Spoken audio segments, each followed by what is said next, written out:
Yeah, got internals on this one, that's why. Okay. So we'll just turn that off.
Oh, apologies. I think I've done that whilst it was on.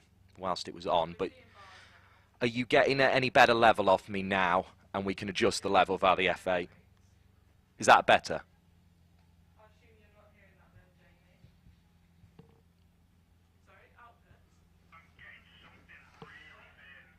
Right, okay, that will be the sort of mic we're using. Hold on, let's turn the gain up. Are you getting anything better now?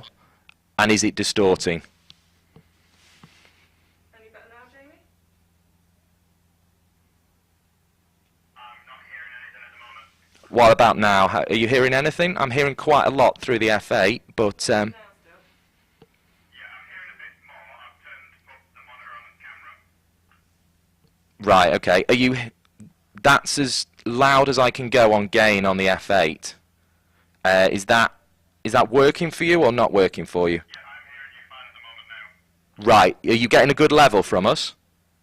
I can't see any levels, but it's okay on the ear. But it's... Right, okay. But that's... We need decent level though, don't we? Because otherwise they won't hear it on the stream.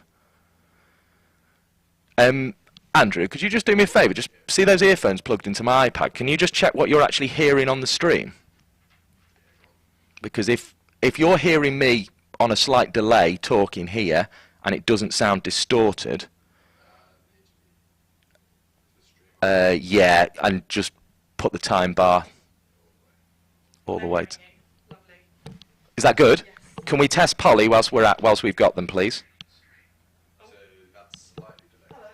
That's fine. It should be delayed.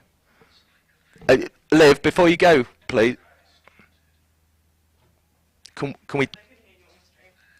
Are we distorted? Are they distorted? Yeah. Yes. Sounds fine. Can we test Polly's mic now then, before we do anything else? I'm turning Polly up, right up as well. Polly, can you say hello to everybody at home? They can actually probably hear us now live on the stream. This is a live sound test. Hello and welcome to Old Trafford for Western Storm against Thunder. I really hope you can hear me. Lovely stuff. All right, I'm going to have a quick listen back to that. I'm going to just turn our mics off for a second and leave the effects on.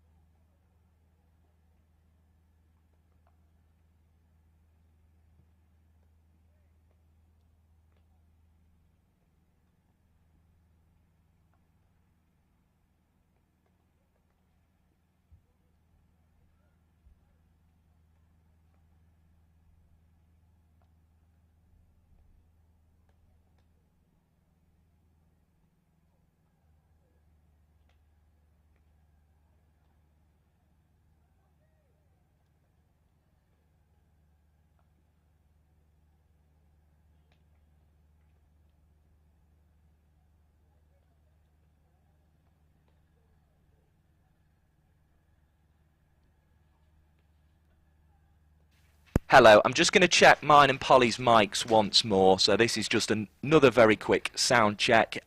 If you are just joining us, this is a reminder that we won't be starting play here until 11 o'clock at Emirates Old Trafford. Okay, this is just checking how this is coming through. Polly, do you mind just introducing yourself and telling me the name of your podcast again? I'm Polly Starkey. My podcast is called the North Shore Podcast, and it's a father-daughter women's cricket podcast. Lovely stuff. Okay, that completes that sound check. I'm just going to check it's a little less distorted.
Okay, this is testing Mike's headset again. I just want to make sure that this is not distorted.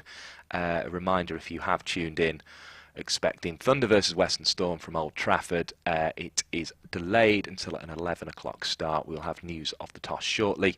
We will be with you around about 5 to 11 to bring you news of that toss, news of the teams, and introduce you to Polly Starkey, who is with us today here at Old Trafford for Thunder versus Western Storm.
Well, hello everybody and welcome to Old Trafford for Thunder versus Western Storm, these sides' final game in this edition of the Rachael Heyhoe Flint Trophy. That's because the three sides going to the final and the eliminator have been decided, but still plenty to play for in this one between these two sides who will be looking for a win to take on into next season. As you will have just heard there, we have just had a minute's silence and the National Anthem has been played ahead of the funeral tomorrow of Queen Elizabeth II, and it was impeccably observed here at Old Trafford. We have a smattering of spectators over there underneath the point. It has been wet this morning and that is the reason for the late start. It's not my usual poor timekeeping as it can often be. I'm alongside Polly Starkey. My name is Mike Perkins and we will be bringing you commentary of this game. As you can see, the Thunder batters are down there on the edge of the boundary, and that is because they lost the toss and were put into bat by Western Storm. So it will be Western Storm who are going to field first. Let's give you the teams. I'm going to keep an eye on the hover cover because it does tend to be a little on the noisy side, and I may well just have to knock our effects mic down ever so slightly whilst it comes off, but I think you can still hear me above it, which is good. So let's give you a run through of these teams. As I say, we were due to start at 10:30. We are instead going to start at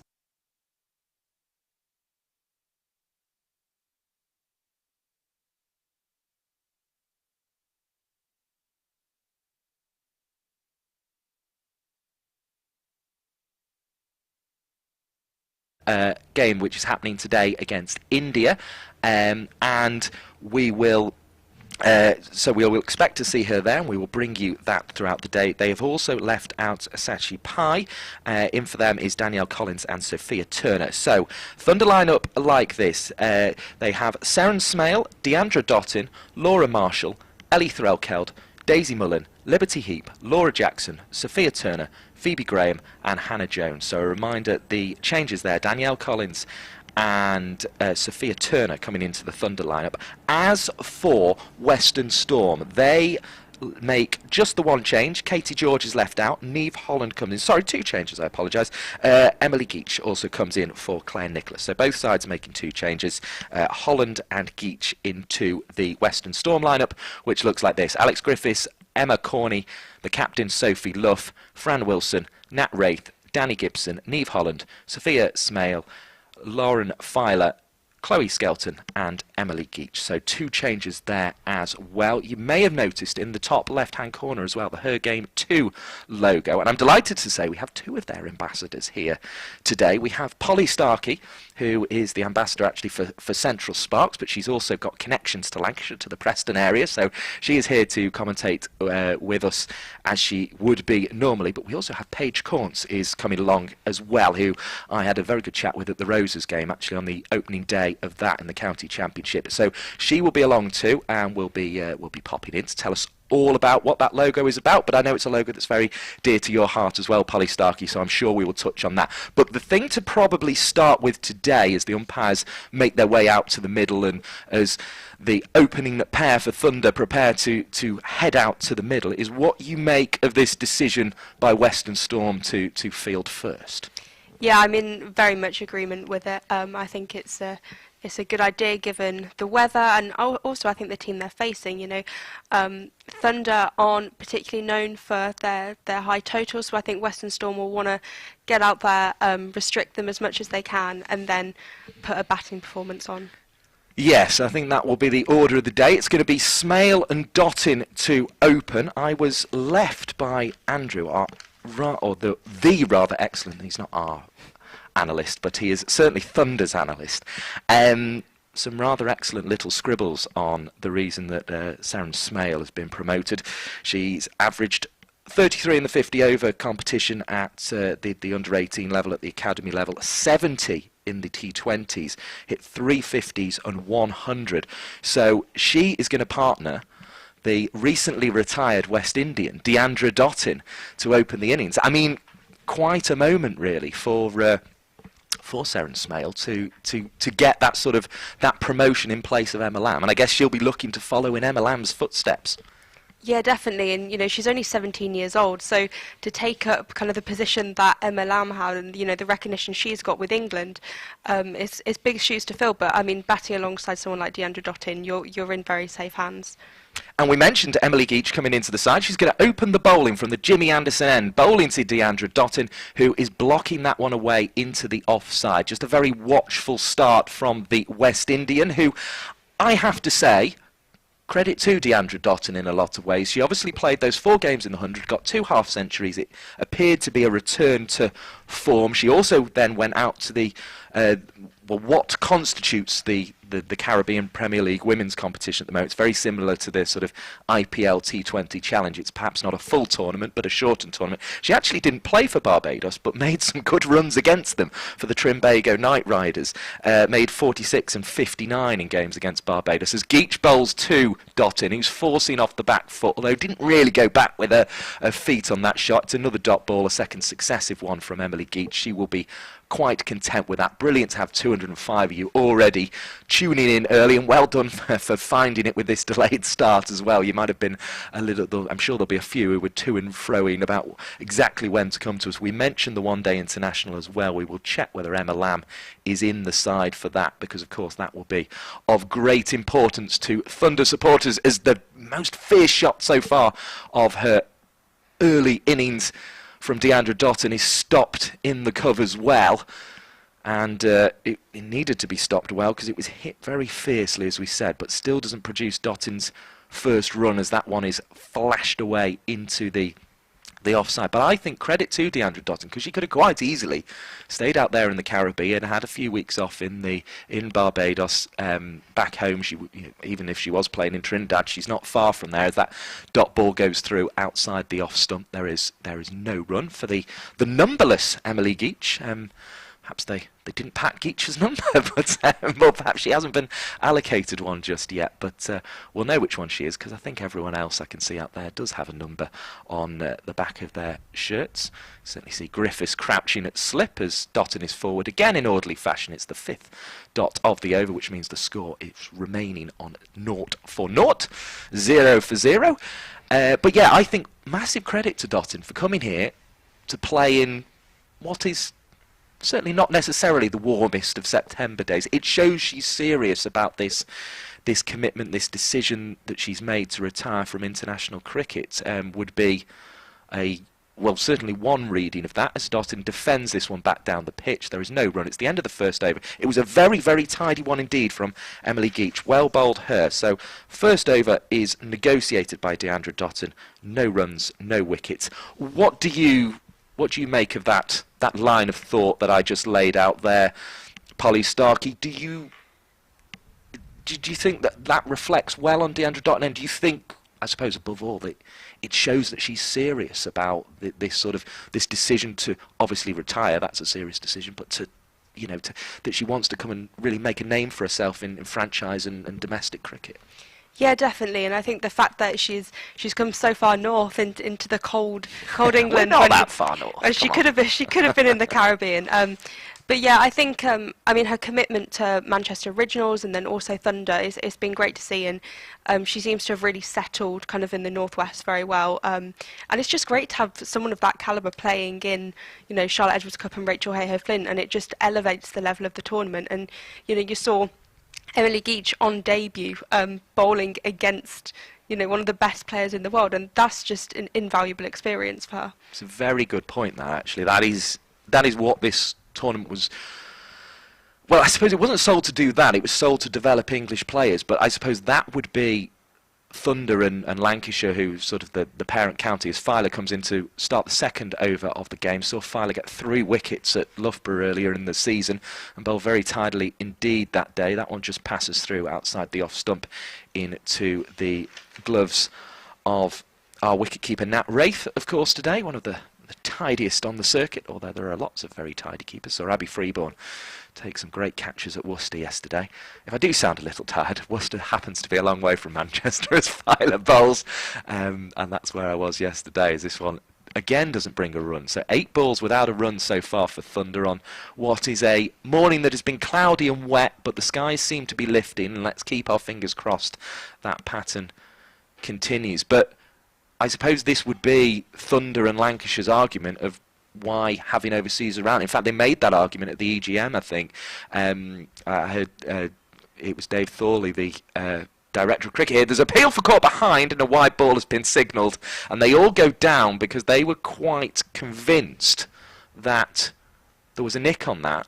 Now, there was possibly a noise. Grace Bradbury, who we both went to the wrong entrance of the car park this morning, so I followed her to find the right one. Thought it was a wide ball and thought they were trying it on there to get rid of that. So Thunder have their first run, but it is an extra, a wide down the leg side. But Lauren Filer certainly thought she had her first wicket. She's into bowl again. It's a tidy delivery, blocked well by Seren Smale. And we've also mentioned the aspect of Seren Smale at the non-strikers end to Deandra Dottin. But yeah, I mean, that's a very good point, isn't it? That it lifts not only, I mean, Thunder were making the point at the EGM, it lifts the quality of their players and it will help their players, and that's why they want an overseas again next year. Whether that will be Dottin, I'm sure negotiations will happen, but I think they want her as Filer bowls. Oh, inside edged and down towards long leg. The fielding is going to be done for the cost of 1 run, so 2 without loss. Smale is off the mark, be feeling a little better about that from the 4th ball of the 2nd over, although there has been a wide.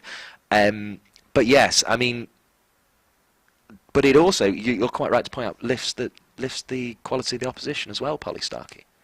Yeah, definitely, and I think, as I mentioned before, a debutant bowling to Deandra Dottin, that's, an experience you're not going to forget, and it puts you in a high pressure situation where you're bowling to someone who could absolutely destroy you, but she kept her composure and she bowled a maiden over. Here's Filer, elbows jutting out. She approaches and bowls a nasty in-swinging delivery to Deandra Dottin, who defends the ball down into the crease. 1 ball remaining in this 2nd over, 2 without loss. That was the sort of most heart-in-mouth moment we've had from Dottin in this innings early on. Yeah, and Lauren Filer's a great bowler. I think she shone quite a lot in the 100 this year, playing for Welsh Fire. But again, we haven't seen her that much in the domestic scene, performing to a really high level, but no, she's been really good today so far. Heel to toe again as she approaches outside the off stump. Dottin watchful, and it was a big stride forward that time from Dottin, even though she was leaving. 2 without loss, the score then at the end of the 2nd over. It's been a good start from Western Storm, who have won the toss and chosen to bowl here in their final game of the 2022 Rachael Heyhoe Flint Trophy. Bit of a surprise yesterday, in the fact that it's always a surprise when Vipers get beaten by anyone. And if anyone was going to beat them, it was probably going to be Northern Diamonds, who were level on points going into that game to decide who went to the final. But I guess you will have had eyes on that, Polly Starkey, because I know what you're like as a podcaster, the Naughty Child podcast, which of course I presume refers to when you were born, yes, it does. Which is making a few, if not just me, feel a little on the old side, I'm not going to lie, as Geach approaches to come in and bowl to Seren Smale. First time Smale has faced Geach, and she negotiates it comfortably enough. 2 without loss at the start of the 3rd over. What did you make of that result then between Vipers and Diamonds yesterday? It seemed significant to me. Yeah, it was great to see someone challenging Vipers, and I think Vipers have been kind of hard hit by England call-ups. They've got too many good players, and a lot of their players have been called up for England duty. Here's Geach bowling from the Jimmy Anderson end. It's pushed into the offside and dealt with in the offside fairly comfortably. 2 without loss. Yeah, so it did feel significant. Definitely, and I think the fact that Northern Diamonds are the team that are going straight to the final and they finished top of the table is remarkable. Here comes Geach again. Right arm over the wicket. Smale clips away into the leg side. Lovely shot. It's the shorter side of the ground today here at Old Trafford. They're going to get through for 2. It's knocked back into the field and then thrown back to the bowler's end. 4 without loss. Neat shot from Smale. Halfway through the 3rd over, and Thunder, that was their best scoring shot so far, but good work from the captain Sophie Luff to chase it back to the boundary. And just coming back to that then, do you think that is a marker for next week's final? We will get your thoughts on that after this ball from Geach, which is played into the offside off the edge of the bat. Fran Wilson. Oh, she's still a good fielder, isn't she? Dare at backward point, picks up, prevents a run being scored. Do you think that does lay down a marker for the final, Polly Starkey? Yeah, I think so. And, Northern Diamonds have been superb this season. And I think they're putting their hand up for the trophy. Geach bowls. Smale tries to smack it past Luff, who slides on what I imagine is still a little bit greasy turf, and prevents the run being scored 4 without loss. And I think it also shows that, Vipers aren't utterly dominant, which I think was a concern, and you want the regions to be relatively balanced and then there to be close games, and I think Northern Diamonds have showed that Vipers aren't dominant and there are teams that can compete with them. Geach bowls outside the off stump, and the gloves are there from Wraith, and the over is completed 4 without loss. Yeah, because Central Sparks are the other team, and that's obviously your other association. We've got the hashtag HerGame2 in the top left-hand corner of our screen today. Thunder and Lancashire now partnering as part of the HerGame2 project, if I call it that. Initiative is probably the word I was looking for there, the HerGame2 initiative, which is, well, we'll hear all about it from yourself and Paige Corn.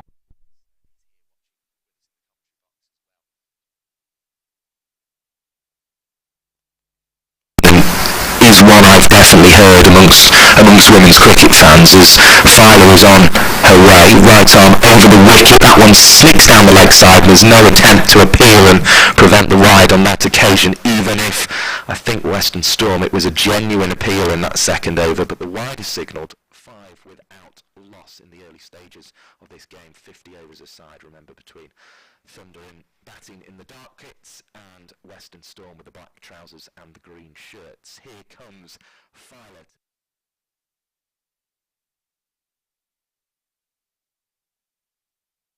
Just on the fact that a player of such class was wrapped on the pads, and it's always worth trying to inquire about it. And with regards then, because what's really curious about it is, of course, South East Stars won their game against Lightning, so South East Stars will have the home advantage now in that eliminator as well. So it's a really sort of intriguing prospect. Of course, that's the sort of level next season that these sides will be looking to get to. They want to be involved in that, as Dotton, who will undoubtedly help Thunder if they can get her services again, dabs down into the offside, behind square, gets 1 run, 6 without loss. We're approaching halfway through the 4th over of the day. Yeah, I imagine that the Vipers' loss would have really hurt the Vipers. They're not a team that are used to losing, so I think they do need to regroup and think about things a bit more. But it'll be interesting to see what happens on Wednesday. Full toss hit into the onside, and a little bit of juggling from Luff, but she gathers it well enough. 6 without loss.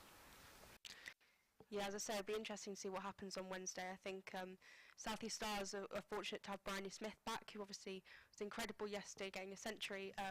But as I mentioned before, Southern Vipers, they are a bit on the weaker side at the moment, with too many players getting England call-ups. Here's Filer again from the Brian Statham end, outside edge and away by Smale. It was an attacking stroke. If there'd been 2 or 3 slips in, she'd have been in trouble. But instead, she picks up a single, 7 without loss. A good little contribution with that flick through the leg side from Smale, but that was a less assured stroke that went away. I was just looking actually to see whether Surrey are playing at home this week, so South East Stars won't be able to play it at the Oval. I suppose they're associated with Kent as well, would be the other county. They're away, so they could maybe play it at Canterbury if they wanted. I don't know whether it would be available. Here comes Filer to bowl, and it's going to be clipped away into the leg side. Sophie Luff throws the ball from the leg side, and apologies if the sound has been a little bit on the loud side. We're just having a little play around with the levels, just trying to get that exactly right. But a single taken there. It doesn't add to Dotton's total, though. It was a leg by 8 without loss. We're approaching the end of the 4th over. Here comes Filer again. Heel to toe. Bowling, full toss, clipped away into the leg side. Now Smale likes to go through that area. She went to the shorter side last time and couldn't quite get a 4. She's hit this one better and almost got to the far side on the longer side of the ground, out towards where the new development is happening here at Emirates Old Trafford. A couple of runs added to Smale's total. She's on to 6, 10 without loss, as we mentioned at the start. Andrew had scribbled down a note saying that she has made 3 50s and 100 at the academy level, and that's why she's been given the nod to be promoted up into the side. Your thoughts at this early stage, Polly Starkey? Yeah, I think it's a great start by Western Storm. You know, Thunder have been pressing a bit, and they've got a couple of singles, and they've been running between the wickets well. But I mean, it's early days, and with 50 over, I think especially the batting team like to pace themselves a bit and not go too hard too soon.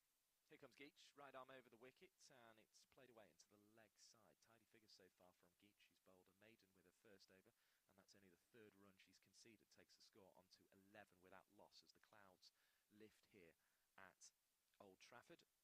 Thunder versus Western Storm. And you are listening to Mike Perkins and Polly Starkey on the Lancs TV YouTube stream, as this one is hit away hard into the offside, and the fielding is done again to prevent a run being scored. Smale's been a bit unlucky, hasn't she, not to get boundaries with those clips into the leg side.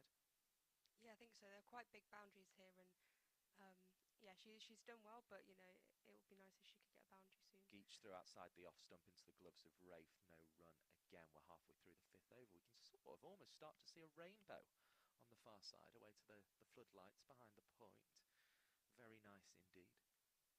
Don't know if our cameras can pick that up. It's quite faint at this stage. I think they might struggle, as in comes Geach to bowl again to Smale. Works into the leg side. Sorry for the hesitation. I just wasn't quite sure if Sophie Luff was going to do the fielding. She usually does, and she obliges on this occasion. And the ball is returned to Geach. I've been impressed with Geach here. Really good start coming into the side, and she's bowling again. And this one's played away. Oh, and can't quite find a way through the gap there on the offside. Western Storm looking very good in the field. It was Danny Gibson who was there at short extra cover on this occasion. A very tight start. Runs saved already, and that will no doubt encourage the Western Storm players. Geach again, bowling to Smale. Gibson there again with the fielding. That's the end of the over. 11 without loss after 5. Do they need to get a bit of a move on, or is that quite a good start in damp conditions, Polly Starkey? I think they do need to get a bit of a move on. I mean, it is a bit of a slow start, but at the same time, huge credit to the Western Storm bowlers, Emily Geach and Lauren Filer. I mean, Geach on debut has bowled incredibly. I think it's always a risk when you bring someone up from the academy into the senior squad, but I mean, it's the last game of the season. They've got nothing to lose, and she's really proving herself and kind of stepping up into the senior team really well. Well, that is the thoughts of Polly Starkey on the early stages here between Thunder and Western Storm. You're listening to Lancs TV on the YouTube stream of this final game of Rachael Heyhoe Flint Trophy cricket for the season, and that's a lovely shot to see this late in the season from Deandra Dotton. It brings 4 runs, her first boundary of the innings. She's on to 6, and the total moves up to 15 without loss. The scoreboard whirring away in efficient fashion over there. We look to our right and we can see the city of Manchester, the clouds even starting to clear over there, and we've even got a little bit of sunshine making its way in, and that's probably why we're seeing the rainbow after that early morning rain here at Old Trafford. Delayed our start by half an hour, but in comes Filer again now that we're back out there, and hits Dottin round about the pad. And the good news is we haven't lost any overs here. We still have 44.4 left in this Thunder innings, and fingers crossed we will be able to maintain that, and fingers crossed 1 or 2 who maybe would have been put off when they pulled back the curtains this morning. Perhaps you're one of them watching at home. Well, it does seem to have brightened up slightly, so it is worth coming along today, and it would be nice to see a few more appearing at the far end under the point. Of course, the big news for the club, or the other team that play here, is that pull stroke finds Smale at mid-on for no run, is of course Lancashire going so close again in the final of the One Day Cup, but beaten by Kent in that final. They've also lost in the T20 Blast final, and the originals in the 100 were pipped in the final. It's been a successful season, but one that has unfortunately not produced silverware for the sides playing at Old Trafford this season, as that dot ball hits the pads of Dot and angled in, as Filer likes to do. Efficient bowler. She's got 8 wickets this season, level with Chloe Skelton, who also has 8 wickets in the competition. Here's Filer again. Elbows jut in that run as she approaches the crease. It's down the leg side, gathered by Wraith. Wide ball, and 16 without loss is the total. And the ball is returned round the field once more. And we see Filer turning again, bowling to Dottin, and that's out into the offside. There is no run, and the ball again returned for a bit more shining as Smale returns the ball to Filer. We have Skelton with hands on hips at mid-on, Luff at mid-wicket, Gibson at extra cover.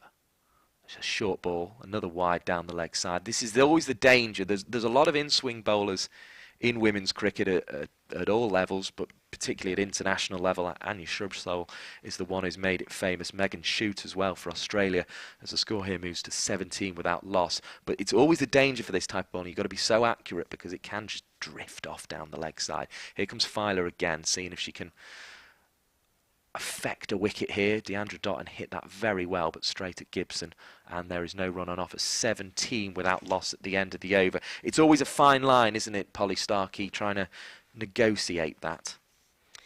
Yeah, definitely. And I think one thing that I've noticed in the women's game over the last couple of years is, the bowling's improved massively, and technically people have become a lot better. But at the end of the day, it happens to the best bowlers in the world. But it's just great to see that there is a really good display of bowling.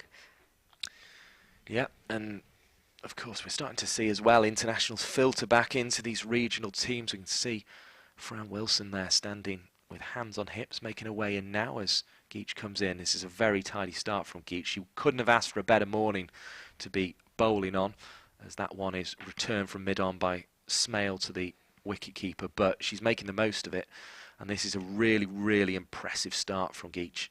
Just hitting her areas, which is all you can ask of a medium-pace bowler. Wraith up to the stumps, trying to make it difficult. Smale clips into the leg side, has to be quick. It was always on that single, but Luff made it difficult at the end there. 18 without loss, 7 for Smale, 6 for Dottin, who just has a little tap at the pitch. And it's only really been the indiscipline down the leg side that has been a blotch on this Western Storm performance so far. They've looked very efficient. We'll get Polly Starkey's thoughts on that in just a moment. Here's Geach, bowling to Dottin, who goes airily, but not airily enough. Just enough, over the top, in fact plenty enough in the end, over the top of mid-off. 2 runs taken by Deandra Dottin, but that looked risky for a second, Polly Starkey. Dottin has 8, 20 without loss. Yeah, Western Storm are a great fielder, so it was quite a risky shot. They've got some very, very fast fielders in the side who, we've seen Sophia Smale during the 100 taking some incredible catches where she's running across half the pitch. Here comes Geach bowling to Dottin, and that's another dot ball there. And we should as well, as I say, we're going to have Paige Corntz on in a moment. We'll get her in round about the 10 over mark, if that's okay with Paige, because I know she's sort of busy today, various duties with her Game 2 campaign, linking up with Lancashire and Thunder today. Oh, that's a great shot by Dottin through the leg side, 4 runs. Really nice shot, and a more controlled shot than the previous one that brought her to 24 without loss. The total moves on to. But of course, you're, as I say, you have links to Preston, Polly Starkey, through your family. Hence, we got you in to commentate anyway here today. But you also are a Her Game 2 ambassador for Central Spark. So just tell us a little bit about the campaign, because people will be seeing the hashtag up there. Campaign, that was the word I was looking for, really. Up in the top corner. Just tell us a little bit about it after this ball from Geach, who's just conceded a boundary to Dottin, having very nearly had a caught at mid-off. It's forced into the offside. Gibson there with a fielding 24 without loss. Sort of, what's the idea behind it? I know we spoke about this down at Loughborough, and it was very interesting indeed. But just tell people who don't know why we're seeing that little logo in the top left, what it's all about. Yeah, so it's all about making cricket a place for everyone, in particular women and girls. So it stemmed from football, so that's where Her Game 2 initially started, and then we expanded into cricket, partnering with Western Storm and Gloucestershire County Cricket Club. And it's all about making cricket a really friendly place for women and girls, and making going to games a really good experience, and just thinking about small things that can make the game more accessible, more enjoyable, and just wanting to improve the game, really. Filer has the ball at the back of her mark. Tell us a little bit then, during this over, about those sorts of things. Like, what are those sorts of things that can make it more accessible? Because they're often very simple things, as Filer comes in to deliver to Smale, who looked to work leg side, just about did. Luff's going to throw to the non-strikers, then that would have been gone. Now, they took a very quick single to Luff that was on, I think, in the previous over off Smale, but Polly Starkey, goodness me, that one was not on, and Deandra Dotton's coming down for a little word with her junior partner, because Smale nearly ended her innings on 7. It goes to 8 now, 24 without loss. I think that was an extremely risky run. I mean, I thought Western Storm could have probably been a bit tighter and got the run out, but yeah, they need to be careful about not running each other out. Good ball by Filer, forces Dotton back onto her crease, and she just pushes into the offside. So yeah, so tell us about some of those, as you say, the sort of things that can make it more make cricket a more accessible game for women. As I say, they're often very simple things. Yeah, so I think at a grassroots level, you know, having changing rooms for girls to get changed in, especially if they're playing in a boys' team, and having toilets available. Here's Filer bowling to Dottin, clipped away into the leg side, turned away really. It's going to run down to long leg. It's the longer side of the boundary, so she comes back for 2, 27 without loss. Yeah, I mean, you think these things would be extremely basic and should already be there, but a lot of clubs don't have them. And then, you know, when you're going to big grounds like Old Trafford, for example, having sanitary products in the toilets available free for people to use. And I think it's small things like that you go over there and people think, oh, this is a place for me. They've considered me. They've thought about, you know, me being here, which makes a massive difference.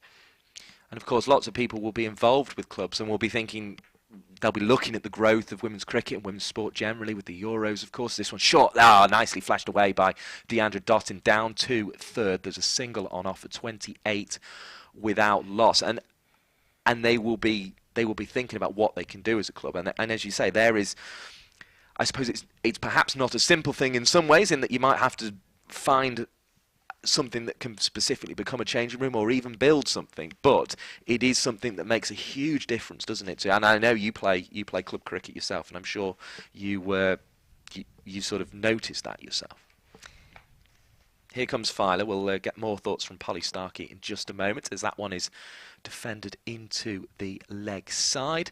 No run on offer there. A reminder, we've got Paige Collins as well, who is fronting up the Her Game 2 campaign in this part of the world in Lancashire. But we also have Polly Starkey, who is another of their ambassadors. I think it's massively about the culture you create and the environment that you create at a club, and doing these things and saying we want girls and women to come here is really important. Filer outside the off stump. It's a wide ball, 29 without loss. The score moves on to. Yeah, so that attitude then, as much as anything, I mean, that is a simple thing you can change. You can ensure that the attitude around the club is a welcoming one, an inclusive one, and one that brings women to come and play. Because ultimately, you know, clubs want to be successful. As Filer bowls, a flash from Sarah Smale. And if you are a welcoming club, you're more likely to get the best women's players come into your club, and the best players at that club level come into play for you, I suppose.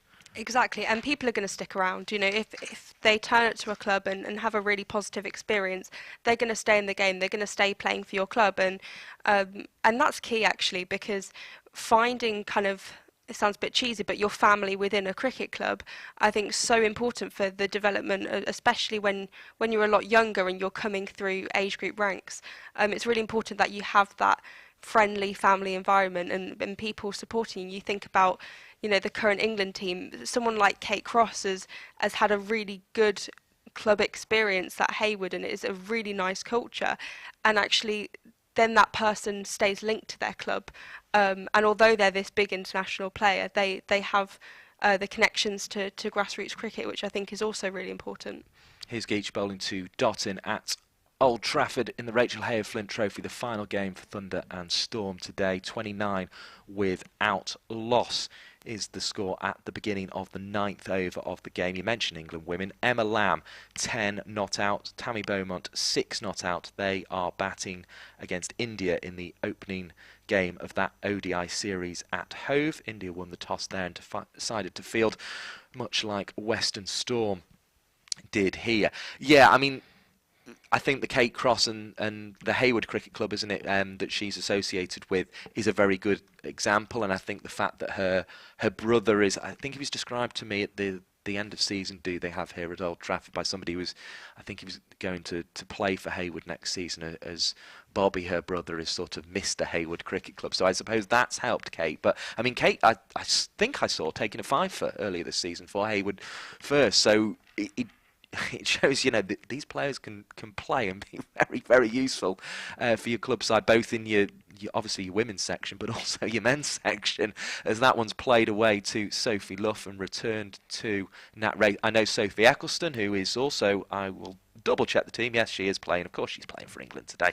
She always gets picked for England. But I know she's before going out to sort of fair break in the IPL, she sort of was turning her arm over for Alvanley as well, just down the road from Old Trafford here, as this one is hit back to the bowler. Geach stops it with the right hand, 29 without loss. We are in the 9th over of this game. And as I say, you want those sorts of players, don't you? I mean, Alvanley make a real big deal. They're always a big presence, aren't they, that cricket club, when they go down to... I mean, I think it was Sophie's brother. Oh, this one's in the air and it's over the top. I thought Dottin had got it wrong for a second, but it almost went like a sort of bungee off her bat there. But it didn't come back. It went away for 4 runs, 33 without loss. Great shot from Deandra Dottin, and she's... not going to let Geach bowl at her anymore, I think, is the description of that shot as we sort of start to creep towards the end of the power play. Would that be fair, Polly Starkey? Yeah, I think she's realised that it's a little bit disrespectful that this young player's come in and is bowling really well at her. She's like, okay, I'm going to show her what cricket's really like, and she played a really nice shot back over the bowler's head and down for 4. Yeah, she likes to sort of clear that leg, Dottin, and she did so there and got full reward for it. Well, almost full reward. Dottin's capable of clearing that sight screen at the Brian Statham end if she wants to. She cleared the sight screen at Southport, albeit in a brief knock. 19 runs to Deandra Dottin's name so far, and she clips through the leg side and picks up another 4. And this is a test for Geach all of a sudden, who's bowled very well this morning, but now has a recently retired international player clipping her away for 4 runs, and all of a sudden Dottin's on 23 off 30 balls, and having had a fairly watchful start, is starting to accelerate. Now, her problem in her time with Thunder has been when she started to accelerate, she's generally got out.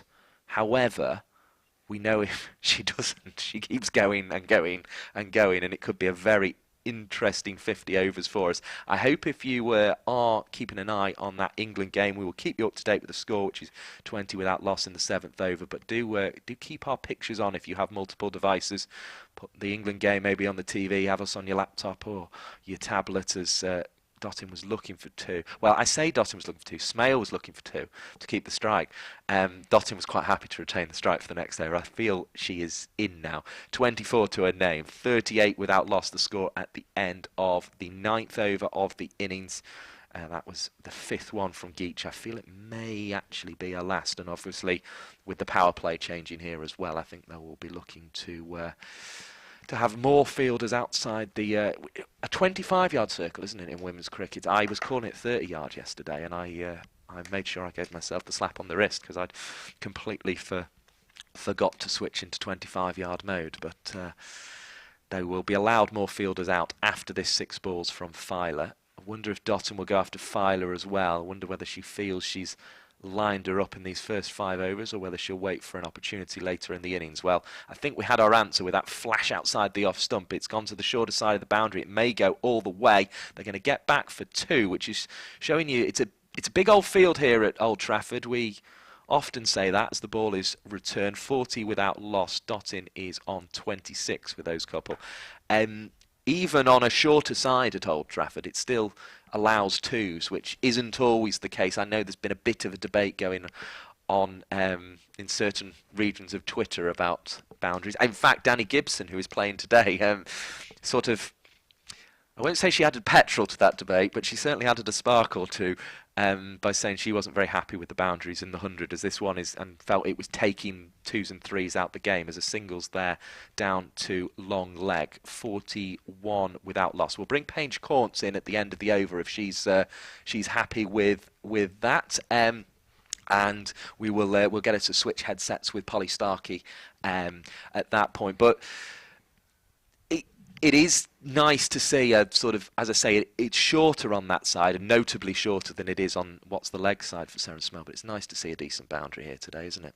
Yeah, definitely. And they were a slight issue in the 100, but yeah, it's good to see them back to how they should be. Filer defends down the onside of the wicket. No run on offer there. Yeah, it does bore me a bit talking about boundaries, so we won't go on about it too much. But yes, it's something that does need discussing. And I suppose it's a reason why there's talk of potentially. Well, we know there's going to be a game at the Oval. That's been announced now for next summer. But there's talk of bringing women's international games, like obviously there's going to be a game at Lord's next weekend as well, as this one's clipped away through the leg side, and that will roll away for 4 runs, pop up over the rope, and that will be 49 without loss, unless the scoreboard beat me to it. It did beat me to it. 45 without loss. I apologise. Good shot from Seren Smale. Takes her into double figures onto 12. But there's a sort of discussion about using the test venues more, or the men's test venues, we should say, because obviously the women's test venues are places like Bristol and Taunton at the moment. But Trent Bridge clearly want to have more women's cricket. They're now partnering with Lightning. We know about this game's been announced at the Oval. We know we've got the game at Lord's next week. It'd be great to see a women's test match, maybe certainly a one-day international here at Old Trafford. I think a lot of women's cricket fans in this part of the world, as that dot ball goes through outside the off stump, would love to see that, Polly Starkey. Are you one of them? 100%, and I think there's a huge appetite for women's cricket in the Northwest, and Old Trafford have been massive in promoting the women's game. So I just think it would be a really, really good idea, and could get some great crowds. What we will do, we will leave Polly Starkey just for a second with that thought. I've just popped a mic. Oh dear, there's going to be a wicket hit. Oh no, not quite. Right on the back of that circle was the fielder Skelton going back. She misjudged it slightly, really. It was a poor shot in the first place from Smale trying to go over the top. She misjudged the pull stroke. It went high in the air, and Skelton was going. She went forward initially thinking it was going to be short of her, then realised it was going back and ended up having to go one-handed, and then just couldn't quite cling on to the ball. And Thunder are able to keep their 10 wickets intact. And Paige Caunce, as somebody wearing the red rose there, you must be delighted to see that catch went down from the Thunder perspective, although I'm sure there are many watching in the West Country who might be a little disappointed. Yes, it's I'm really glad that they dropped that, because say if it had been one down, it could have started something. Hopefully, it's been a slow but steady start and partnership this between Dottin and Small. Yeah. I mean, I thought Western Storm started really well there, but it seemed as if Thunder, as the power play went on, were being a bit more expansive. Maybe that's why Smale was trying to clear the 25-yard circle with the last ball of that power play and just didn't quite get it right. So it would have been a real killer to lose it at that stage with the score on 46. Yeah, it would have been. I think kind of the sun started to come out, and I think the Thunder batters have as well. So the voice you're hearing, Paige Corns, who is the Her Game 2 ambassador for Lancashire and for Thunder. That's right, isn't it?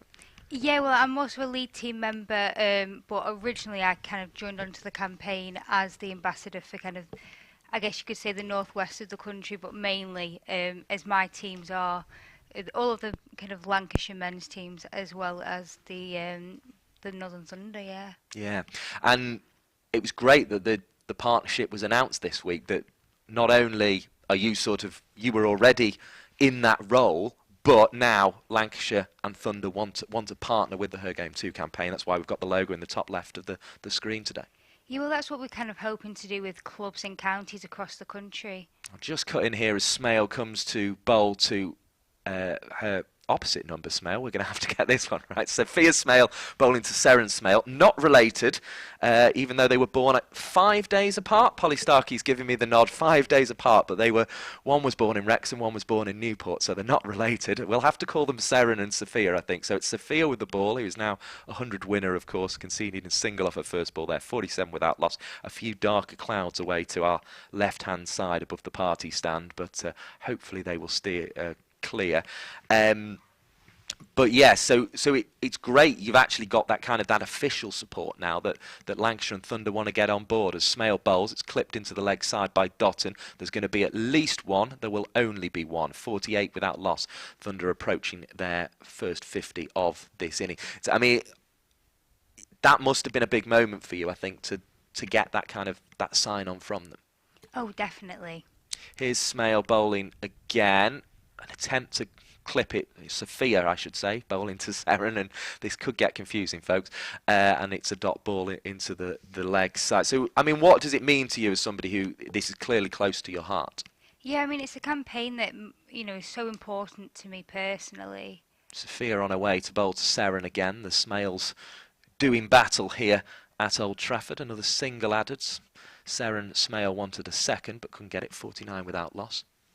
Yeah, and as I say, it's a campaign that kind of means a lot to me personally, of being a female within cricket. I'm mainly just a fan, but how engaged in cricket in that way as a female has been different. Here's Sophia Smale bowling to Deandra Dottin. Clips into the leg side, another single. It's been the order of this over, really. Singles, and it brings up the 50 for Thunder, and there's a little ripple of applause from the far end, which is good to see, and there will be a ripple of applause, no doubt, from the commentary box from Paige Corns, who is the ambassador for Her Game 2 in the Lancashire area, as this one is clipped away by Seren Smale out to the boundary, and another single is taken. 51 without loss is the score. And I suppose there's the question I was speaking to Polly there, who's also involved with this herself, is kind of tell us a little bit about what the campaign is about for you, and I suppose why it's important. Well, for me, the campaign is all about raising awareness about kind of the sexism that exists within sport more generally, but obviously we started off with football, and then we're kind of moving across, and we've started obviously Her Game 2 cricket, and then very recently we've ventured into rugby, which is fantastic. And it's all about raising awareness of the sexism that already exists with that and the barriers that are there as a result of that, and also trying to empower women and girls kind of across the country and across levels as well. I think that's really important, into engaging in the sport in whatever capacity that may be. So whether it is playing it personally, or being a supporter, or even officiating, or working within a club in any kind of area. And you mentioned you're first and foremost, you're a fan. You're a Lancashire fan, and I found out that firsthand because you were here on the first day of the Roses match, as was I in the county championship. So you were, you are very much.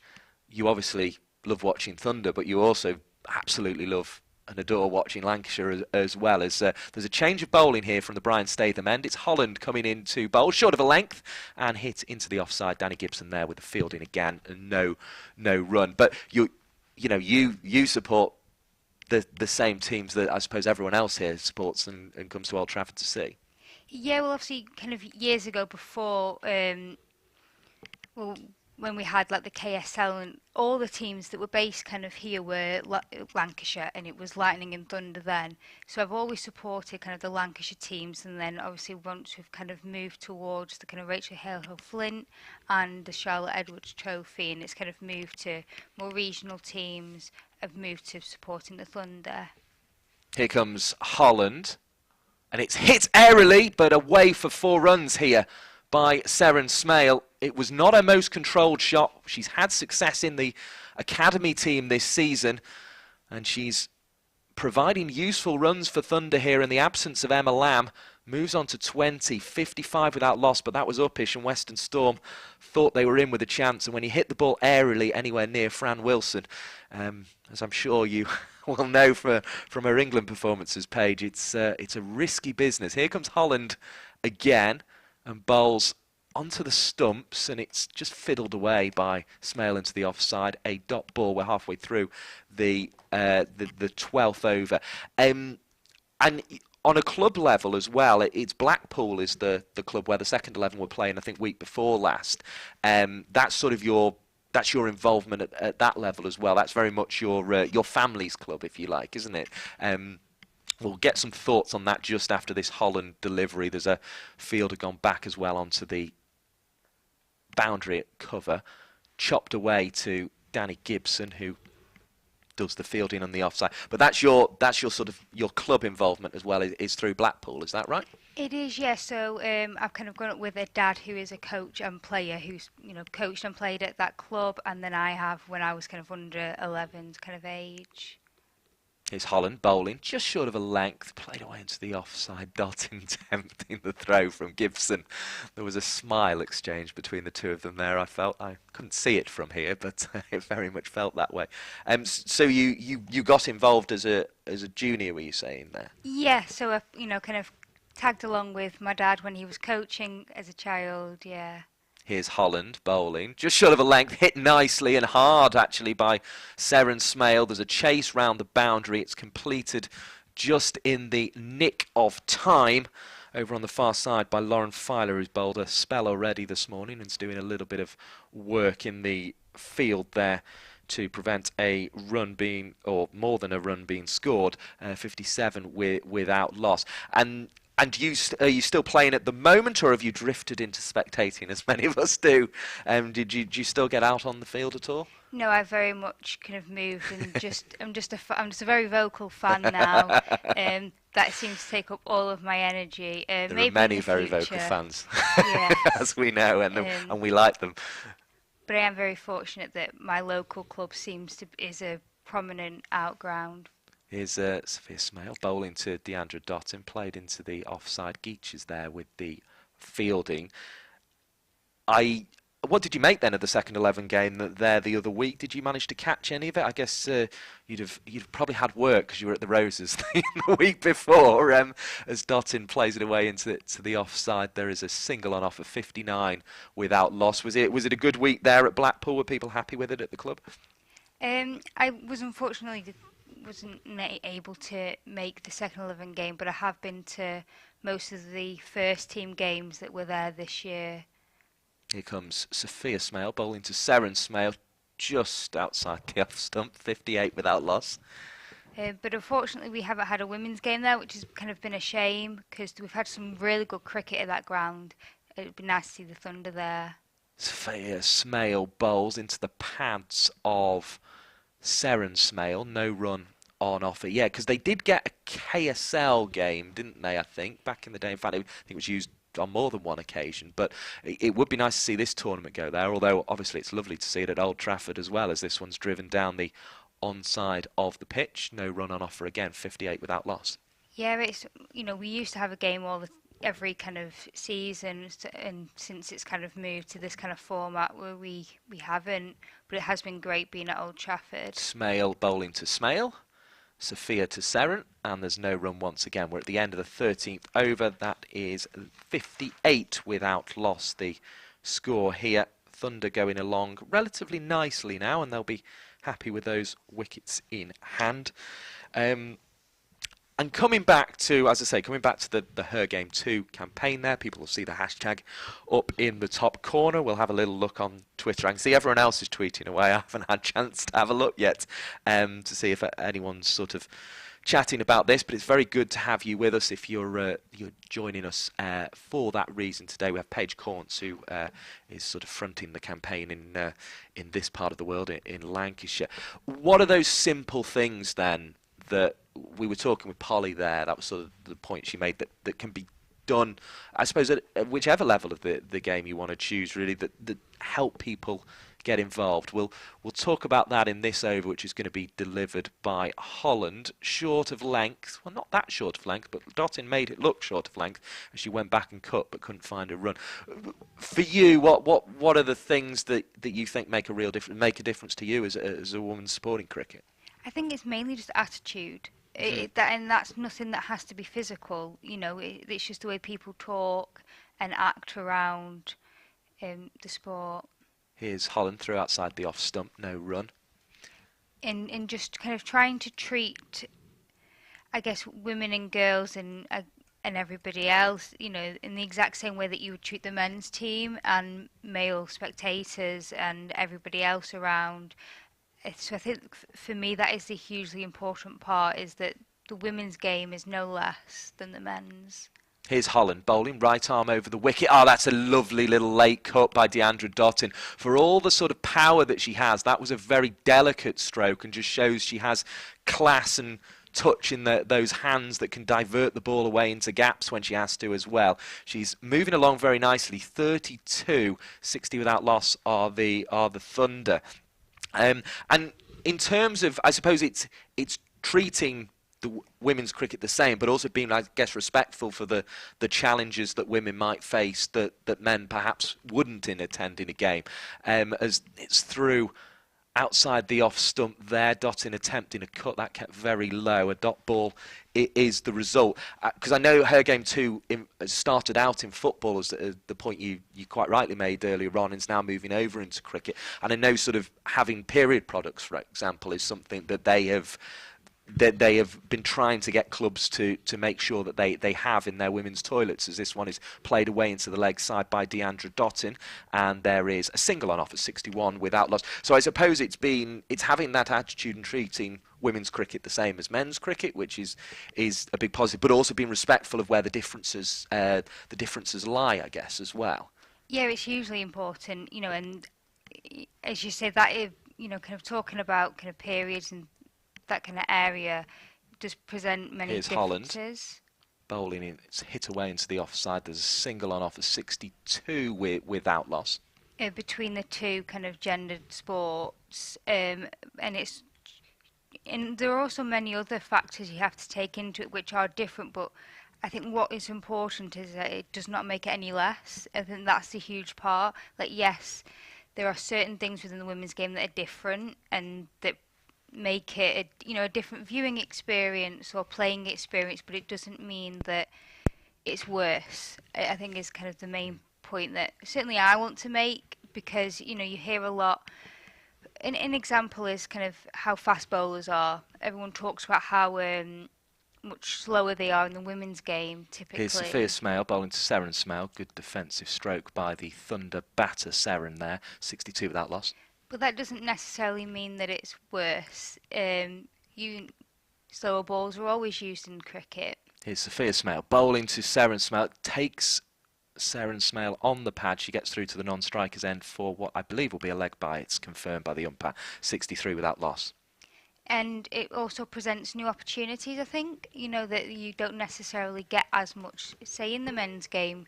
For example, wicket keeping has to be different because you're more likely to be up to the stumps more if you're facing slower bowling. So it's just little things like that and people's attitudes towards it that I think it's an important thing Sophia to try Smale and to change. Deandra Dottin, who drives into the offside, no run. And just wanting to give it the attention it deserves. you know, if you support a club, you support a club. I think that's a huge part of it. You know, I support Lancashire-based teams. Here's Sophia Smale bowling to Deandra Dottin. That's a nice drive. There's a 1 on offer, 64 the total moves on to. Sarah Smale and Deandra Dottin putting on a very good opening stand here. And, you know, Thunder fall into that category, you know, so that's why I'm first and foremost a Thunder supporter and Lancashire supporter.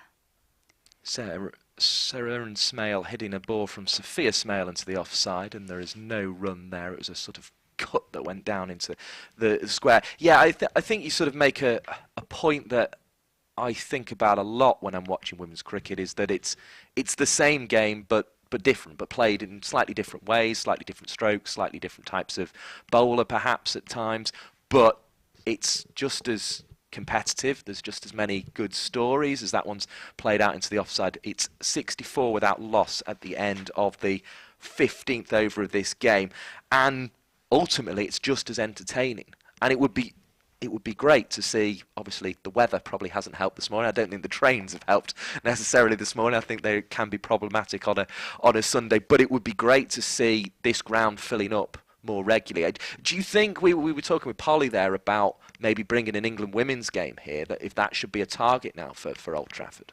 I definitely, obviously personally I would like that, and Yes. I say that as an incredibly biased Lancashire supporter. I'd like it because it's 15 resident. minutes from the house. Exactly. It would be great. I'll just bring this ball from Holland, who bowls outside the off stump, and Dottin's not interested. The umpire is, though. It's a wide, 65 without loss. So I would love to see more, I think mainly just England games in the north.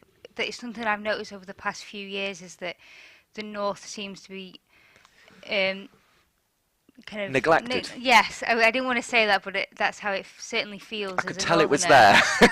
Yeah. As in comes Holland bowling. Oh, hit over the top, just over the top of Sophia Smale, and hit very nicely by Deandra Dottin. 4 more to the total. And the scoreboard's beating me again. It's 69 without loss. 38 Dottin is on to.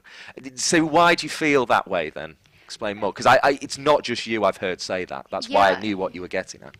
Yeah, well, I could have kind of distinctly kind of remember a few years ago kind of looking at fixtures and noticing that there wasn't a game for the Northern Derby.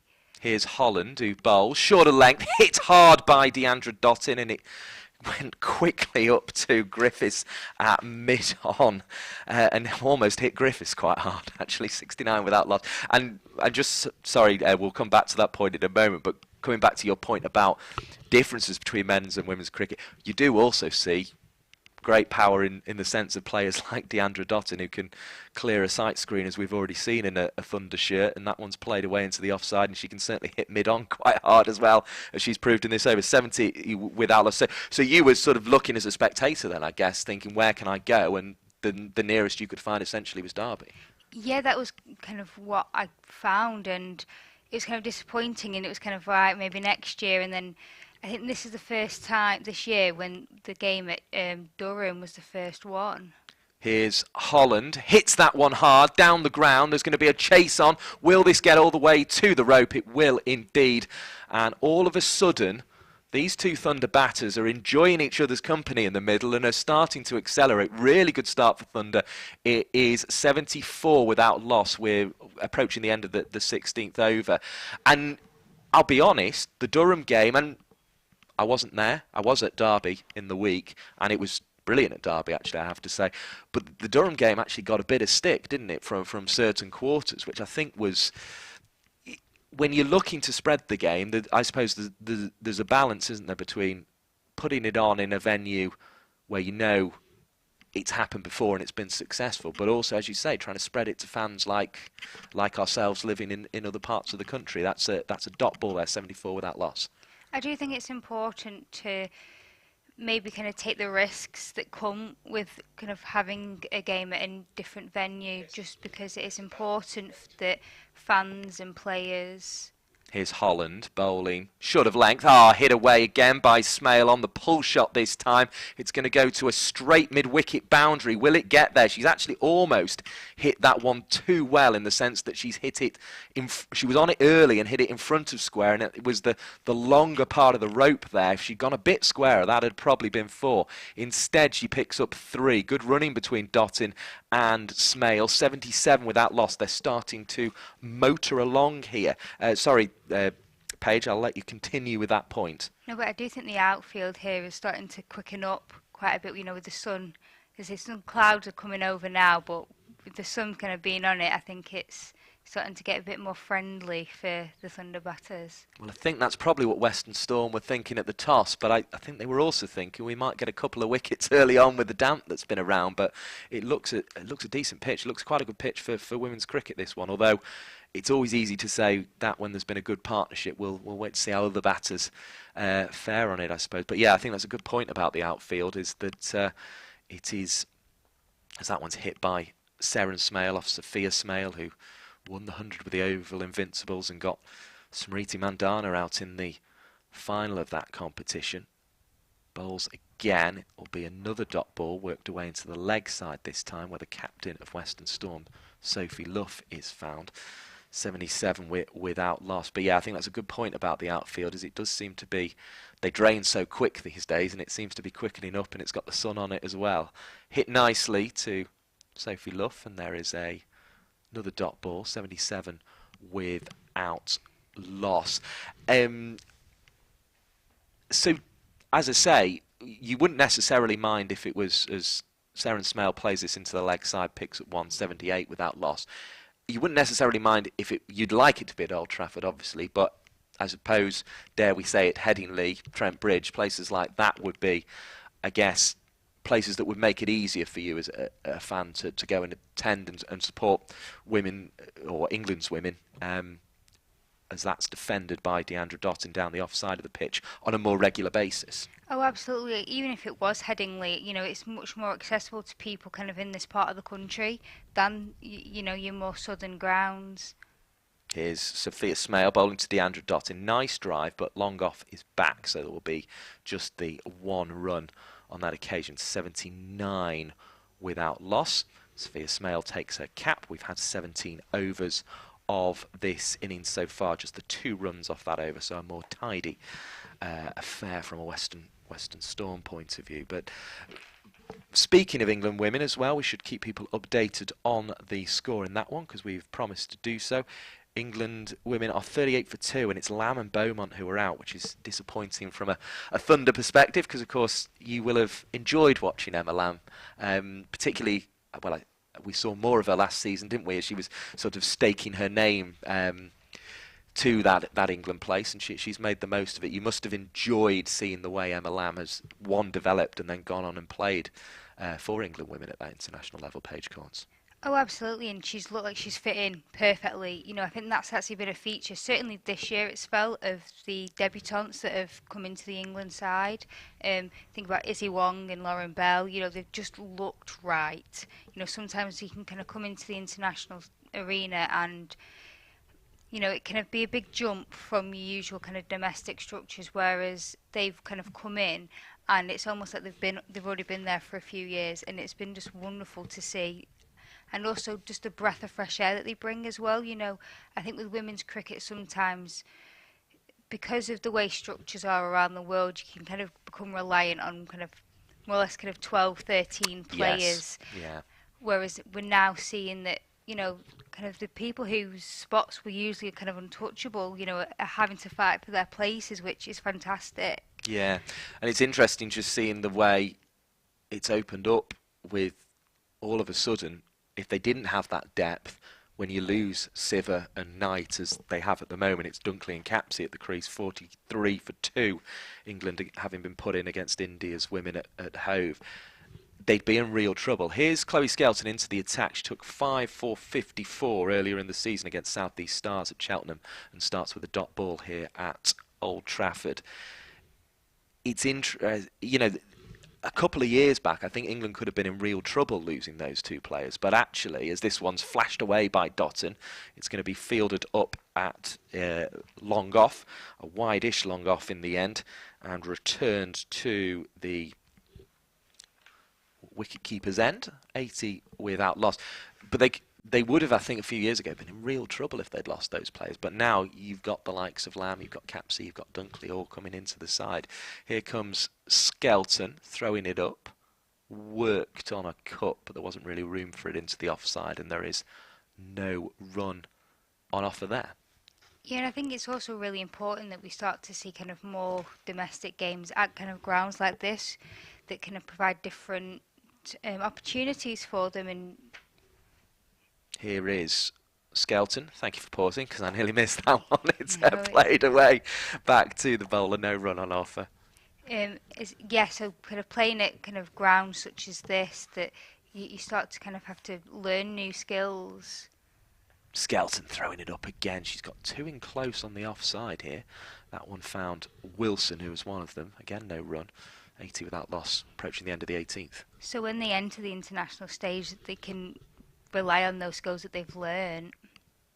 This one is clipped on the drive, back past the bowler, but not past Holland, who's doing the bowling here from the Brian Statham end of the ground. 80 without loss. We did have a little bit of problems sound-wise to begin with, but I think we've managed to solve them, which is great. We'll bring Polly Starkey back in at the 20th over. I think there's a really good point you make, Paige, about Emma Lamb. I spoke to her at Sale, sort of not kind of officially interviewing, but I just walked past her, and it was just after she'd made, I think it was the first half century of the... No, in fact, it wasn't even the first half century. It was after she played in the Test match, and I remembered I'd been watching it at work, sort of on it was partly my job that day, but on the sly, as that one's driven back up for no run, and it just struck me how calm she looked, and how much calmer she looked than she had when she'd sort of been thrown in the winter. In that, I think sort of Kate Cross made the point, it was almost quite unfair the way she got thrown in at the last minute when England was struggling, as Sophia Smale bowls to Dottin down the leg side. Great work by Wraith, but it will be a wide ball.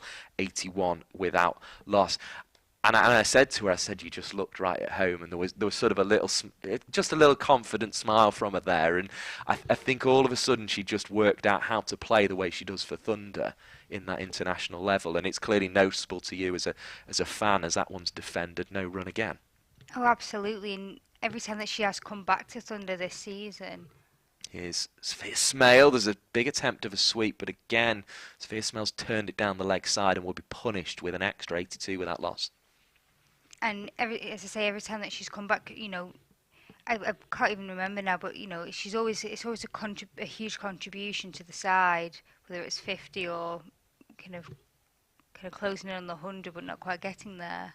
No run there from Dottin, pushing down the offside of the pitch. And actually, she bowled a really good spell, I thought, against Sparks here when Thunder won in their previous game in this competition at Old Trafford, where she came on after the rain delay and Sparks had decided, right, this was the point, we're going to have to go at it, and she picked up wickets there, so she contributes with bat and ball for Thunder, which is really important. One more to the total, 83 without loss. It's going to be Sophia Smale to Seren Smale, who is getting a leading edge into the offside and doesn't pick up a run there, but this has been a good opening partnership for Thunder, and one you must have enjoyed watching so far. Paige Corns, who is the Her Game 2 representative in the Lancashire region really now, and he's driving that campaign on, and that's why you're seeing the little logo in the top left. Oh, absolutely. And I think Dottin's played a kind of a class. I know she's only 42 or 56 right now, but she's shown power. But then she's also played those kind of shots with touch the touch as well. Yeah, so it's been a mixed bag, but kind of the perfect one that you want, and it's been great. Here's Skelton bowling to Dottin, just thought about manoeuvring it and then ended up just defending from the crease. Wipes away a few bits of dirt from the ground. It's brighter away again over the point and over the party stand to our left, which is good news because it did darken up there a little bit, but it hasn't brought any moisture in addition to what we had, delaying the start by half an hour. Now that's going to be 4 runs. Lovely sweep shot from Dottin. takes it away behind square. She knew there were no fielders in the deep back there, and she timed that nicely, just sweeping the ball away for 4 runs. 87 without loss. We're 13 away, so it seems a bad time to say this, but it looks as if they could be on course for a century stand. I'm sure Hypercourse, if he's listening, will be able to tell me what the biggest stand is between, and I can probably find it actually myself if I'm not being lazy. Skelton bowls to Dottin for Thunder's opening wicket. I imagine it's a Lamb and Boyce partnership would be my guess, but we'll look that up at some point during proceedings. In fact, I may even allocate that as a little job for Polly Starkey to have a look up, try and find Thunder's biggest opening wicket stand. Oh, I've done the biggest commentator's curse you could ever possibly do, because Dottin has driven the ball straight to the safest pair of hands on the pitch, Fran Wilson, at short extra cover, and well, the partnership is over on 87, 13 short of it being a century partnership, and that is disappointing to say the least. Apologies everyone at home. I've clearly given it the big build-up, and though I do not believe in the commentator's curse, that does not exactly help my case in front of Your Honour later on. 46 for Deandra Dottin off 60 balls, including 6 fours. A really fantastic innings from the Barbadian there. Oh, absolutely. As I kind of just pointed out, she's shown power, but then she's also shown class, and I think it's also really important for the Thunder players who are around her, because you can learn from that and the different styles that she has. Yeah, it was a very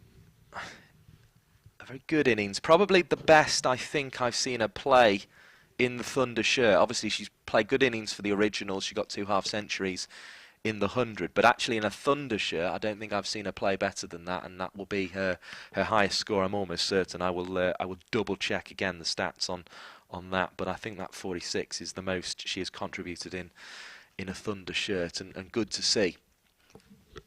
Yeah, she's had a few good starts, but then as soon as she's kind of started to accelerate, that's kind of been her fall. So a good innings comes to an end, and now Collins is at the crease.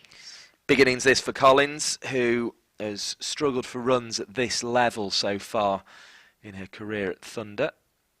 Just checking her guard. She's got time to bat today, but just often seems to get a little bit stuck in terms of keeping things rotating. She'll have a young partner in Seren Smale, who's come in and has 31 runs at the non-striker's end. We're approaching the end of the 20th over, which is where we'll bring Polly Starkey back in. But we've been delighted to be joined by Paige Caunce here at Old Trafford, as this one is defended. The first ball for Danny Collins, and defended well. But it's been a pleasure to have you with us so far, and we will have you if you want to stay around and keep watching from here. We will have you back in about another 10 overs. If I don't know how busy your day is. I don't know how many things they've got lined up for you, but you're welcome to join us as much as you'd like, as this one is bowled and it's pushed into the offside. Luff is there with the fielding. That is the end of the 20th over. 87 for 1 is the score. But yes, you're more than welcome to rejoin us shortly if you want, Paige. But I'll let you have a little relax for now, as we will switch headsets. I'll try to ensure that we don't get too much sound as we do that, but apologies if there is any. And we'll bring Polly Starkey back in. But it was great to hear from Paige Caunce as well here, and we're sort of overwhelmed with brilliant people to talk about women's cricket today, which is great, Polly. And I suppose the first thing to ask you about is that partnership of 87 at the top of the innings for Thunder. It ended in unfortunate fashion in some ways for Deandra Dottin, as this ball from Seren Smale, or received by Seren Smale, is dabbed away for a single behind square on the offside, 88 for 1. But it was a really good opening stand. Yeah, a great partnership, and Thunder have really struggled for partnerships this year. But I think that shows that they do have they've got depth. They've got a 17-year-old who can who can bat really well with one of the best players in the world, and it ends up being one of the best in the world that gets out. So I think Seren Smale will be quite comfortable at the crease now, and hopefully can get a good partnership going with Danny Collins as well. Yeah, she's got to just preserve her wicket for a few overs as Collins looks for a first run behind square on the offside, but doesn't find it. Skelton there with the fielding, who did get a hand on one at the very last ball of the power play. A mistimed pull from Seren Smale, but that's been about the only chance I can think of that was been given away by Seren Smale. Collins leaving another there and waiting with bat raised. It's high. Oh, that was the ball to get off the mark. Full toss, but she's hit it straight back at Sophia Smale. Had an eventful 100, fair to say. What was it you said earlier in the build-up to me, Polly Starkey? This one's bowled and throw outside the off-stump. Quick hands from Wraith, but Collins will remain 88 for 1. What do you say? She only gets out? She only gets A-listers out. A-listers. So I mean, I was hoping she was going to get Deandra Dottin out, but yeah, her first wicket in the 100 was Alyssa Healy. I think it was in her second ball. I think it was in her first over. So yeah, she only gets A-listers out, and she's a remarkable young player. Bowling left arm over the wicket at the moment. Oh, that's a good shot from Danny Collins. Behind square on the offside. It'll be warmly cheered by the Thunder players and by those supporters at the far end under the point. And there is another couple added to the total. Collins off the mark with a 2, and she will be very glad about that. We've had 21 overs, just the 3 off that, the 21st over of the innings. So Thunder going along nicely. Do you put them in pole position at the moment? Of course, Western Storm have plenty of batting with the likes of Wilson, Luff, Gibson, even Wraith, the wicketkeeper. Yeah, I think potentially. I think Western Storm, their fielding's got a little bit looser in the last couple of overs, so I think they do need to sharpen up. And you know, if a partnership can be held here, then that will be key for Thunder, because they've started really, really well. Here comes Skelton. Throws the ball up, worked away leg side. Luff is there and just underarms it back to a bowler and says, "Carry on, please. That was very good. Dot ball." Let's have another of those. Here's Seren Smale facing up down the track, doesn't quite get there, so defends in orderly fashion out to Wilson, who caught the first catch, an important catch it was too. But I mean, of all the fielders to pick out for Deandra Dottin, I don't think Fran Wilson was the best. Those 2 short extra covers are doing a good job because they prevent another run there. A little bit of an apology for the throw being slightly short on the way back in from Sophia Smale, who's partnering Skelton, who is worked away behind square by Seren Smale, and there is a single. If I do get my Smales mixed up this afternoon, apologies. 91 for 1 is the score. It's great to have as many of you as we have popping along to check in on Thunder's last game of the Rachael Heyhoe Flint Trophy. I'm looking at the notifications on Twitter now, and I'm struggling to keep up with them, I have to say. There's a lot of them coming in, so it's good to have your interaction here today, as this one is clipped away leg side. Good from Danny Collins again. Picks up another single. 3 she moves on to.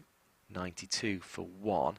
And this is a big test now for a sort of fledgling Thunder lineup. Of course, they've got Threlkeld to come, who is 4th top run scorer going into this round of fixtures. Obviously, a few went past her yesterday who got an extra innings in on the Saturday, but we'll see where she can finish up in that run scorers list, because that's quite crucial. We've been talking a lot about England as that one's worked away, and that's what a lot of players' minds will maybe start going to at this stage of the season, where obviously the eliminator's gone for these teams, but they'll be wanting to lay down markers for squads and winter tours and that kind of thing. It's good news for England that Threlkeld's found some runs in this 50 over competition. She's had a 91 and a 79 the other week, hasn't she?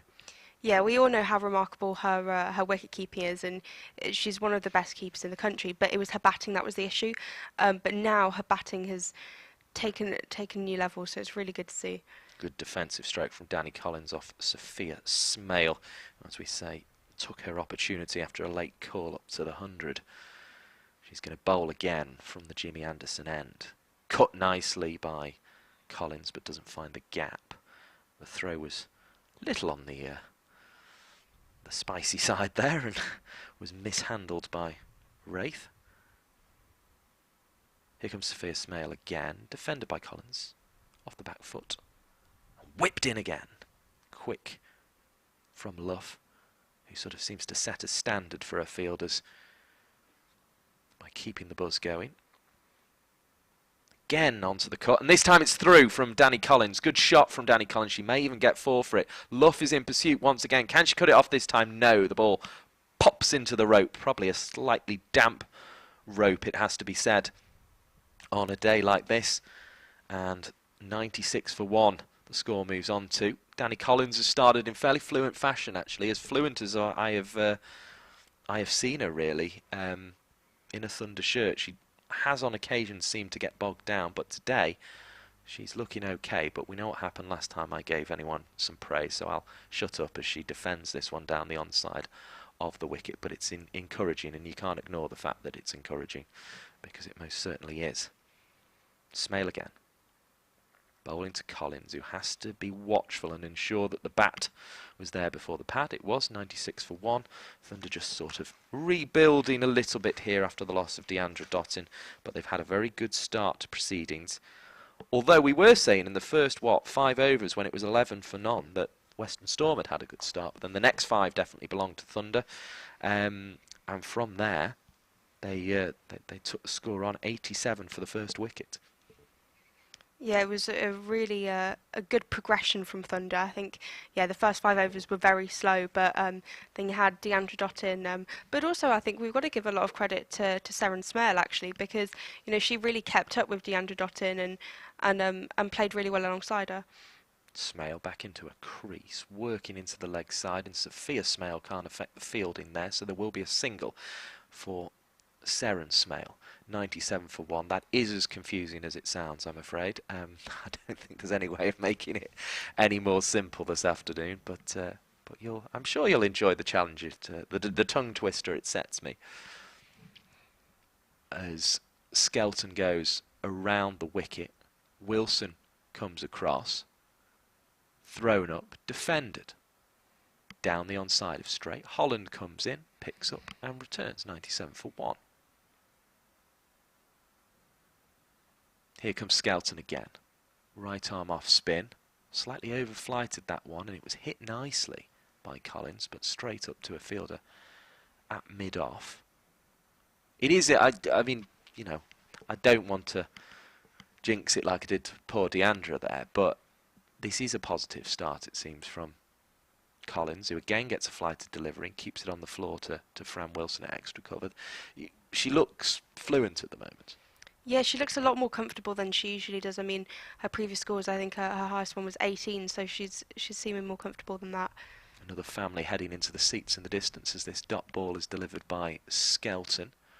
That one's defended by Collins, but I don't know, there's just something calmer about her at the crease. Just seems a little less bothered when she does face the dot balls, and a little more likely to score as well. Decides that's another one to defend. 24 overs gone, 97 for 1. No particular rush for the Thunder at this stage, you wouldn't suggest, particularly given they started in damp conditions. What are your thoughts at this stage, Polly Starkey? Yeah, I think, well, Western Storm have 2 particularly economical bowlers on. You know, you've got Sophia Smale, who's known for producing a lot of dot balls, and then you've also got Chloe Skelton, who took the key wicket of Deandra Dottin. And so obviously it makes sense that Thunder are kind of slowing down, but you know, at the same time they've got to get runs on the board, and Western Storm have a lot of depth in their batting. They've got the experience of Fran Wilson, who has a 64 international caps for England, you know, recently retired. You can't expect her not to start firing, so they really do have to get a big total on the board, I think. So just push that run rate up. At this stage, and I won't hold you to this because we've only had, 24 overs of the innings, but how big a total do you feel they need at this stage, Polly Starkey? It's difficult to say. I think... Just bringing this ball from Holland, who's bowled 3 overs for 23 so far, switching to the Jimmy Anderson end, and clipped away by Seren Smale. It wasn't a particularly great start, actually, a full toss, 98 for 1. I think they'll probably be wanting to push 220, 230. Maybe that's optimistic. But it depends obviously on wickets. That's the massive factor. But I think if wickets do fall and Ellie Threlkel comes in, for example, I think they could really push the run rate up. But I think it is quite dependent on this partnership. And as we said, Danny Collins is looking a lot more comfortable at the crease than she previously has in different games. So we'll see. But I think she's got a good person at the other end in Seren Smale. Holland around the wicket to Collins. Appeal for LBW. An immediate not out from the umpire who felt it was creeping down the leg side. 98 for 1 is the total. I said I would bring you a few little bits and bobs. One was whether that was Deandra Dotton's highest score of the season, that 46. It was indeed her highest score in high score of the season, a high score for Thunder, should I say, because 2 half centuries, of course, 67 and a 68 in the 100, as that one is blocked by Danielle Collins, just feeling away into this innings, but looking composed at the crease so far, and looking calm at the crease at the moment. Of course, that won't necessarily be converted into a total. I got rather confused by umpire Bradbury standing there with the green shoulders on the jacket and thinking that Western Storm had an extra fielder for a moment, but they do just have a cover point, 2 fields there, and a backward point. It's Danny Gibson who is at cover point and busy as always. The other thing I was going to look at was team records for highest partnerships and see just where that 87 ranked. I don't think I can do it by wicket. That might be one for Hypercourse to get in touch. In fact, he probably already has. And it's just lost in the mentions on Twitter. But that one's driven back to Holland. No run on offer. I know I set it as a task for you. Did you find it, Polly Starkey? Unfortunately not. No. It's because it's not on the Cricket Information website, highest partnerships, or I've not found the tab for it yet, as this one is played away into the offside. There is no run on offer there. That's the end of the 25th over. Always an important moment to make a scribble. 98 for 1 is the Thunder total. So sorry, remind me again, what were you saying you thought they would need as a score here, Thunder? I'd say wanting to push 220, 230. 220, 230, okay. So yeah, so they're probably on course for that, you would say. They've got wickets in hand is the big thing, isn't it? And it just depends what they can do with those wickets in hand, I suppose. As in comes Skelton, throws it up. Smale hits leg side. Danny Gibson is there with the fielding mid-on, and there's no run possible from that first ball of the over as we start the second half of this innings. It was good not to lose any overs this morning because I was a little bit fearful we might not start till 3 o'clock when I turned up at the ground today, as Sophie Luff tumbles away to her left-hand side. 98 for 1. Skelton again throws this one up, and it's hit away offside, and there is a run on this occasion. 99 for 1. Thunder approaching 3 figures, which will be the first opportunity. I have found it's for the tournament as a whole, though, unfortunately. Partnerships by wicket, as this one is cracked away behind square on the offside, and the fielding is done by Filer, I think it is there at backward point. Well, the highest partnership for a first wicket full stop is 153 between Adams and McCacken for Vipers, predictably, as the ball is bowled by Skelton and driven up to Holland.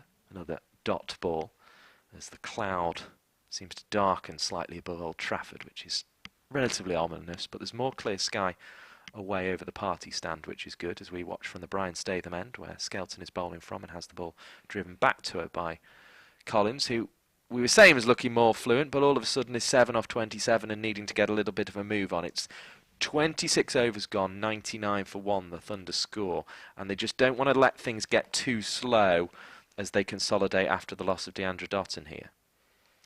Yeah, I mean, it's been very slow. I think it's only 4 runs from the last 4 overs, which is not ideal for Thunder. And as we mentioned before, Danny Collins has previously got a bit stuck with her batting, and it seems again that she's stuck only 7 runs from 27 balls. So yeah, so the 87 first wicket stand certainly not troubling the highest partnership in 2022 Rachael Heyhoe Flint Trophy cricket. The biggest partnership this season is that 153 between Adams and McGacken, as that one is driven by Smale out into the offside. There is no run on offer. Thunder do have one of the biggest partnerships this season against the Vipers at Southampton, and that was on the 11th of September, so the previous Sunday. As scampering through is Smale for another 2 to a total. She has 38, and that's the 100 up for Thunder. 101 for 1, very good start by Thunder. A large part of it is that 87 opening stand between Sarah Smale and Deandra Dottin, but Danny Collins has come in and contributed her 7 so far. But yes, the partnership last week between Lamb and Threlkeld of 116 is the highest 4th wicket partnership of the season, so Thunder have one of those good partnerships in there. Oh, that's clipped nicely, very nicely by Sarah Smale. It will run and roll away out towards the mid-wicket boundary. There will only be 2 on offer though, takes the score on to 103. And we should also mention the highest 9th wicket stand of 73 was between Sophia Smale, who has been bowling here today, and Lauren Filer, who's also had a spell today. So proof that Western Storm bat deep, and Thunder were on the wrong end, of course, for the highest of any year the Rachael Heyhoe Flint Trophy of a last wicket stand when they played South East Stars earlier in the season. And it's a big reason why South East Stars are going to the Eliminator, and they will have a home tie as well because they moved past Vipers yesterday, who were beaten by Northern Diamonds. That one defender down the onside, no run. So that 10th wicket partnership was 76 between Lauren Smith and Danny Gregory for the South East Stars, and that really swung that game, even though Alex Hartley had claimed 6 for 36. Alex Hartley not playing today, as this one is driven on side of straight. I'm sure she may well, knowing Alex Hartley and knowing she's a bit of a batcher, be listening along. Who knows? 104 for 1 is the score. You're with myself, Mike Perkins, and you're with Polly Starkey from the Naughty Child podcast, listening to the Lancs TV YouTube stream. And I hope you're enjoying the entertainment, as people are in the point there. We've seen people arriving through the morning, maybe seeing, oh, actually, it's drier than I thought. Get down, and please do so if you're able to. Nice shot by Collins, but again, fielded by the bowler Holland, who seems to have settled into her work in that over. She went for 23 from her first 3 overs, which was a tad on the expensive side, but just 6 from the 2 overs she's bowled from the Jimmy Anderson end rather than the Brian Statham end. So that's a better contribution all of a sudden than Polly Starkey. Yeah, 100%. And I think Thunder just need to up that run rate, and Collins needs to get some more runs on the board, because 7 from 28, even though it's 50 over, it's really not good enough. Here's Seren Smale hitting into the offside. Wilson there with the fielding. She has taken the catch in the only wicket to 4 all so far. It was Deandra Dottin out for 46, if you're just joining us. And a very well made 46, but very well supported by Smale, who's on to 42 herself now, and is looking at home and looking as if she's taking that form of 350s and 100 from academy cricket this season into what she's doing here, and approaching a half century. Very useful runs indeed. Here comes Skelton, clapped away to Luff at extra cover. They like an extra cover, do Western Storm. They have Wilson and Luff in that area of the field at the moment, as this one is thrown up by Skelton, hit back to the bowler, who gratefully accepts another dot ball to reach the halfway point of her over, or past the halfway point of her over. 2 balls left in it, 105 for 1. So details of Dotton's innings: she faced 60 balls for a 46 and hit 6 fours as Skelton bowls again. Dabbed, hit on the head of the ball, so to speak, if that makes any sense to anyone at home. Hit on the top of the ball is probably more accurate. No run produced. 105 for 1. and we are enjoying a final game of Rachael Heyhoe Flint Trophy cricket of the season from Old Trafford. Of course, Thunder winning their previous game here on the Duckworth-Lewis Stern method. But fortunately, as that over comes to an end, tidy one indeed, 105 for 1. We have not needed Duckworth-Lewis or Stern so far, and I think, as nice as people as I'm sure they are, they can stay away from this game. Thank you very much. Yeah, definitely. I don't think anyone likes a rain-affected game, and it's good to see just a full game of cricket happening, because a lot of the time, I think Central Sparks are a great example. They've had, I think it's 4 Rachael Heyhoe Flint games affected by rain and 1 Charlotte Edwards Cup game, and all of them kind of fell for the wrong side of them, which is a real shame. And so it's good that the weather's cleared up and we're getting a good game of cricket in. Well, I was going to add to that, though. I'm sure Thunder didn't mind the Duckworth-Lewis Stern method that much when they won on it. I think if you win on it, you mind it far less than if you lose on it. But that's always the way, isn't it? You're watching the Lancs Cricket TV YouTube stream, and it's brilliant to have you with us here. Do make sure you hit the like button. That helps other people find what we're doing. As in comes Griffiths to begin her first over. And it is played away into the offside by Seren Smale, who's on 42, approaching a half century. She will be very keen indeed to get there, I would imagine. Still 8 runs away at the moment. But it would be a notable achievement for somebody brought up from the academy side. Obviously made a debut last season, but she's been brought in with a view to the future, and she's looking competent at the moment. But you have to be careful saying these things, because there's this belief in a commentator's curse. Not that I can ever affect things from here. I did rather worryingly at Southport, though, when we were at the outground, find out that the player, Alex Hartley informed me that the players could hear most of what I was saying during the commentary, which is a tad embarrassing, as this one is bowled and hit down the ground during the through the offside, rather, particularly when you muddle your words up like that. 105 for 1, the score remains, another dot ball. Yes, that was a little bit mortifying to find out, as I'm sure you can imagine, Pally Starkey. Yeah, I'm aware a lot of the teams get asked to watch back the matches, to watch their own performances. I'm always slightly concerned that they do hear the commentary, and people... Oh no, the analyst definitely doesn't listen to us. Andrew, he's a very nice man. He provides us with nice stats, but he definitely doesn't keep us on through the whole thing. That would make it very difficult for him to do his job. One more, 106 for 1. Although he does sit quite close to us on the balcony at Sale, so he has to listen to us on those days. But yeah, I think he probably mutes us, I would guess, and I hope he doesn't unmute us for the players. Because they don't need us waffling on, because they know far more than us. As Geach, she bowled a very good opening spell, although there was a few attempts to get after her by Deandra Dotton. Makes her way back to backwards square leg. There's also a deep mid-wicket. Does this mean it's going to be short? No, it's a double bluff. It's full and driven to Sophie Luff on the offside of the pitch. I'm afraid I haven't had a chance to read the notifications much, but it looks as if the contributions from yourself, Polly Starkey, and also from Paige Corns about her game 2, which is the little logo you're seeing in the top of the screen, are going down very well. So that's nice to see. As in comes the bowler Griffiths, who's just prodded away into the offside. Collins will be glad of that, because she'd been stuck on 7 for a while. Moves on to 8, 34 for 1. And it is possible for batters, isn't it? They can just get stuck on a number sometimes, and all of a sudden they get off the number, and it goes away well. Nice comment from Ellie Indy saying, "What a trio." I presume she means Paige Corns, Polly Starkey, and her game 2. I wouldn't dream of including myself in that trio. Very but modest of yourself. I wouldn't say it's modest. I'd just say it's the truth that those 3 things are far more important. But yeah, it's nice to have you all with us. It's nice to have people talking about the Her Game 2 campaign, and it's lovely to have cricket here at Old Trafford, and Skelton bowling from the Brian Statham end. She's been relatively tidy so far.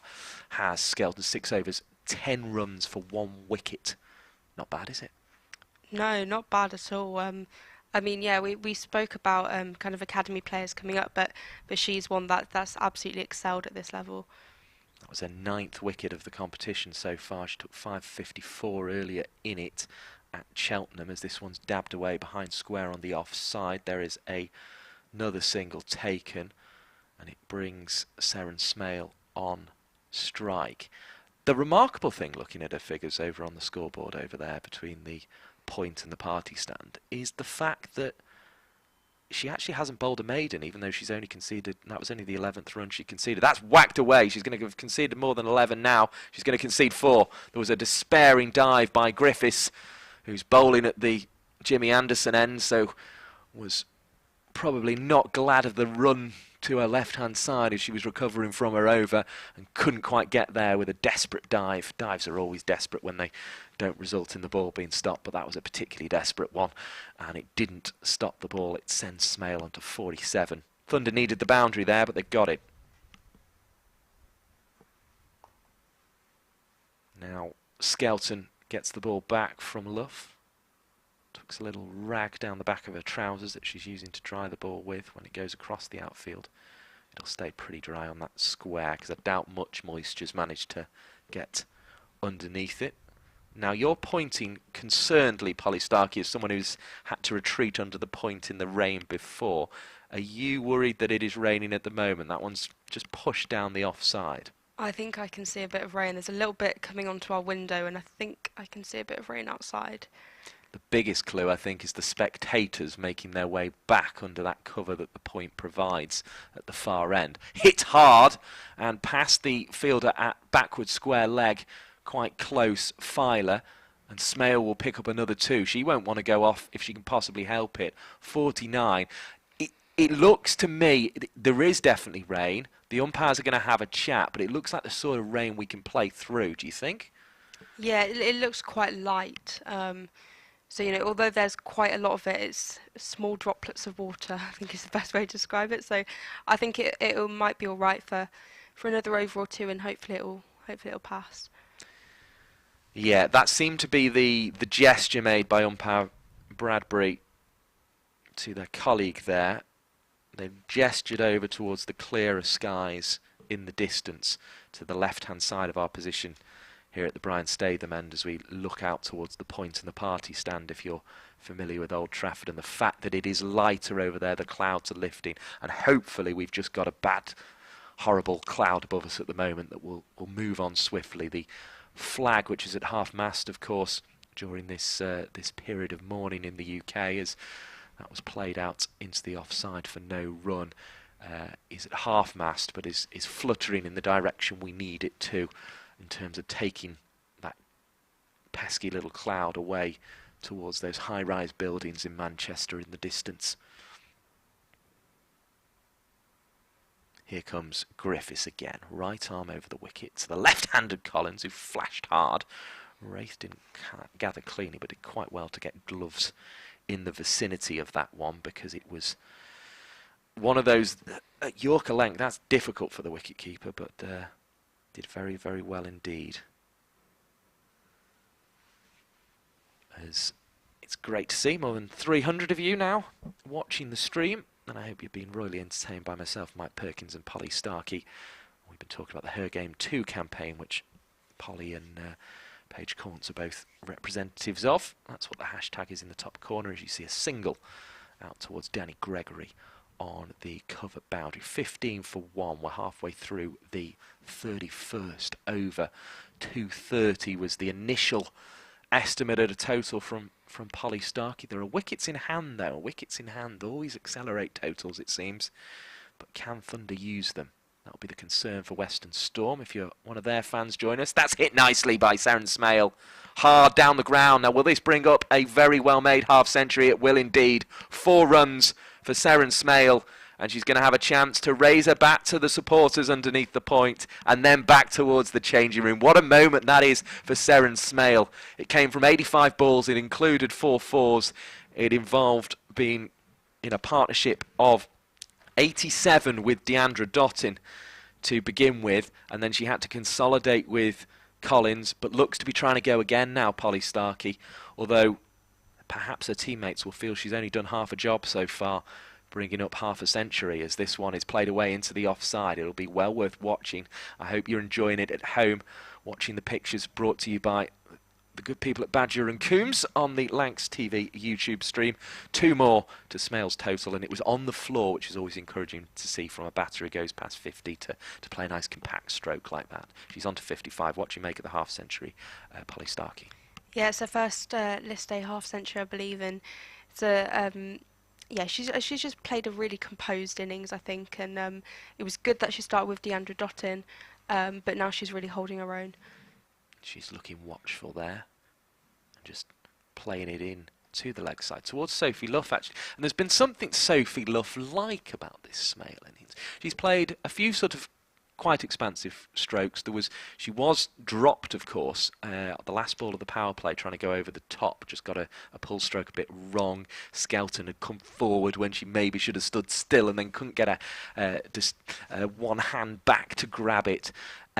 And she had that one that went in the air through point. But in the same way that Luff does, just sort of gets to the crease, accumulates when she has to, is solid when she has to, pushes the ball around on the floor. I think that the Smale innings, by and large, has been quite like a Sophie Luff innings. Yeah, I agree, and it's so encouraging that you can see those parallels, because you think about the successes Sophie Luff has had. You know, the back end of last season, she hit 163. I think it was their last game of the season against Sunrisers, and you know, to see those similarities. And Sarah Smale's only 17. Yeah, Sophie Luff is at least 10 years older than her. Skelton bowling to Collins, who works it away. Was this bat or pad? We'll find out in a moment. It was a swift single, but a well-made one, because Wraith had to whip the glove off and go and do the fielding herself as the wicket-keeper. 123? 121? 2. It's had 121, 122. It's been wiggling around all I've said. 122 for 1 is the score, as this one is driven to Fran Wilson. Oh, I like it when people agree. Usually people tell me I'm waffling on and talking nonsense.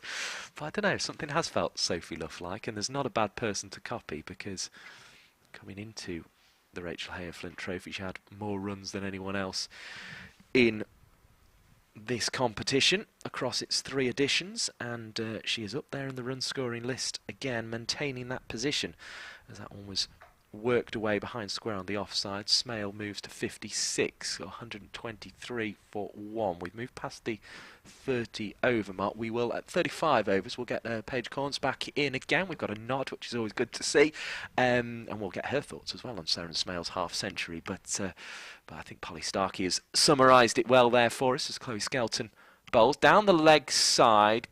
Good piece of wicket keeping by Rafe to get across, but it is a wide ball. 124 for 1. The total moves on to. I was looking something up. I've completely forgot what it was. That's embarrassing. As in comes Skelton and bowls right arm off spin. Collins went a long way and then had to go a long way back. Wraith was quick with the bails, but Collins had aborted that attempt to go down the wicket in time. I've remembered what it is now. It's to find out how many runs Sophie Luff has got this season, because as we say, she's not a bad person to be copying. That's a very slow ball from Skelton.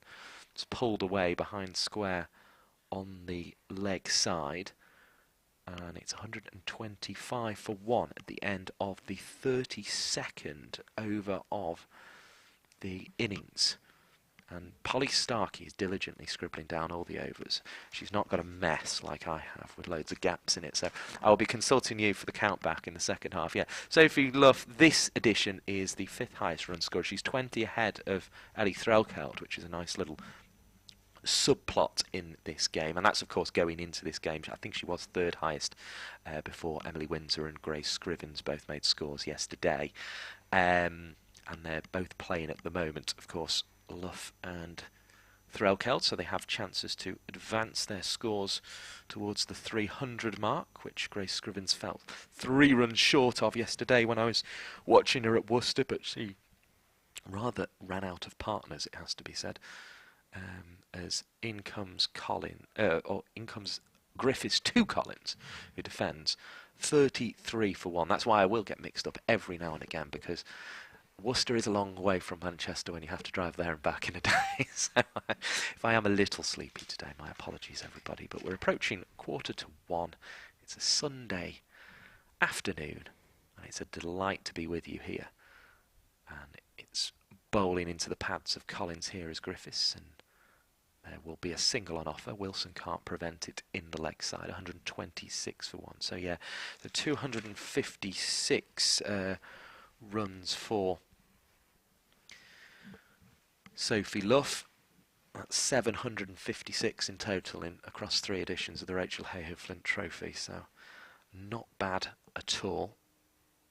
Her best this season was 100 not out v Sunrisers, as this one is worked into the leg side by Seren Smale, who we feel is perhaps taking a bit of inspiration from the style of Luff. She also got a 95 against South East Stars earlier this season. So the summary of that, in simple terms, is that Sophie Luff can bat and is not a bad person to copy.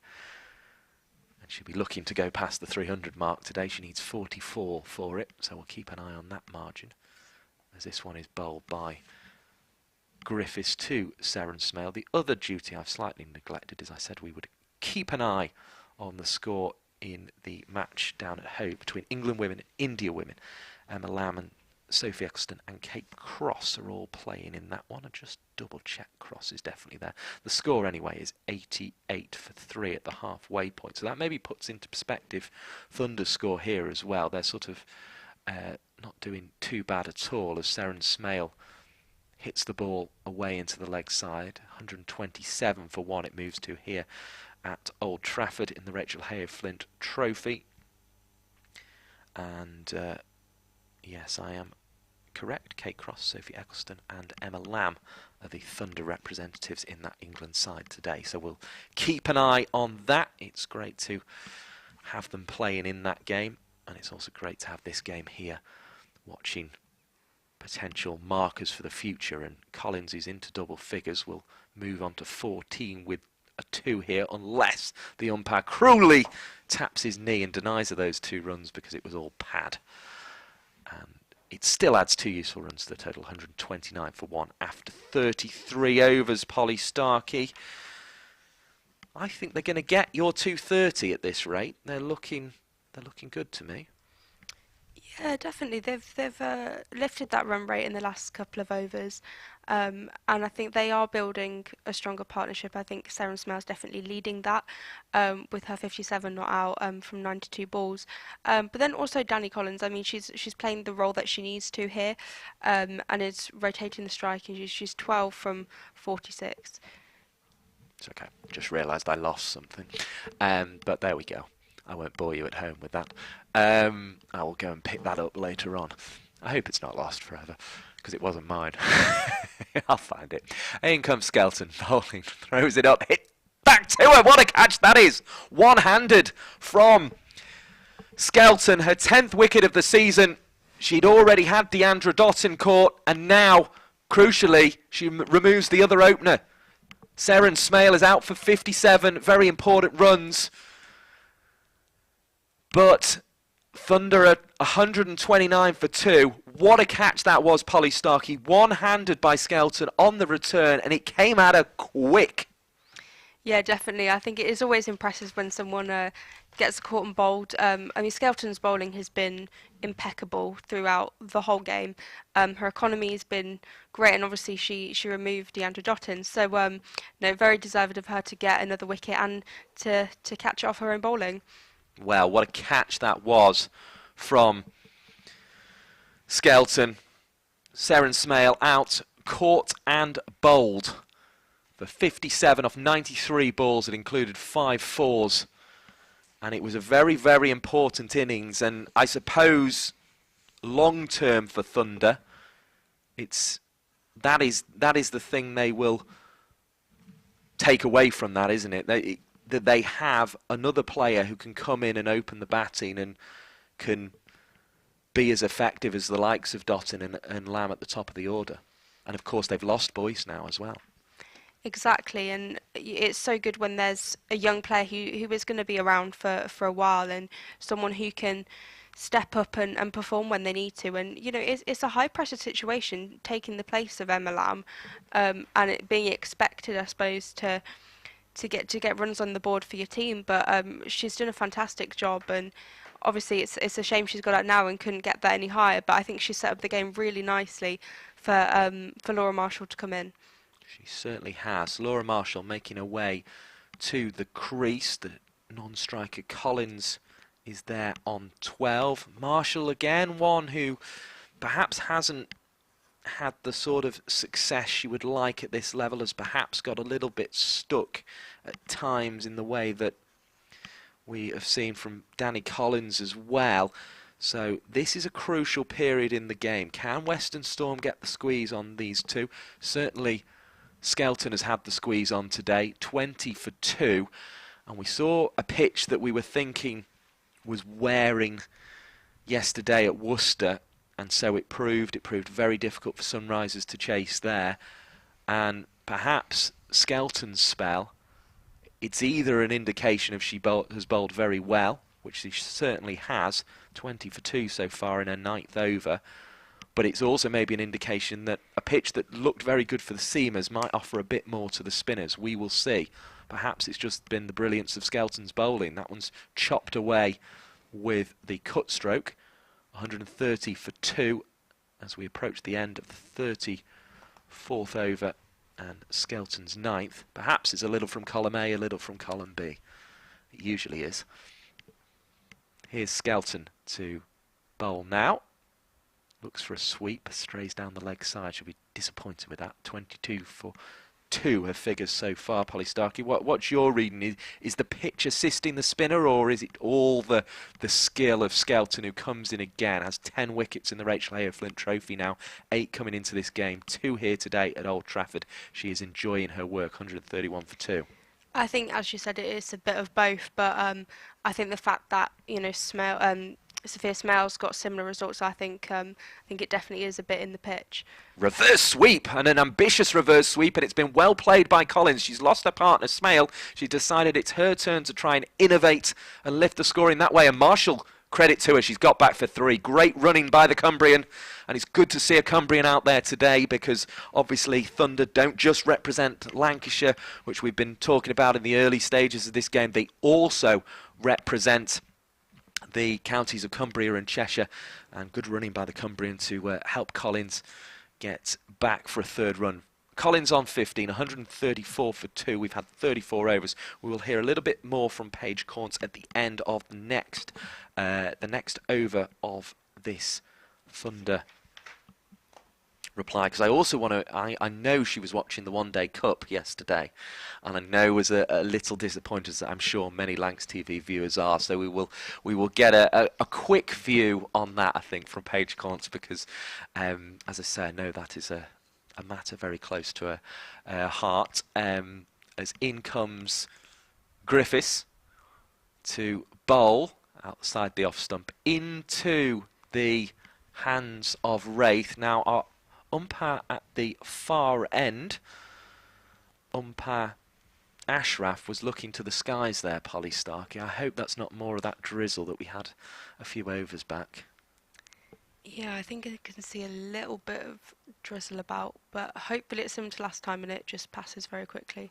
The only spectator still on the front row is very much rain-macked up. There's an appeal for LBW. I think that pitched outside the leg. We're on a slight angle here. It appeared so.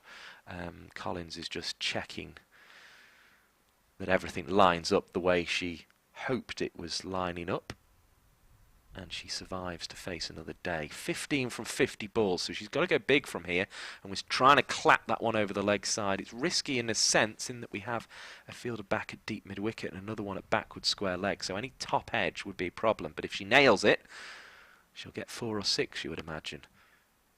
Here's Collins. Hits down the ground. She's hit some powerful strokes today. She's looked fluent, but has just not been able to keep the board moving.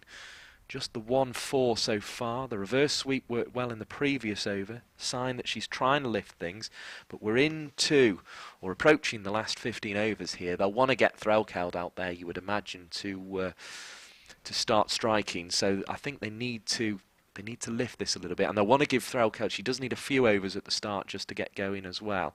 So Collins has to sort of try and accelerate things. There was a little bit of a mix-up for a second there, but it was not a noticeable one because Luff couldn't field the ball cleanly for once, couldn't stop it cleanly. She's been sliding around all over the place in what's a fairly cool Manchester day. That may also explain the fully waterproofed member of our crowd on the front row there in front of the point. 135 for 2. Little bit of gesturing to the fielder on the cover boundary about how far back to that boundary they go. Inside edge by Marshall, who has won and may have had a heart in the mouth moment, so to speak, there, Polly Starkey.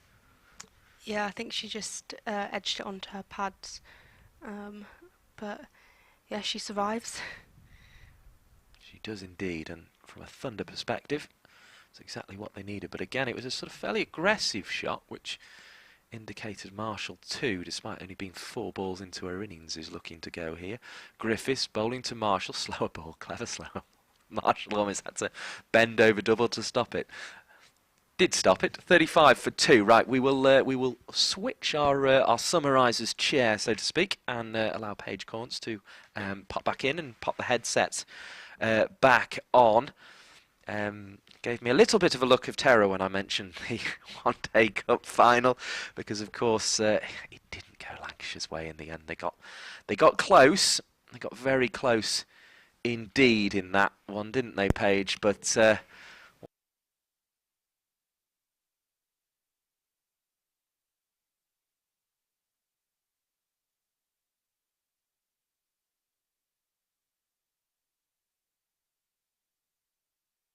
Thunder, it's defended by Collins.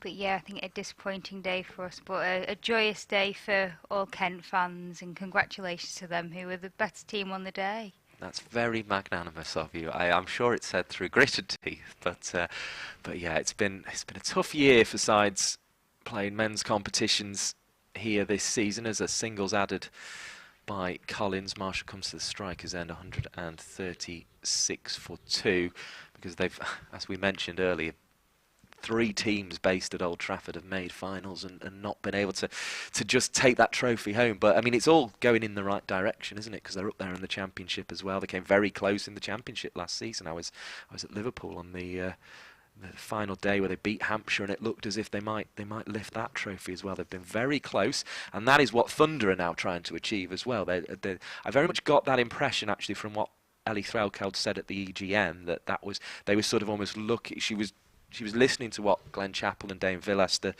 men's captain, were saying as Collins is back onto strike after the single from Marshall, and she'll pick up runs herself here, just working this one away into the leg side. It's going to look for 2, and it's going to come back for 2.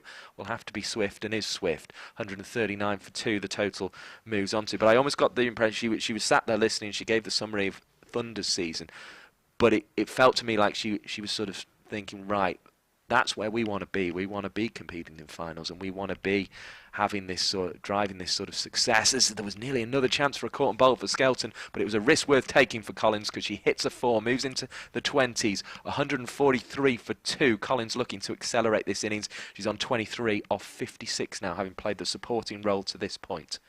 And was that your feeling? I know you watched a bit of that EGM. For the supporters and the members, that Threlkeld is now sort of looking to almost take the example that the men's team have set with their success and bring it into what Thunder are doing as well. Oh, absolutely. I think for Thunder's development, I think we're quite at the start. Here's Skelton, bowls, and it's defended into the onside, and there is no run. And we're kind of I think the team and the club are looking at really starting to push forward with the women's game. They're starting to put more into it. Kind of before this, pre-season, they had a tour in with the men.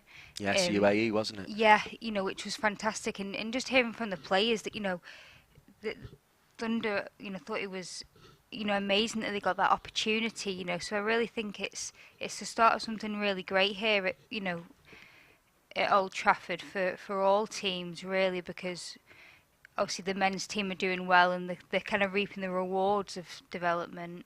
Here's Griffiths to continue. 4 overs, 12 for none so far. Bowling to Marshall, who drives awkwardly into the leg side. Luff there with the fielding, and the score remains on 43 for 2, where it was at the start of the 36th over.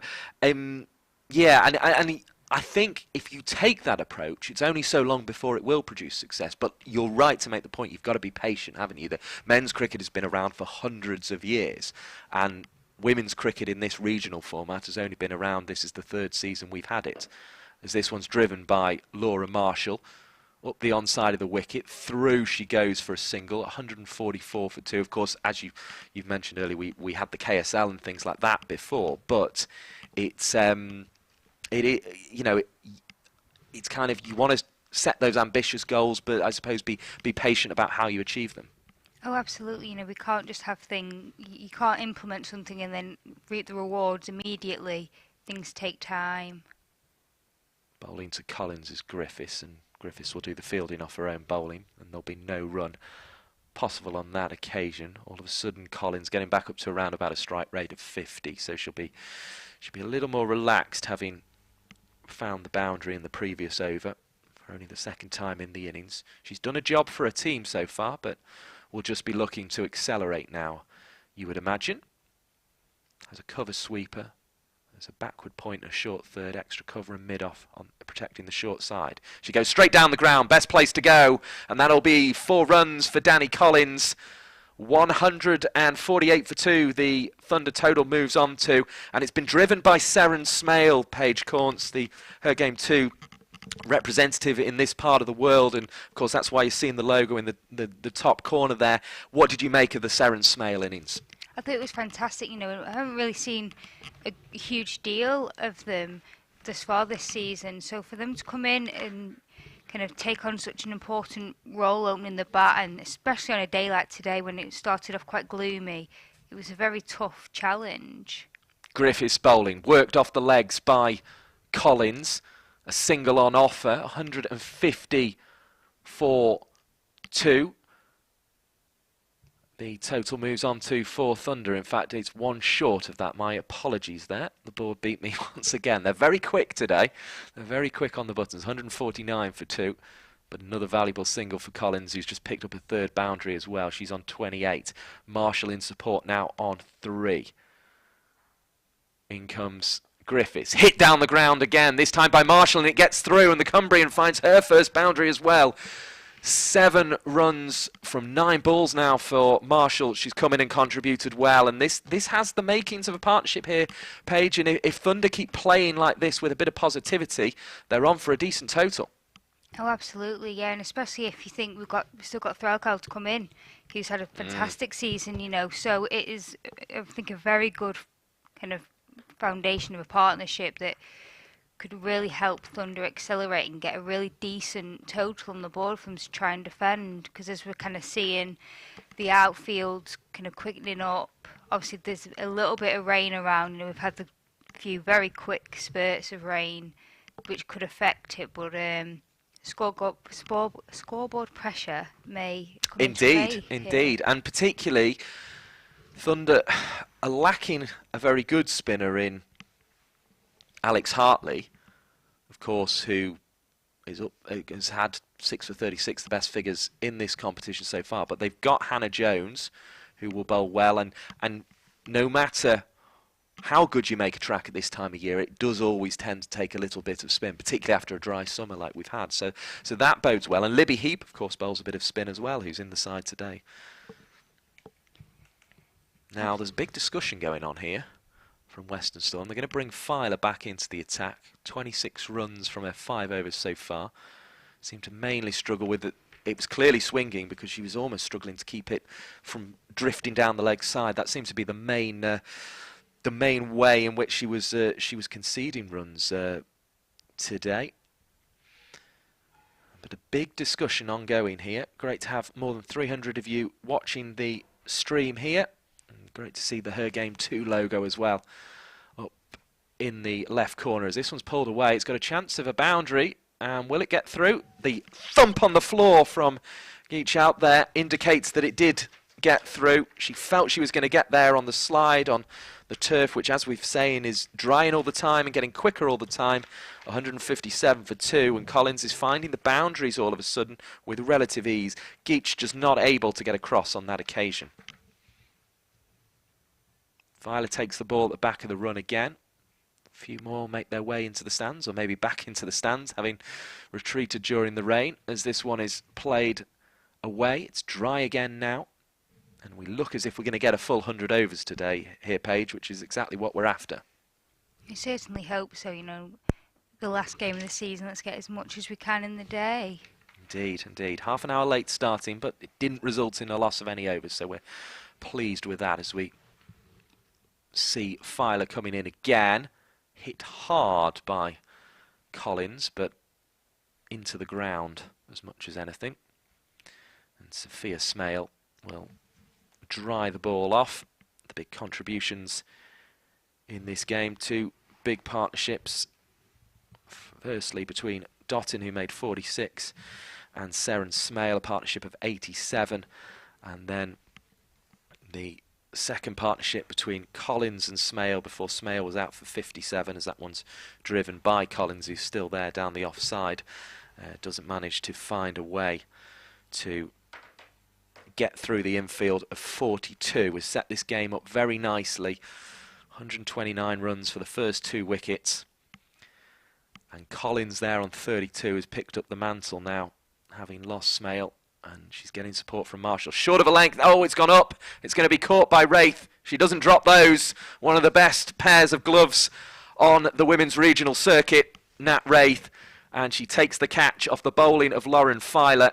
And it means Collins's innings of 32 comes to an end of 65 balls with 4 fours. It was a useful contribution, wasn't it, Paige? We were wondering if it was a bit slow when she was 7 off 27, but she got herself going, and I suppose we'll be disappointed to be walking off at this stage with still 12 overs and a ball remaining. Oh, absolutely. It was, an important knock for her as well. Hasn't had a big knock this season, so it was important to try and anchor herself and the team. It was a good contribution, and she will be disappointed that she couldn't really kick on and get a big score. But it does bring Ellie Threlkeld, the captain, to the crease with her 236 runs in the Rachael Heyhoe Flint Trophy in the 6 games ahead of this one to the wicket. But Collins is out, crucially. Skying a pull shot in the air and caught by Nat Wraith. And Laura Marshall just discusses how to proceed with Ellie Threlkeld, but she's probably said, just do what you've been doing all season, Skip. Scored 91. It was pretty agonising I was there that day commentating to see her run out for 91. One of the best runners on the circuit, one of the quickest between the wickets, just pushing a ball to Piper Cleary, and the Australian with a direct hit against her former teammate running her out for 91 was an agonising moment. But last week, and as we said, she was involved in that biggest 4th wicket partnership of the 2022 Rachael Heyhoe Flint Trophy, with Emma Lamb of 116 for the 4th wicket last week, and made 79 did Ellie Threlkeld, so she scored runs both sides of the break. She's got a little bit of time to get herself in, which I think is what she prefers here, and then she can go hard during those last 10 overs. Facing her first ball from Filer now to complete the 38th over of the innings. There's an inquiry about LBW. I think there was some bat involved there from Threlkeld, and she didn't seem too bothered by it, just raking away at the guard. The Rainford CC player, 157 for 3. What are your thoughts on a good total then here, Paige? Polly Starkey has given hers. Where do you think Thunder need to get to post a competitive total? I probably would have to agree. We would definitely probably need more than 220, I think, because we need there to be some sort of pressure on Western Storm, because we know what this ground can be like, and luckily, Thunder have actually played here a couple of times this season, across the 2 tournaments in the Charlotte Edwards Trophy and now Rachael Heyhoe Flint, so we needed a good total, because obviously the outfield's quickened up, and it can be easy, I think, to score runs if somebody gets in and really kind of takes it to Thunder's bowlers. So I think I'd have to agree with 230 is a good kind of total.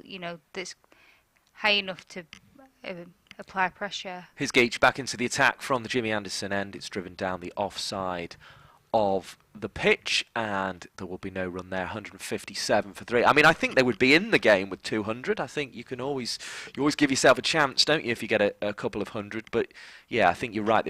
They will be looking to go bigger than that, up towards the sort of 220, 230 mark as Geach bowls. So we have Polly, Starkey, and Paige Corns in agreement on that one, and we will see if Thunder, how close they can get to it. I think they've got to get to 200 first. That's the first port of call, isn't it? And then see how big they can go from there. 2 dot balls to start this over, but of course Marshall found the boundary down the ground in the previous one. That's what she'll be looking for again. She's on 7. Hits this one onside of straight. Threlkeld will be looking for 2, but I think that's gone too quickly up to mid-on, or long on rather. And it has indeed, so just a single on offer brings Threlkeld on to strike for a second ball. 158 for 3. He's had a good season so far, as we've been mentioning, averaging 47.2, and she scored 236 runs, so you can't really argue much from that. Still only 23, Ellie Threlkeld, so a young captain of Thunder here. Tries to drive there, but only finds Sophie Luff. 158 for 3. Has played more than 50 games now. She brought up her 50th game of the season this year across the various guises that Thunder have been across KSL and in these regional competitions now. She works this one again to Sophie Luff, so another dot ball as Threlkeld feels her way into this innings.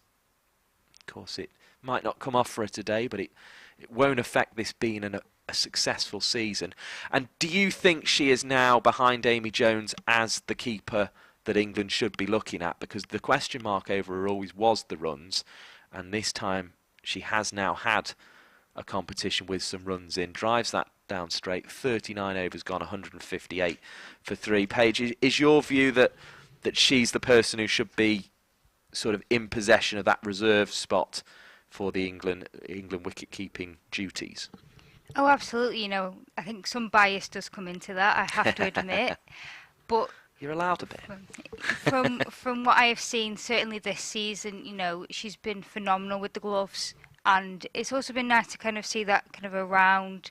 It's not just Thunder fans saying it. I've seen a lot online of people just, maybe catching it for the first time, whether it's in the Charlotte Edwards or Rachael Heyhoe Flint or even the 100, and being like, she's got great hands. Yeah. So I think that's kind of undeniable at this point. Filer bowling through outside the off stump. I always remember the first game of the 100 against Oval Invincibles, and she'd been wearing the white gloves, and then all of a sudden she turned up in obviously the black Oval Invincible strip with these black gloves, and obviously took that wonderful leg side stumping in that game as well. And it was just kind of it was a strong look, I have to say, as Filer comes in and bowls Laura Marshall, cuts her in half with that ball that jagged back. And Marshall is out for 8 from 13 balls. The score's 158 for 3. Thunder needing to accelerate up towards 200 and beyond, you feel. And they just need a batter now to come in and see them through to that total. It won't be Laura Marshall. Out for 8 of 14 balls with 1-4. Was looking in relatively good touch, but hasn't made a score here. And well, that was all about the quality of the delivery of Lauren Filer. We mentioned she'd been getting it tailing back in, and she got that one spot on, Paige. Well, that was a glorious delivery, and bails were everywhere. They were. So sometimes you have to just hold your hands up and say well done to the bowler in those circumstances. It was a beautiful delivery, and there probably wasn't really too much Marshall could have done. So now it's Thunder in a tough position. You got kind of Threlkeld. Wow, she's had a fantastic season. She's only 4 balls in without getting off the mark. So this is a very big partnership for them now. Yeah, Daisy Mullin coming out now to try to continue what's been a good innings so far from Thunder, but they just this is the sort of this feels the period where games can be won and lost, doesn't it? Can you make use of those wickets at the back end of the innings, and can you get yourself up to a competitive total? And it seems to be what the likes of Vipers and Diamonds, who've had the most success in these regional competitions, seem to be able to do at the moment. They seem to be able to just bat deep and always find a way to a total that's competitive on the pitch they're playing on. Oh, absolutely. Yeah, I think it's kind of been Thunder's weakness. You know, as we get into positions like this, and then we can't steady ourselves. I think, whereas this is what we need from a young but experienced Rachael Held and Daisy Mullin right now. Daisy Mullin then, as I say, pre-season won a game with a couple of really big sixes. It's that sort of thing that maybe will be required at some point during her innings today. Defends that into the offside. No run on offer, 158 for 4. The cloud lifting away to our left. The sun is shining over Manchester. Don't let anyone ever tell you that never happens. I can see sunshine over the city of Manchester. So that is very, very good news. And it's bathing the outfield here green at Old Trafford as this one is driven into the offside. It's a poor return, if we're honest, by Sophia Smale that I don't think Rafe would be too grateful for, but she's got a catch to dismiss Collins. The other players out. Dottin for 46, Smale 57, Collins 32, and Marshall 8.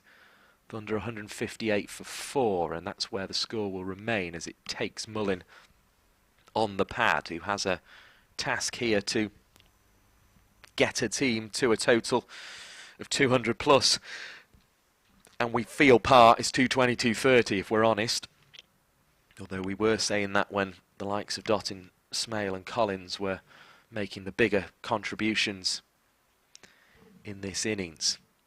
Short of a length, pulled away, not quite where Mullin wanted. I think there was bat involved, but I think there might have almost been a bit of body involved too, just diverting that one away. 160 for 4.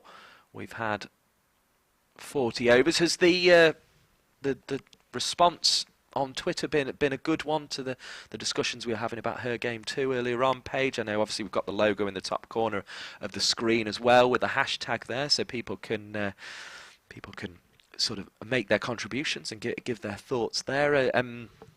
I've seen seems to be a fair bit of activity, and I know you're usually across that side of things. Yeah, there's been a mixed response across kind of social media. I think what I've seen from Twitter has been so positive, which is just fantastic. That's good. Because, all the campaign is just something positive. There is no malice behind the campaign whatsoever. It just wants to empower the women's game and women's experiences within cricket and get more people involved, which, there is absolutely nothing wrong with that. Here comes Geach bowling to Daisy Mullin and defends this one into the offside. There's no run on offer there. Yeah, I mean, I can't think of any cricket who would not want more people enjoying cricket and more people to talk to about it and have fun watching it with and all that kind of thing. And that's pretty much what the Her Game 2 campaign's about from what I can gather. Here comes Geach again, bowling to Mullin, who drives straight down the ground. No run on offer, 159 for 4. Oh, absolutely. And obviously there are always kind of the people who want to have a moan, I guess. It's what us Brits are known for.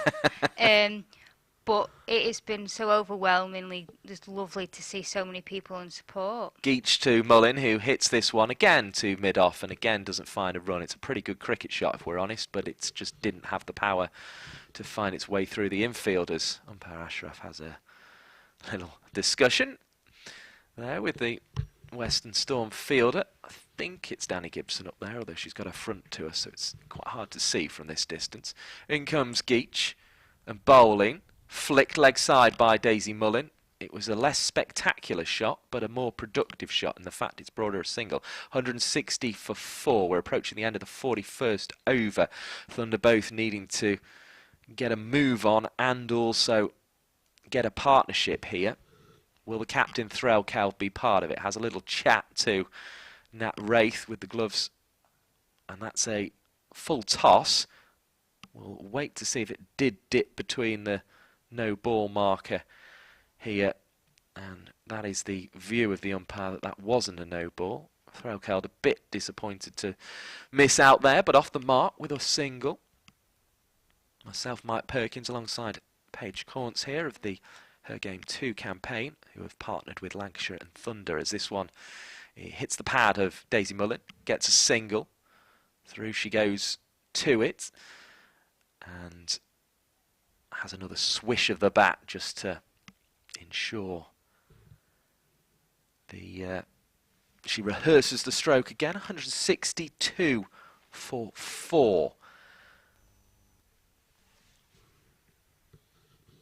It's just, I don't know, it could go either way at this point, couldn't it? You feel there could almost be 190 for a lot of wickets, or they could be that 230 that they probably desire here, Paige.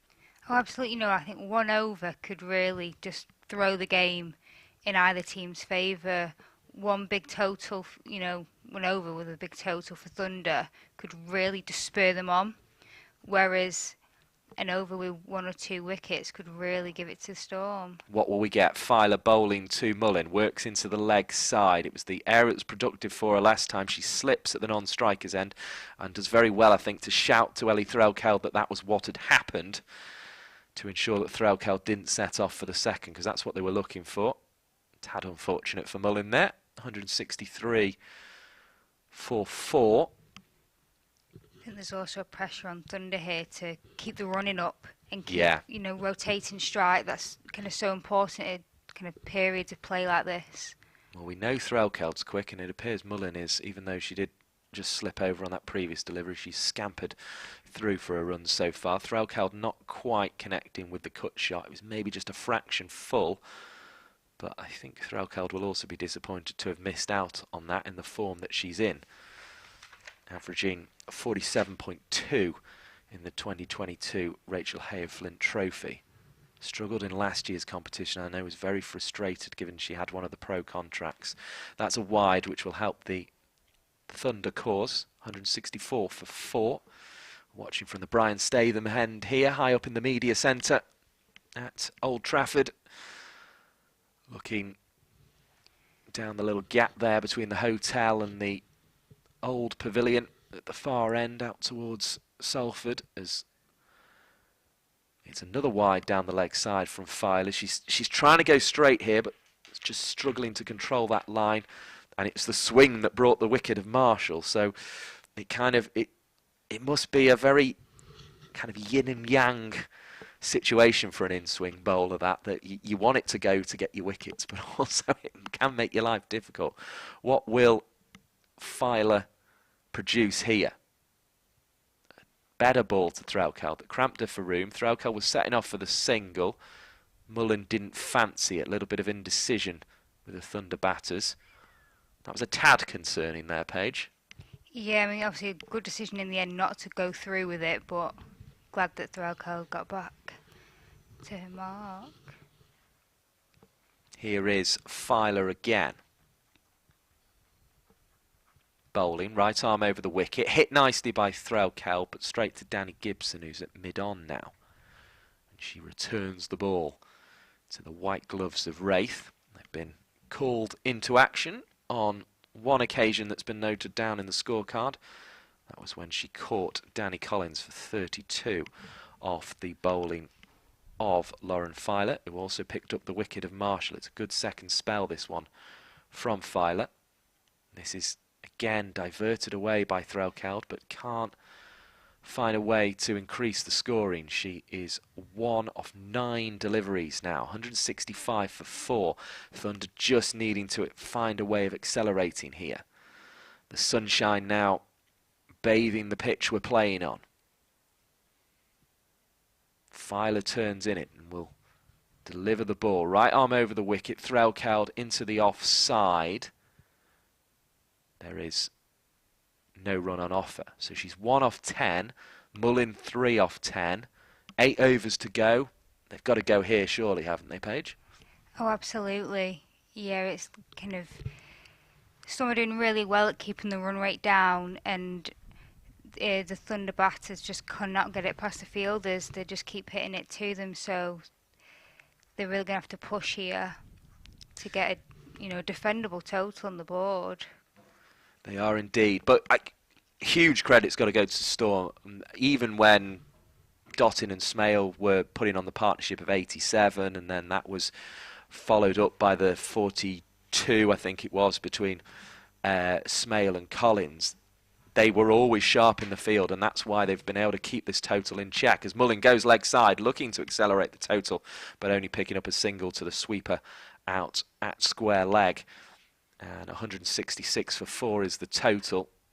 At 200, which is still 34 runs away, is very much the first port of call in this innings for Thunder, and then they will be able to go bigger from there. Now, did Threlkeld get any bat on that? It doesn't hugely matter because they're going to pick up 2 runs whatever.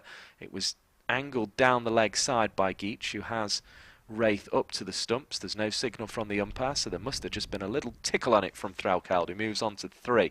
Better over so far. 3 runs from 2 balls. That's more like the scoring rate that Thunder will be trying to go at for the remainder of this innings.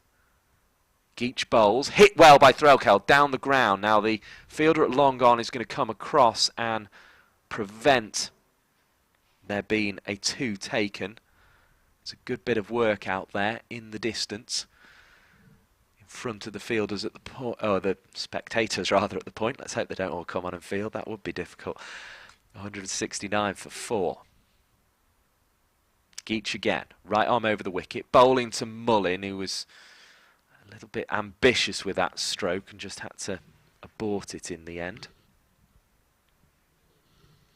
The rain appears to have largely relented since we started at 11 o'clock, which is very good to see, because it was, as Geach bowls to Mullin, hits it airily, but the fielder is back again, so there will just be the 1 run taken up there. 170 for 4.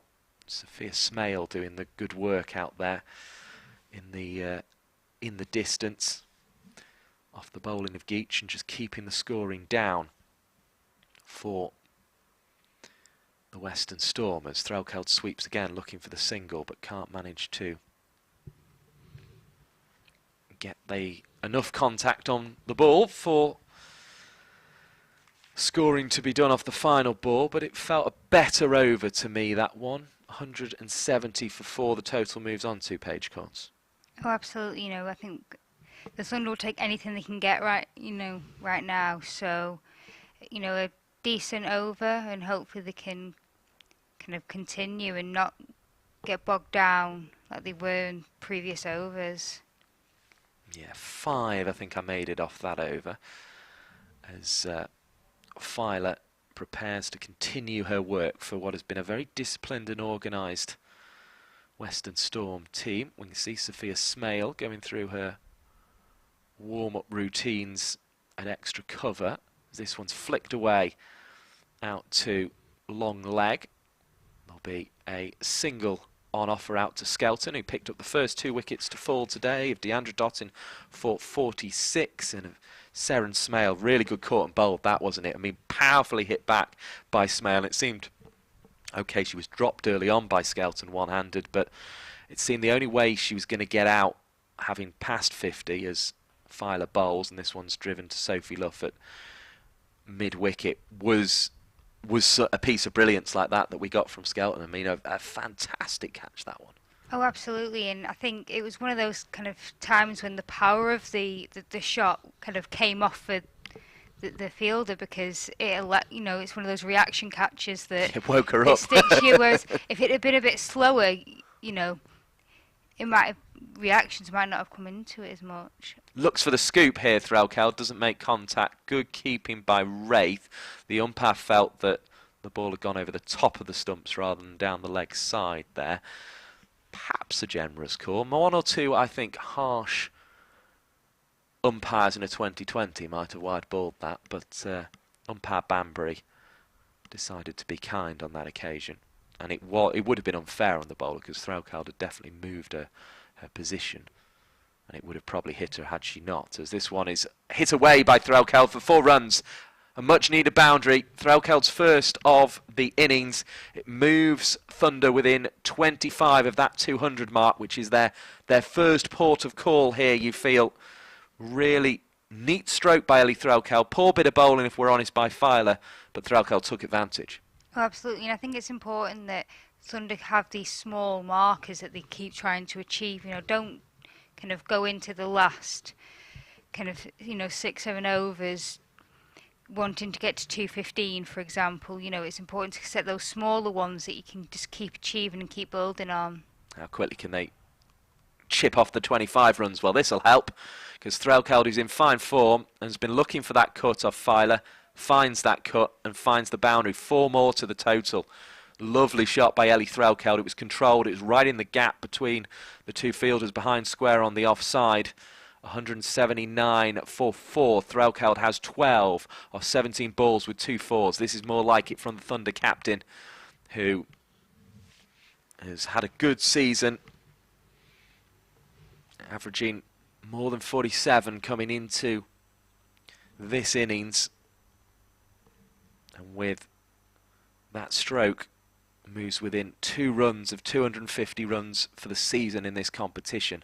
She's in only her 7th game of it. Threlkeld waits.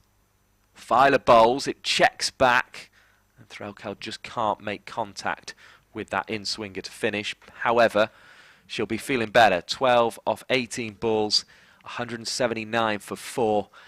And the best news, Paige, is the fact that the rain is staying away. Did you get a shock when you pulled back the curtains this morning and saw quite how wet it was? Oh yeah, it was very wet where I came from, up in Blackpool. And then on the train here, the weather changed all the time. It was either really dark and gloomy, then you get to a new place and it was bright sunshine and blue skies, and it'd be back to being grey again, and it was like, so your face must have been going from happy to sad, to happy to sad the whole train journey. Yeah, it couldn't make out what was happening at all, and then to see obviously the start was delayed here, but thankfully we've only had little tiny bits of drizzle that haven't affected play. And I guess one of the perks of playing at a ground like this is that if it does get a bit dark, we do have things like floodlights that at an outground we wouldn't have had, if it got to that point later on in the game. So we can try and get as many overs in as possible. Yeah, I'd have to look up the rule book actually, because some of the venues don't have floodlights. I don't know whether you can use them. I know it got very dark here against Sparks and we didn't have them on, but then obviously because it was a day-night game, they came on for the second innings. So I'm not entirely sure what the rules are, but we'll have to check. But you're right, it's the reason why women's cricket should be played at first-class venues, because you need those facilities on offer. 179 for 4 as this one is thrown up. Mullin hits it hard. Luff can't quite get there. Mullin has slipped. Threlkeld's had to go back. Well, goodness me, a lot happened in that delivery. It was a full toss from Sophia Smale, who's come on to bowl from the Jimmy Anderson end. It was hit hard by Mullin, looking to accelerate the scoring. It was a decent effort by Luff, but she couldn't cling on. And then Mullin, for the second time in her innings, slipped, and now has a big swipe at one outside the off stump that's missed by Wraith. It's all going off all of a sudden. It seems a bit panicked, if we're honest. Threlkeld looking for 3, won't get it. 181 for 4 the total moves on to. But it then almost left Threlkeld, who'd set off for the single as she should have, stranded with a partner who couldn't run, but she got back. So And that's woken everyone up. Yeah, all's well that ends well, I suppose. As Mullin hits this into the offside, we'll pick up another single out to Griffiths, who's doing the sweeping on the cover side of the ground. 182 for 4, Mullin 7, Threlkeld on strike with 12. Sophia Smale, who, as we say, only gets A-listers out. The likes of Elisa Healy, Sophie Devine, Smriti Mandana in the 100 final, having got a late call at one of the only Welsh players, along with Phil Salt, the Manchester original and Lancashire player, in the 100. And Sophia Smale made the most of it and is continuing to represent Wales well in the Rachael Heyhoe Flint Trophy. Concedes a single there, and Mullin will try and get something more, but it's gone straight up, and it will be dropped by Sophie Luff. One of the safest pairs of hands in women's cricket. Yeah, it was dropped. I thought for a moment she'd taken it and thrown it away in celebration and they were walking off. But no, she had dropped it and threw it away in frustration. And, well, I wasn't expecting Sophie Luff to drop that. She is very, very annoyed at herself. 184 for 4. The mistake had been made by Mullin. She skied it in the air, picks up a single. 184 for 4. Mullin has 8, but she should be back, sat in the pavilion, Paige Corns. Oh, well, yeah, it was kind of very strange because you had your kind of heart in your mouth and then suddenly the ball was on the floor again, but it didn't look controlled at all. You know, so that's a huge blow for the Storm. They've been so good as well in the field. We've been praising them, and yet when the crucial moment came, Sophie Luff has dropped an absolute goober, to use that expression. She really should have clung on to that one. Can Mullin capitalise on that now? We'll see. She's facing Filer and hitting in the air, and she's going to be caught by Gibson, who makes no mistake, and it costs absolutely nothing for the Western Storm captain. Mullin was trying to get a move on, was looking to go over the leg side and just couldn't quite clear Danny Gibson at mid-on. Mullin is caught by Gibson off the bowling of Filer for 8 runs in 20 balls. Didn't find the boundary, and at this stage of the innings, that's a little bit of a weakness. To be fair to her, she was trying to get on with it. She was trying to play the right strokes, was Daisy Mullin, but just couldn't find the shot she needed over mid-on there, and it means that Mullin will trudge off, and still 16 needed for the 200 here. They should get there, but it looks as if they're going to be struggling to get up to your 220, 230 here, Paige Corns. Yeah, it certainly looks that way. I think Storm have just been kind of, we've just seen a few missed chances, but they've been brilliant in the field and fantastic with the ball, especially Filer. So, you know, Thunder are under a lot of pressure, so you kind of can't blame Mullin for playing kind of shots like that because there is so much pressure on them that they need to make sure that every ball counts and they can kind of reap every run they can kind of get at this point. So now Heap joins Threlkeld at the crease. Heap, her player, I'm excited to see here because she's another who's had 350s in academy cricket this year and scores a lot of runs at junior level over the seasons, right from when she was an under-11, I think she had a century as an under-11, Libby Heap. So I'm excited what she can produce at senior level. Obviously it'll be a tough task here because she's coming in needing to sort of go from ball 1 against a good bowler in Filer who bounces her first up. Good bit of bowling from Filer. And Heap just swayed out the way quite calmly, actually, 184 for 5. At the end of the over, we'll get Polly Starkey back in just to conclude the innings, but we've been delighted to be joined by not one, but 2 Her Game 2 representatives today, which has been absolutely fantastic in the form of Paige Corns and Polly Starkey, as in comes Filer here, with Thunder looking to get their total up to a competitive one. Filer sneaks it through outside the off stump, though, as Threlkeld, the Thunder captain, tries to give herself a little bit of room but doesn't find it on that occasion. Libby Heap then, the latest to the crease, and waits now and hits hard out towards cover. The reason for the slight pause there was I was wondering, was it going to carry? It didn't. Couple of bounces out to cover. Heap is off the mark, brings Threlkeld back onto strike. And just on to England at Hove versus India, we've got Sophie Eccleston at the crease. Oh! With Alice Davison-Richards, as they are 146 for 6, I apologise. As Filer bowls, it's worked away down the leg side. Now this one will roll away for at least 2, you would think. Threlkeld's coming back.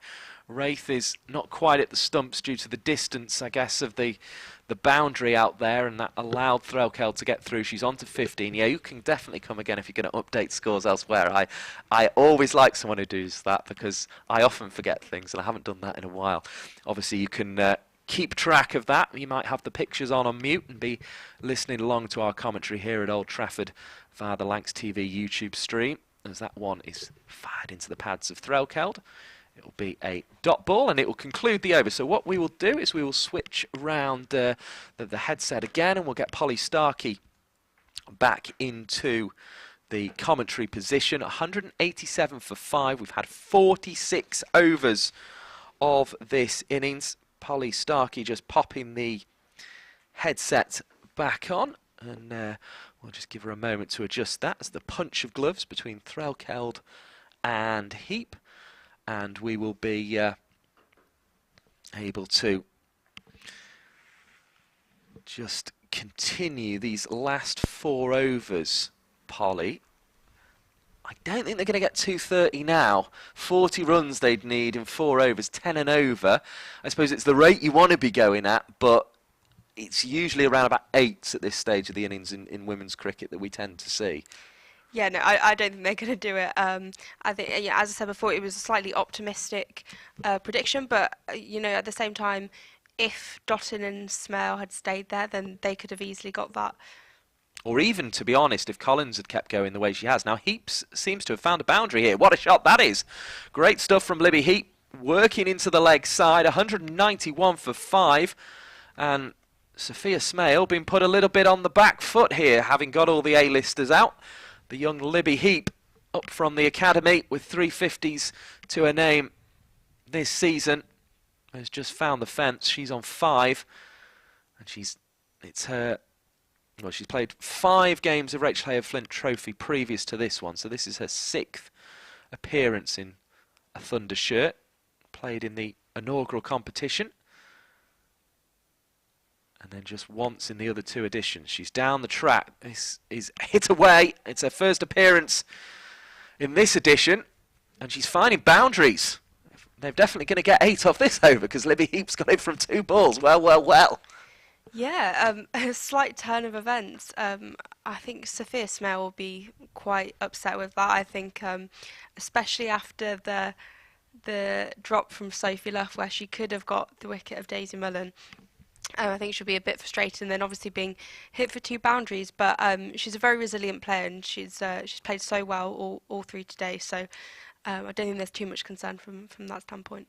The voice of Polly Starkey there as Heap sweeps over the leg side. That's going to be 4 more. 3 boundaries in a row to start the over. Now, Libby Heap is a cricketer I've been excited about seeing at this level for a long time.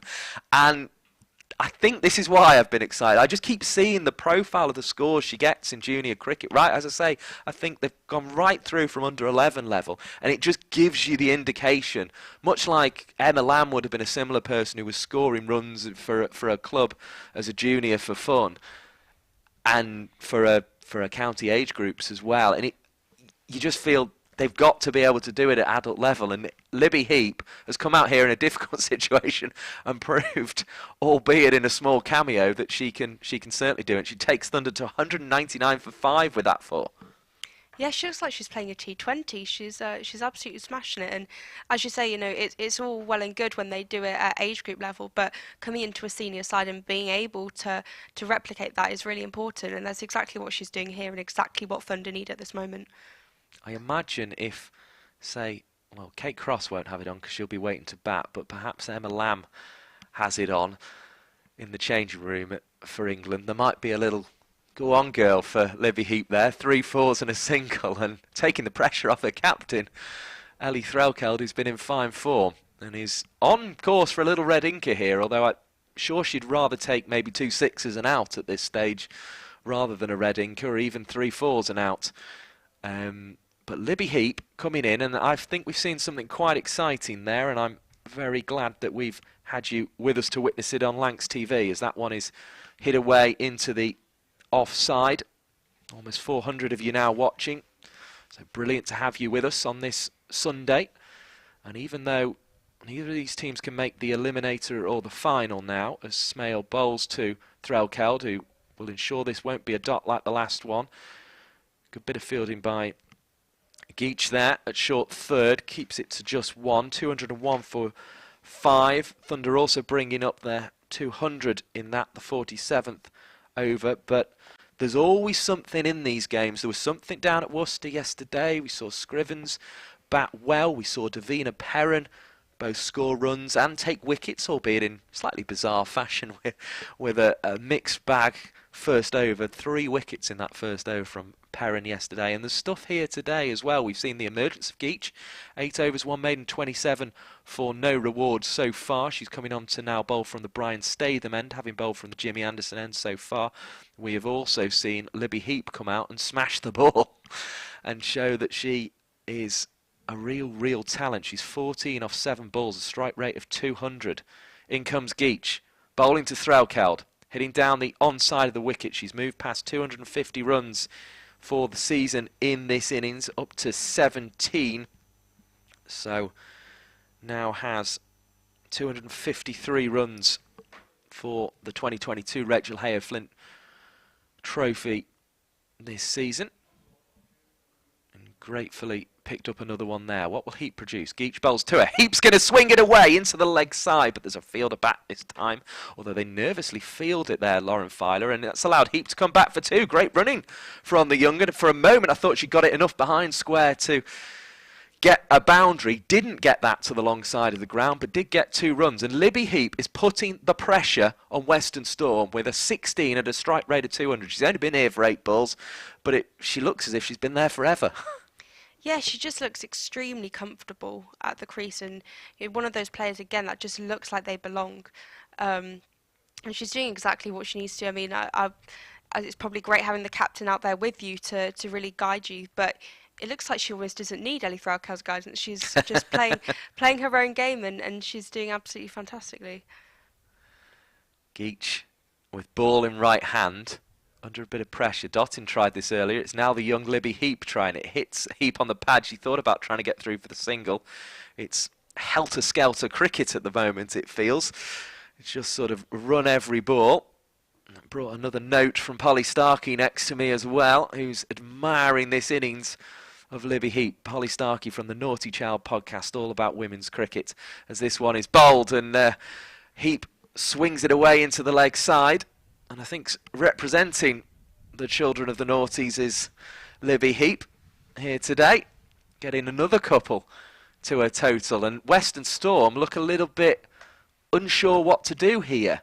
They're just sort of walking around, luff to the back of the ring. I suppose there's not a lot else you can do other than trying to bowl another good delivery. Here comes Geach. It's going to be hit high down the ground by Libby Heap. Will this go all the way for 6? It looks like it has. We'll await for the arms up from umpire Bradbury. We see them. 6 runs from Libby Heap down the ground. What a cameo this is from the young, confident Thunder batter coming in at 7. She's hit 24 off 11 balls, and in a way that there's only certain batters that can do this in women's cricket, and Libby Heap is really putting in a telling contribution. She goes again. This one's gone high. Pressure on Sophie Luff, who dropped one early. She's dropped another, and Heap will go on to 25. The pressure is on the Western Storm skipper here, and it's all been caused by Libby Heap. 25 of 12 balls, 3 4s and a 6 so far. It should have been over there, but there's panic out there from the Western Storm players, Polly Starkey. It's absolute chaos. I mean, Sophie Luff is known for her fielding. We know how good she is in the field. She's always stopping balls, taking catches, but that is 2 catches that she should have caught. The first one to dismiss Daisy Mullin, and then the second one, the really key wicket at the moment. I didn't think I'd say it today, but the key wicket of Libby Heap, and Western Storm will be really kicking themselves, especially Sophie Luff as the captain. Captain's supposed to lead from the front, but it's just a testament to how good Heap is playing at the moment. And it's a fantastic innings, actually. 25 from 12.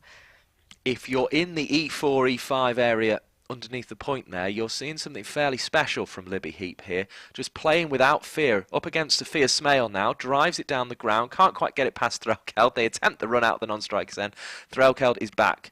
First ball of the 49th over. The 230 looks back on with Libby Heap at the crease. I don't think at any point we didn't think what Ewan Page was saying about 220, 230 being par was wrong. We didn't feel Thunder were going to get there. But all of a sudden they've got Heap helping them, and Threlkeld will call her through for a single here, having mistimed an attempt to go down the ground. But she just looks... It's just confidence, isn't it? I mean, you look, we were discussing Emma Lamb, took her a while to settle at international level and stuff. But, I mean, Libby Heap's gone up a level here and just looks just looks right at home. And, you know, whether she could do it for the next level, it's way too early to say. She's only at 26 or 14 balls in one innings, but she looks a real talent, and one we've been waiting to see for a while or more of in the Thunder colours. Threlkeld, I'm not sure what she's got on this. Wraith looks as if she just feels that Threlkeld missed it, and she was then in the wicketkeeper's way. Threlkeld doesn't mind at all. Tapper bats with Libby Heap, 4 more to the total. The chaos continues at the end of this innings from Thunder. They were put into bat, and I think when they got put in, they'd have settled for anything above 200, and par we've decided is about 220 to 230. They're on course for it. Threlkeld comes down the track, hits into the offside. She'll get a single. She's going to come back for 2 due to the lateness of the period of the innings, and Heap's made it. I thought Heap was short there. It's a no ball as well. Despite Threlkeld advancing, the feeling was that would have been too high in a normal stance. Threlkeld on to 19, the total 221 for 5. I thought that was a run out.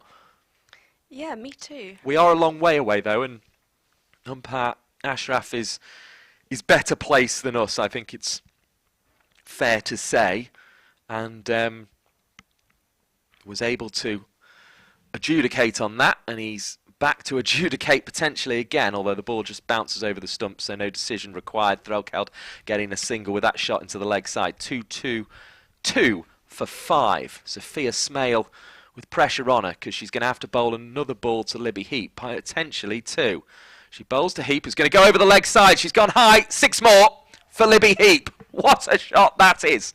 The arms raised at the Jimmy Anderson end by umpire Naeem Ashraf. But the star of the show here is Libby Heap. What a hit that is. Right over the top, into the party stand. Go fetch that one. Libby Heap has 32, 228 for 5. The 230, I am almost certain, will be accomplished here. And it's all down to a cameo from Libby Heap. 3 4s, 2 6s. What she got for us from the final ball of this over. Chops into the offside. Threlkeld wants her back on strike and runs through. The Thunder skipper knows she needs to just leave it to a younger partner here and let her face as many balls in the final over as she can. It is 49 overs gone, 229 for 5. What on earth are we witnessing, Polly Starkey? It is outstanding. I think that's the only way to put it. I think a lot of people, you know, when you have a younger player or a player who hasn't made many appearances for their team who comes in, you don't have very high expectations a lot of the time. And I think most people, when they would have seen Liberty Heat, would think, you know, just she'll bat a gentle innings, whatever. But she's done the complete opposite. I mean, I don't know what she had for breakfast, but she is batting exactly. Have more of it, because she is batting insanely. 229 for 5. Storm will need at least 230 to win this game. How many more will they need, though? Heap hitting hard into the leg side. Griffiths out there with the fielding. Doesn't gather cleanly. Threlkeld will come back for 2. The pressure is on Western Storm in a way that you rarely see in these 50-over games. The pressure being put on quite so severely, but it's been done by a youngster. 35 of 17 balls. A strike rate of above 200. We've seen that a little bit in the 20-over games. Marie Kelly has tried to do it. We've seen Wyatt is able to do it. Sometimes Bryony Smith can do it. These are all players, though, who have been in and around the England team, and certainly in Marie Kelly's case, it's been England A, and the other two have been seen as the future of 2020 cricket in this country. Well, Liberty Heap's doing it in a 50-over game here. She's 36 off 18 with that single hit down the onside of straight. We're approaching the end of the innings. We'll just run you through the card at the end. But how many runs for Heap and Threlkeld will it have? Well, Threlkeld slapped one away to the cover boundary. The short side is unprotected because of, I suppose, the striking of Heap into the leg side has been so fearsome. They didn't switch it round for Threlkeld. She's found the boundary. 236 for 5. Threlkeld on to 24. She's on to 260 runs now for the season. Going into this game with an average of 47.2. She'll be increasing that if she can keep her wicket intact. 3 balls left in the innings. Threlkeld backs away, gets hit by the ball though, and is unable to sweep it into the leg side. I think would have just, if possible, like that to have gone off a pad for 1 to allow Liberty Heap another couple of balls to go at it, but it's going to be Threlkeld who needs to now. This is crucial because the further past that 230 mark they can get, the more they've got to play with the ball. They're missing Alex Hartley, of course. He's taken the best figures in this competition of 6 for 36. That's a good sweep by Threlkeld. She likes the shot, and she's hit it well, and it's gone fine of the fielder behind square on the leg side, and away for 4 runs. 1 ball to go in the innings, 240 for 5. Threlkeld and Heap will be happy with this so far. 11 off the over already, and there's 1 ball to add more. But Liberty Heap has come out and caused absolute chaos with 3 fours, 2 sixes and a strike rate of 200 during an 18-ball innings. As Threlkeld works this leg side, they're going to just keep running here because of the fact it's the last ball and they've got wickets in hand. Griffiths doesn't gather cleanly. They may as well go for a third if they want it. Heap was thinking about it. Threlkeld had run past the stumps though, so they don't get it. 2 runs added to the total of the final ball. 242 for 5, 13 off the final over. How crucial will that prove to be at the end of this game? You will find out here on Lancs TV by staying tuned to the YouTube stream. It has been delightful to have both Paige Corns and Polly Starkey with us in the first innings of this game. Polly, just your final thoughts on that that effort from Thunder. Scores throughout the card there. I mean, the push at the end, especially from Liberty Heap, was incredible. I think it was 58 runs off the last 5 overs or so, which is just outstanding for a 50-over game. I think they started a little bit too slow, but in the end they had the backing of Liberty Heap, and she just played a fantastic innings. I think they do need to back it up with the ball, though. I think that might be their weak area. You know, they're missing a couple of their key bowlers. You know, for example, Alex Hartley, who's been a massive wicket taker for them. So they do need to go out and there back it up, but I think they can go out confidently because they managed to get 242 on the board, which, you know, I was thinking maybe they get 220, 230, and they have been quite a low scoring team across the tournament. But I think that's a massive positive for Thunder, and yeah, they can go out and try and defend that. Thanks to Polly Starkey. We'll hear more from her in the second innings of this game. I'll just quickly run you through the card and then we'll all go get something to eat. Deandra Dottin was first out, put on 87 with Seren Smale. She made 46 off 60 balls with 6 fours. Then Smale was the second out, caught and bowled superbly by Chloe Skelton for her second wicket. She also got Deandra Dottin caught by Fran Wilson off her bowling. The caught and bowled dismissed Seren Smale 57 off 93 balls with 5 fours. A very fine half century indeed. Danny Collins 32 off 65 balls before being caught by Nat Wraith after missed timing a pull stroke off the bowling of Lauren Filer, who also picked up the wicket of Laura Marshall for 8.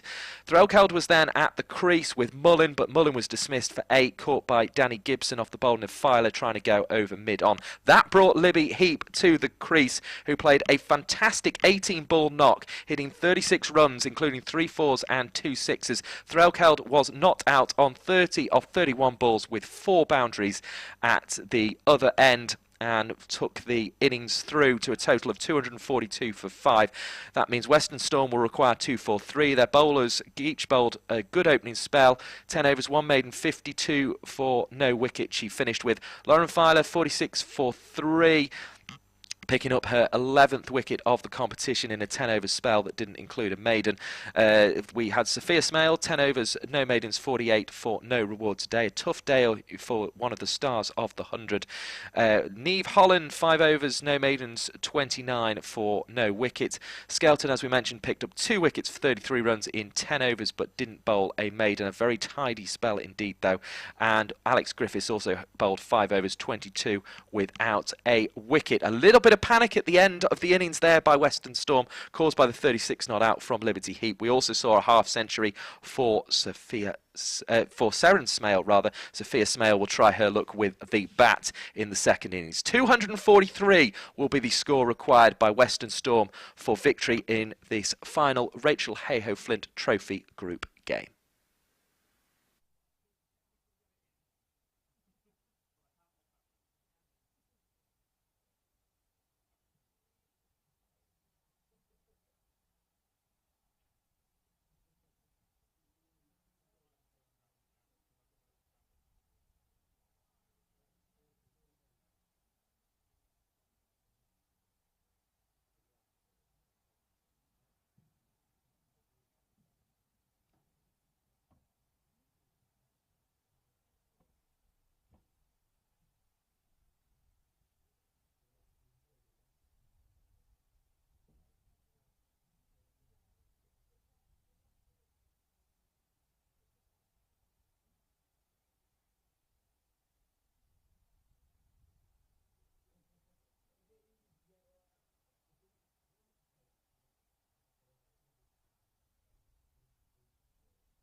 Welcome back, everybody, to Old Trafford for the second innings of Thunder versus Western Storm.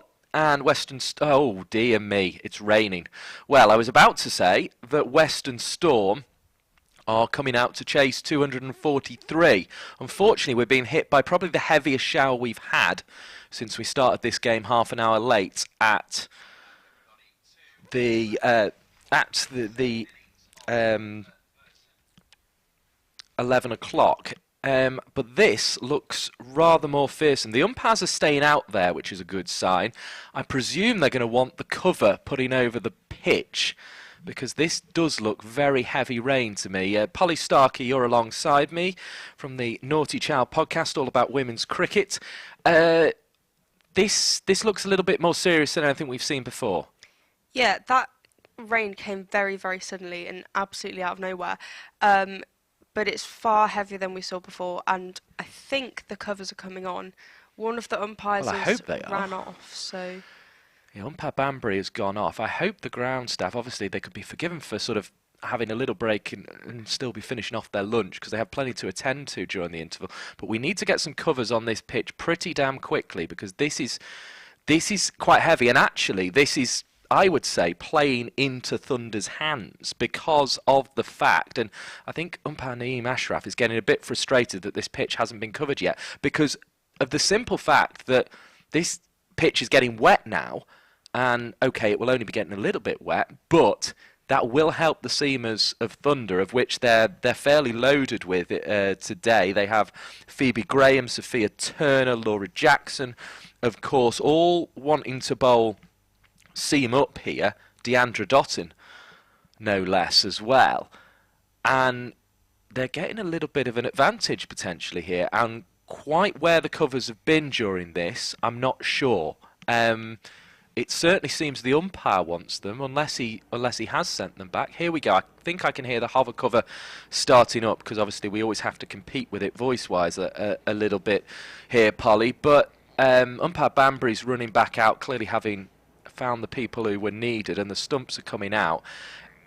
Interestingly enough, it is all but stopped, but that is a very strange start to Western Storm's reply, really, because all the players were ready to walk back out, resume the game of cricket, and then we've had a very heavy shower, and weirdly enough, because it almost never happens, we've had no cover arrive. It's coming out now, but frankly it feels, to use the expression, a little bit after the horse has bolted. Yeah, and I mean, they've paused with the hover cover, actually, since well, that's because it's not raining now. Yeah. So, I mean, what the state of the pitch will be now after quite a big downpour, I don't know. But yeah, this could massively affect the game, and obviously a very strange and a bit of a false start for Western Storm. Yeah, I mean, I let's be honest, the team that bats and bowls the best will still win this game. I don't think it's going to have that detrimental effect. And let's be honest, these things, they can happen, can't they? Quite why it happened, I'm not certain from our position up here, but it was a bit of a shame. But I think now it has stopped, they may as well get on with it, because it's not going to dry off too much more, I wouldn't have thought. They're waving over to the pavilion. We will stay on, because I think a resumption is imminent. However, it was quite a bizarre start, because we were expecting to just see them walk out there, chase of 2-4-3, and get on with it. It does give us a bit more of a chance to chat, Polly Starkey, about where the balance of power is in this game. I know you gave your views on that before we left, but for those obviously who weren't here, but also for those of us who have had a bit of time to mull it over, is your position on this now that Storm are going to chase these runs, or is your position more that Thunder have the advantage, bearing in mind that shower as well that's got the pitch a little damp? Yeah, well, initially I was thinking, this Western Storm could chase this. I mean, it is a better total than I think a lot of us were expecting from Thunder, so they are in kind of a positive position. Their bowling attack is slightly weaker than normal. I mean, I know they have brought Sophia Turner in, but again, she hasn't played many games for Thunder this season. But they're missing the likes of Alex Hartley, who is extremely economical. In that one game against South East Stars, she picked up 6 wickets. So you know, you have to factor in the fact that she's not there. But at the same time, that maybe that shower has helped them, and that might have thrown Western Storm off a little bit. You're right. Alex Hartley's a big miss in this lineup, isn't she? She didn't play last Sunday, and she's not here today. However, we've seen signs of the future, and I suppose I got certainly quite excited by watching Libby Heap, because I've been wanting to see her play at this level again for quite a while, because you just see her arc of scores, and she really gave them that boost. And we talk about this word momentum in cricket, don't we? And it feels, maybe it was stalled slightly by the shower there, maybe that's the disadvantage of the shower. It feels, and obviously it'll make the ball wet as well, I suppose.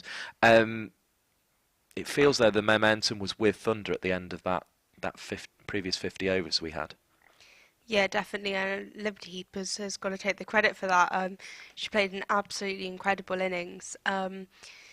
But again, you know, after a bit of a break, feelings change, and I think actually maybe Western Storm have had a really positive talk, and you know, they can go out there and smash it. And we've seen, you know, they've got a lineup of incredible batters. You've got obviously Alex Griffith, but then you've also got the experience of Fran Wilson with international caps, and Sophie Luff, who we know is a big hitter. It's the middle order, isn't it, that I look at? Luff, Wilson, Gibson. I mean, I saw Gibson win a 20 game, and the last one there wasn't a lot riding on it from a Storm point of view at Worcester earlier in the season, and Gibson hit a big six at just the right time there. I mean, that middle order is fearsome. Anyway, Graham is on her way in to bowl to Corney, who is going to try and pull that one away. Didn't get much of it. Graham slipped, which is slightly worrying. Maybe we just need a bit of sawdust in the footholes. A single to begin with, and it's a no ball as well, which is slightly worrying. So Phoebe Graham is going to get some sawdust put down, although I suppose if she overstepped there, which will bring us a free hit, then, as is signalled by umpire Naeem Ashraf, then I suppose she might have missed the sawdust anyway, so to speak. But there is sawdust in that foothold now, a nice line being drawn through it by umpire Naeem Ashraf. One slip and a gully in place to start with for Thunder. They're going to try and make inroads now. Phoebe Graham is on her way, a tall seamer. She bowls outside the off stump through to Ellie Threlkeld. She's probably the quickest of the bowling options for Thunder, although Deandra Dotton likes to get it through quite short and quick, as we saw against Sparks. 2 without loss then, the score with the single and the no ball to start us off with, and that the first legitimate delivery. And if Alex Griffiths didn't want to face the first ball, she ended up facing it anyway. In comes Phoebe Graham. I'm delighted to say we have sunshine back, which is good. It may be quite hard to control in these early overs due to the fact that there will be a bit of dampness on the grass as well. Let's hope there's plenty of towels out there. I immediately see one for Sophia Turner, who is drying the ball on one that's tucked into the back of her trousers. So 243 the chase from 50 overs, the run rate 4.86 required for Western Storm to win this game. Thunder looking for their second win of the competition. We'll be hoping to stop that from happening, and where better to get a win than Old Trafford. Hannah Jones with the return down at third, but doesn't manage to get it back into the gloves of Threlkeld in time to prevent 2 runs being taken. Griffiths off the mark as well then. She has 4 without loss. And the clouds have just started to move away towards Manchester. It's definitely a day of sunshine and showers now, although some more ominous ones are building up to our left, but they don't look as if they carry anything quite as heavy as that shower that came from nowhere before we'd even bowled a ball of this second innings. We had a half an hour delay at the start of the game before we bowled a ball, but it's still 50 overs aside. Credit to the umpires for ensuring that that happened. A dot ball there from Graham into the midriff of Griffiths, and we are back underway here at Old Trafford with Mike Perkins and Polly Starkey on the Lancs TV YouTube stream, and that one is defended back into the pitch by Griffiths. He's quite happy to do so. It's a fairly sedate start, although one that's brought a few more runs so far than at the start of the Thunder innings, where it was a maiden over from a player I thought was actually excellent today, Emily Geach. Got a bit of tap later on, but I thought she bowled very well, Polly Starkey. Here comes Graham to bowl from the Jimmy Anderson end. It's driven into the offside, stopped by Libby Heap, who played an impressive 36 not out from 18 balls. Might be worth a chat with her at the end of this one. 4 without loss at the end of the first over. Obviously it was a maiden that Deandra Dotton saw out in the Thunder innings. But we saw a tight 5 overs from Storm, and then we really saw Thunder come back with that partnership of 87.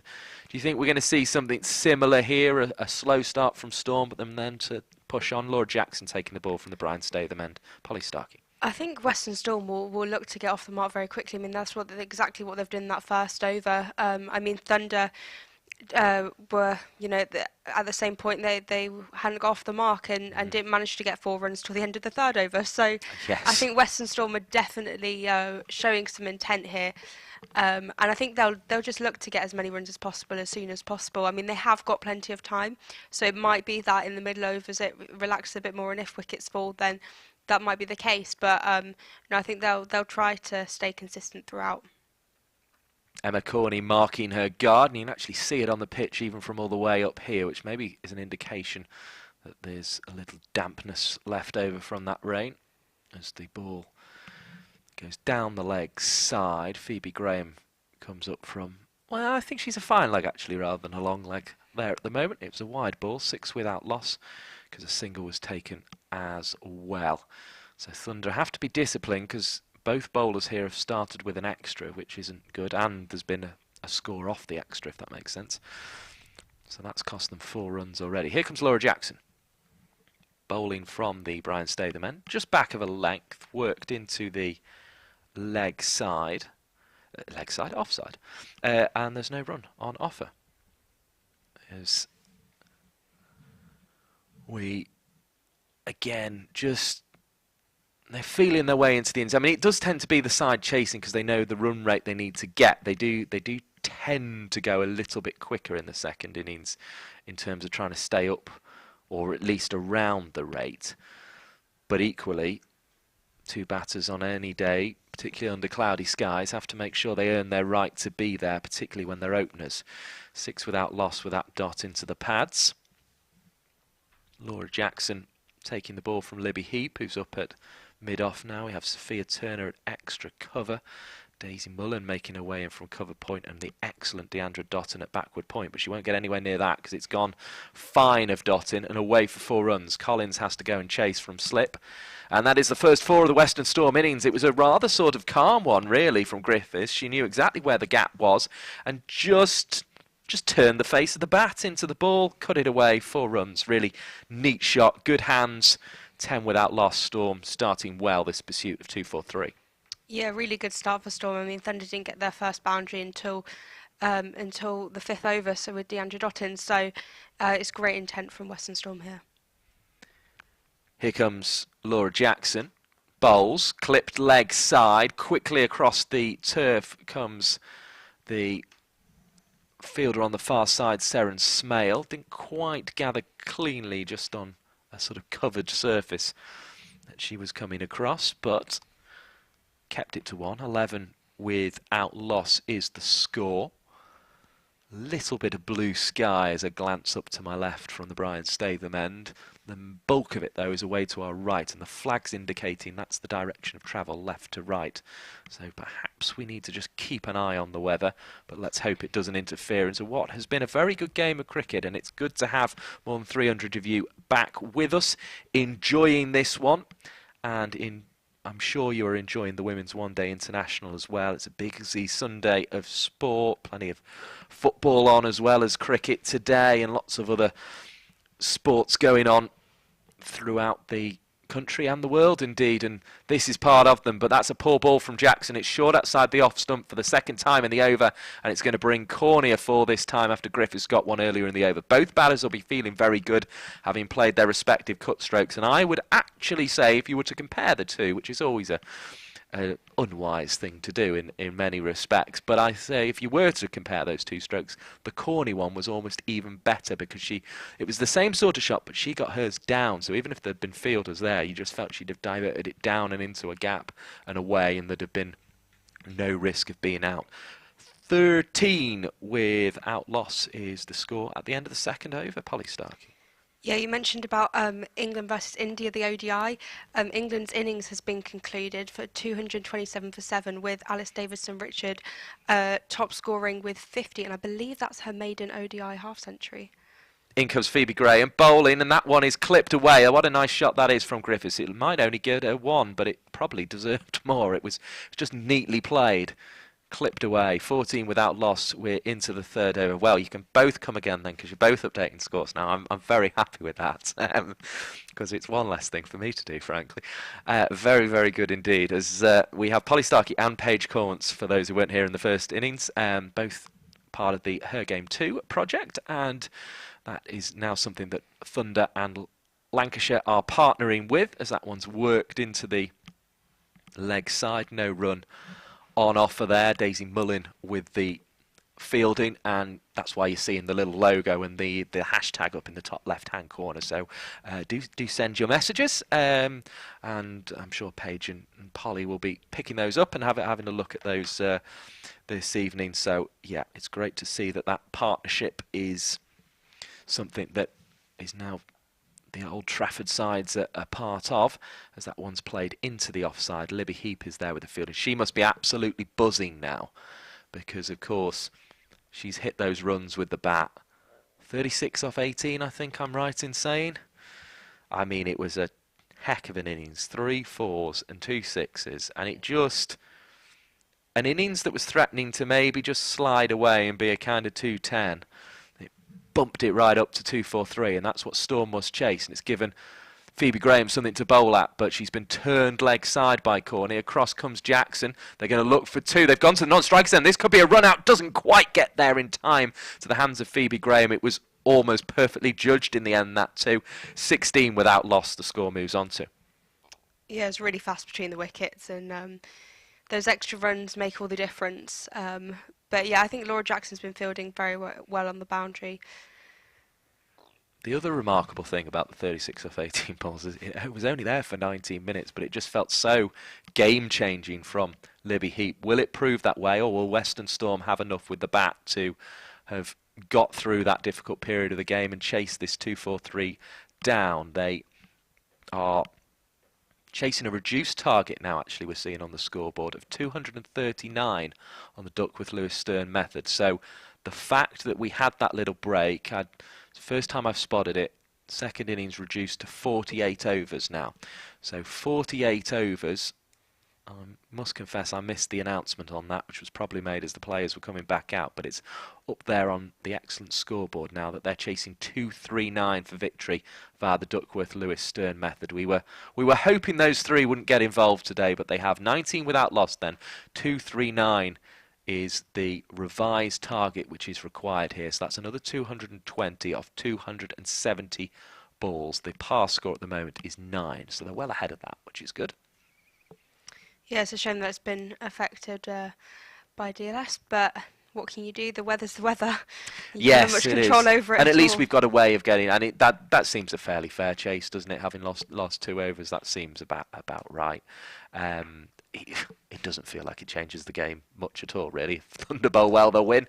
If Storm bat well, they'll win. And as I say, 19 without loss is good from the Storm point of view, is what I should have probably added to that last sentence. But in comes Laura Jackson to bowl. Just short of a length, cuts back, hits the pad, and there is no run there. It's an impressive innings from Thunder, though. 46 from Dotton, 57 from Smale, 32 for Collins, 30 not out from Threlkeld, and 36 not out from Liberty Heap of just 18 balls. And the fact that innings was only 19 minutes long, Polly Stark, it just felt more momentous, didn't it? But it was 19 minutes of chaos brought by Libby Heap. Brilliant innings, as this one is speared into the pad of Corney, who can't work it away. Threlkeld is immediately onto the ball to stop any scoring being done. Stood up to the stumps here, Threlkeld.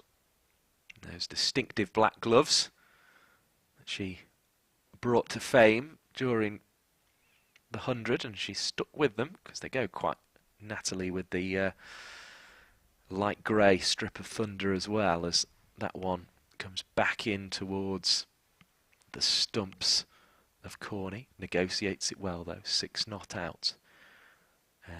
And as we were saying, the countback Polly Starkey is well in favour at the moment of Western Storm, but then we would expect it to be, because at the end of the 3rd over there was only 4 runs on the board for Thunder, but they put on 87 for the first wicket, and these two will be looking to match that. And if these two do match that, I would be very surprised to see Western Storm not win this game because of their strong middle order. However, such is the intrigue of cricket. That's why you're all here, that's why you're watching it, and it is great to have you with us. Make sure you hit the thumbs up button. Hitting the like button helps other people find us on YouTube. Ali Threlkeld just adjusting her field, 20 for none after 3.4 overs. A revised chase of 239. I need to write that down somewhere. As in comes Laura Jackson. Throw outside the off stump. Threlkeld, well, she was excitedly juggling the ball between her hands, having taken it, almost as if she was going to go up in appeal, but she didn't in the end.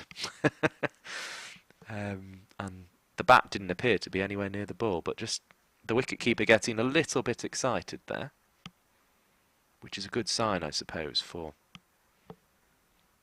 Thunder as Jackson bowls into the legs. It's clipped away to Seren Smale, who top scored with 57 for Thunder. Very impressive half century, her first at this level. I think you can just hear the hover cover rumbling, but it's not because it's going to go on. I think it's being powered down at the moment. 21 without loss then. The target, remember, on Duckworth Lewis Stern is 239, which is important to write in big letters so that Michael doesn't forget it. Polly Starkey, your thoughts at this stage? Yeah, there's a very tidy over.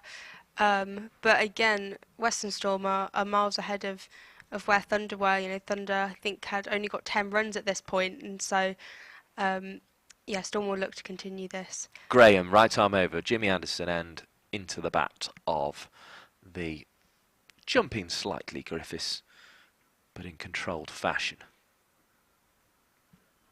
Yeah, the more of this 87 these two chip away, that's our first marker, isn't it, of how likely Storm are to get there. Of course, they have Sophie Luff to come in. She'll be looking to get above 300 runs, I think, and get herself back up that table of leading run scorers we were looking at in the first innings of this game. That's a dot ball driven into the offside by Griffiths, negotiating the second delivery of this over in comfortable fashion. And Graham will await the ball again at the back of her mark and prepare to head in. It's a long run she delivers from a tall position, does Graham, and can cause batters problems as a result. And that was a nice ball again, right down the line of off stump. So when Sophie Luff comes in at 3, she'll have in her sights Emily Windsor 272, Grace Scrivens 297. She may even, if the runs allow her to, fancy a pop at Holly Armitage, who will of course be going to the final with Northern Diamonds, who qualified for that yesterday on 329. I doubt she's going to catch the 405 of Lauren Winfield Hill at this stage, as this one is clipped leg side. What a shot that is. It was lifted by Griffiths and away for 4 runs. Lovely bit of play. Both her boundaries have had a little bit of aerialness about them, haven't they? But they have both comfortably found the rope and found a gap, most crucially of all. 27 without loss. Yeah, it's great to see Alex Griffiths getting runs as well.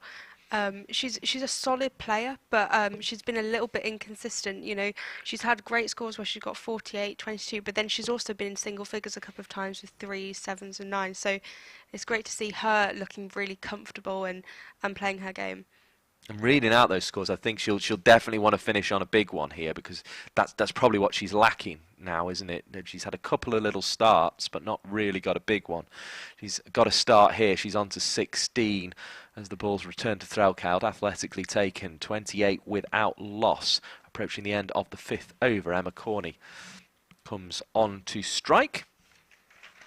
One of the players who's played both these games since the resumption. Of course, we lost one, which was a little bit unfortunate, the Friday after the death of Queen Elizabeth II, but probably considered, given the proximity of that Thursday night announcement to the 10:30 starts, the right decision. Shame we couldn't squeeze it in, but I think that the final at Lords next week needs to be the priority, and that obviously involves the eliminator middle of next week. Now this one snuck past Deandra Dotton, who was trying to get there from backward point, so often does, of course, but she doesn't get to this one, and Corney has hit the ball for 4.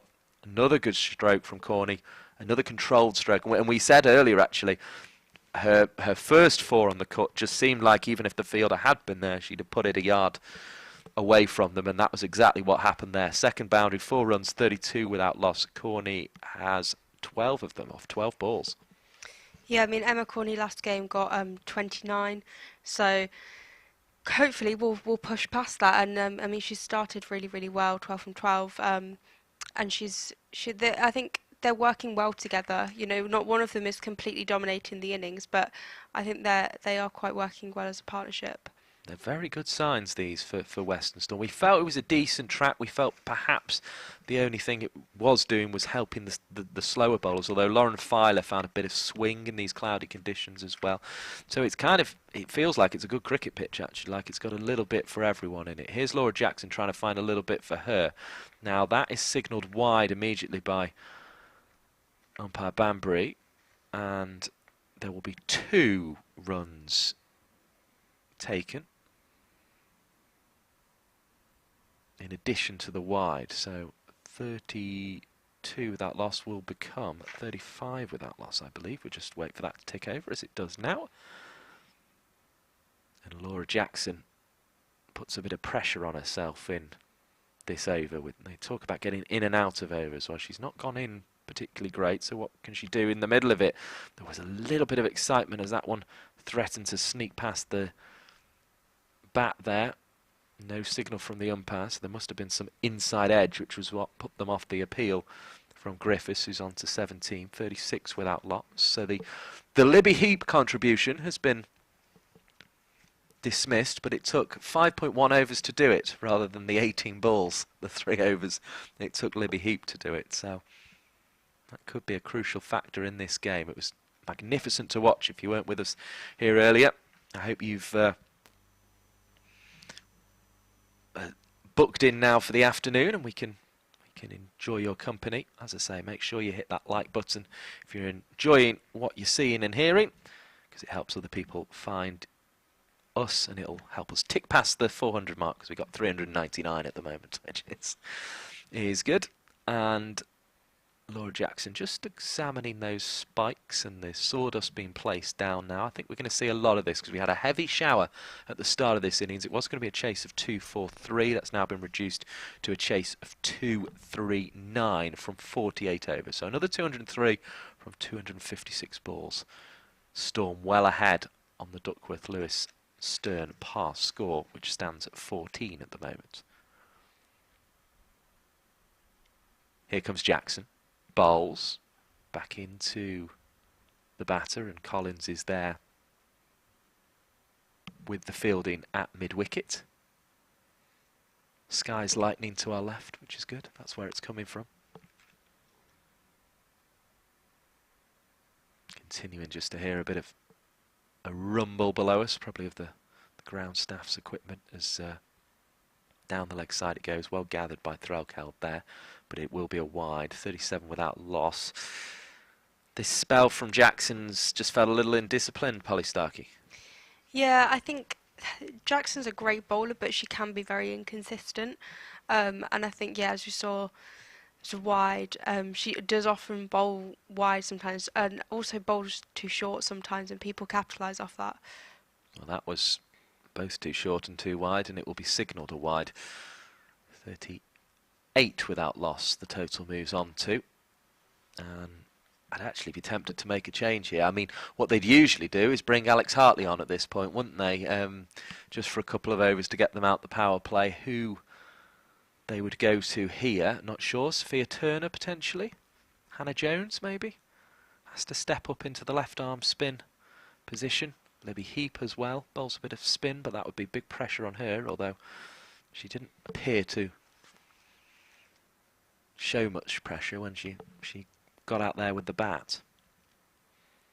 The good thing about that Thunder innings was everyone contributed, wasn't it? Well, I know there was 2 scores of 8, but other than that, I mean, everyone just sort of chipped in somewhere with a score of 30 plus.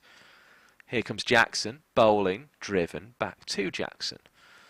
And that's a better ball from an over that has lacked control here from Jackson. She's conceded 18 runs so far, but 3 of them from the first ball, and a couple of other wides in this over have been ill-disciplined.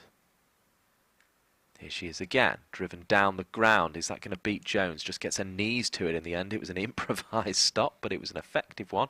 Kept it to 1 in the end.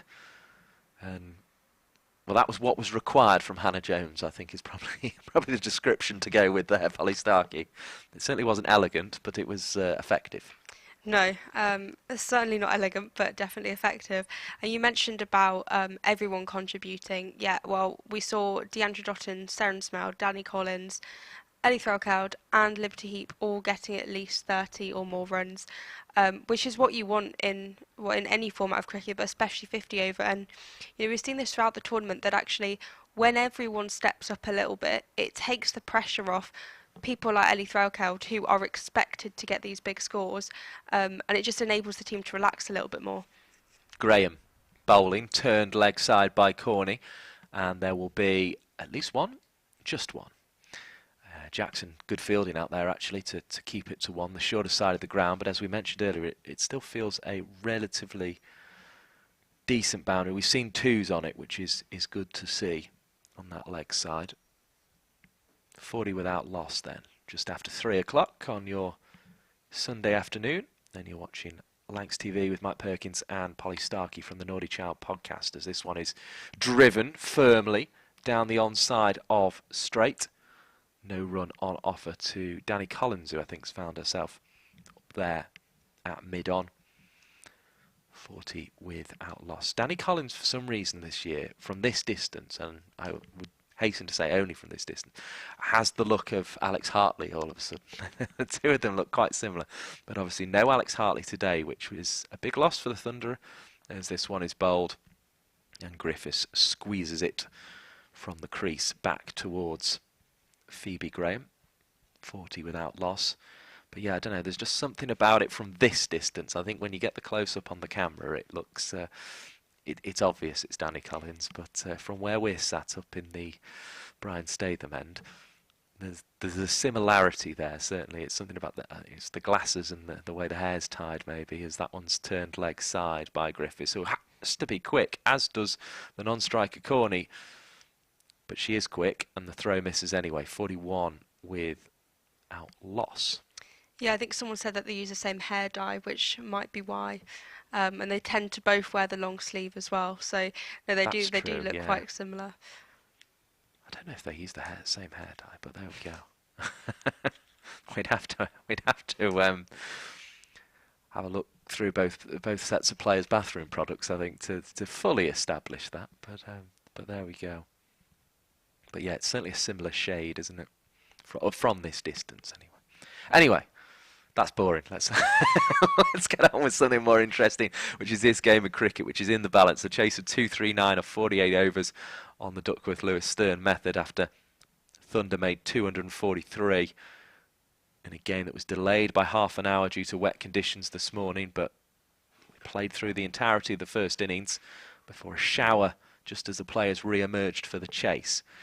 42 without loss, approaching the end of the 7th over.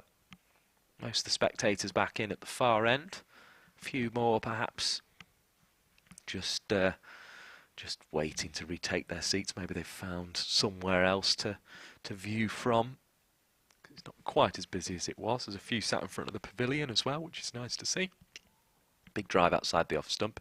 Brought hands to the head of Sophia Turner at short cover. However, it was more to create an atmosphere, I felt, there as that ball creeps through. Now, 42 without loss, and we've had 7 overs so far, so they're ticking along very nicely, Polly Starkey, and, well, in excess of the rate they need. Yeah, it was a bit of a smaller over actually for Western Storm. They got 3 runs from the over when previously, you know, they've had about 7 or so, but they're doing exactly what they need to do, and they're batting really, really well. Well, they're still ahead of the rate, aren't they? And they're also going at 1 a ball, which is always nice in the power play, and that will help. A ball into the pads, lifted over the leg side, and 4 runs. 46 without loss, the score moves on to. And that is a very, very neat little shot. Again, first time we've seen Corney access the boundary via an aerial method, but it was, again, safely into the gap. And she will gratefully receive balls like that, I would imagine. Jackson again. Bowls into the pads. Leg bye will be on offer, provided there was no contact with the bat, of course, that Corney would like to burgle one there, but she doesn't. 46 without loss. Laura Jackson just trying to regain control here. The revised rate is slightly up from what the 4.86 to 4.97 at the start of this innings. But Storm are well ahead of it at the moment, albeit in the power play when fielders aren't allowed back. Sophia Turner with a good bit of fielding, but they've already picked up 6 off this over, and we're only halfway through it, Polly Starkey, which is the problem Thunder are having at the moment. Do you feel a wicket's the only way to stem this scoring at the moment? I think so. I mean, at the same time, that would bring in Sophie Luff, so does that really solve the problem? But I think just creating a bit of disruption and breaking this partnership is what they need. She'd at least have to start, wouldn't she? And there's no guarantee that will be fluid. A forward square leg position, which you don't always see these days. Daisy Mullen stationed there. Brilliant fielder, Daisy Mullen. I was speaking to one of her friends who played with her as junior cricketer and was telling me that they used to enjoy their sort of car journeys together. Apparently seems to be quite a character and gives that impression out in the field, as that one is fielded by Sophia Turner at short cover. 48 without loss as we approach the end of the 8th over. The Union Jack flag just fluttering at half-mast in the distance. We had a minute's silence and the National Anthem played ahead of the funeral of Queen Elizabeth II tomorrow as a mark of respect at the start of this game. Daisy Mullen fizzed it into Ellie Threlkeld, and the score will be 49 without loss at the end of the 8th over. So another one that's not really gone in Thunder's favour here. 7 off it, and they just need to change something, don't they? They just need to find something from somewhere. Yeah, I mean, I don't think the issue's really been in their fielding. I think it's their bowling that needs to improve, and so maybe making a change and bringing someone else, for example, Sophia Turner, could make the difference. But just a quick one actually on Thunder's batting. I think it might be the highest total they've got all season. In fact, it's probably their best performance, because previously they've been either bowled all out or down to 9 wickets by the end of their innings. Yep, they only used 5 today. Driven nicely by Corney, who's looking more and more assured as this innings goes on. She's now 21 of 25 balls, and that's the 50 up for Western Storm. So they're going. We were speculating how much of the 87 they could match. Well, they've already matched 50 of them, but as Polly Starkey does the universal sign for a little bit of drizzle with her right hand, and there's a bit falling. Will they play through it as they did in the first innings? Jackson here in what probably aren't pleasant conditions now. She'll be hoping the sunshine returns. Does the fielding and throws it in. 51 without loss. Given the excellent Polly Starkey and Paige Caunce have given the score in the ODI last 2 times. I should probably update you that in pursuit of that England's 228 down at Hove. India a 9 for 1 in reply. The wicket is Shefali Verma, which is a big one to get for just the one run.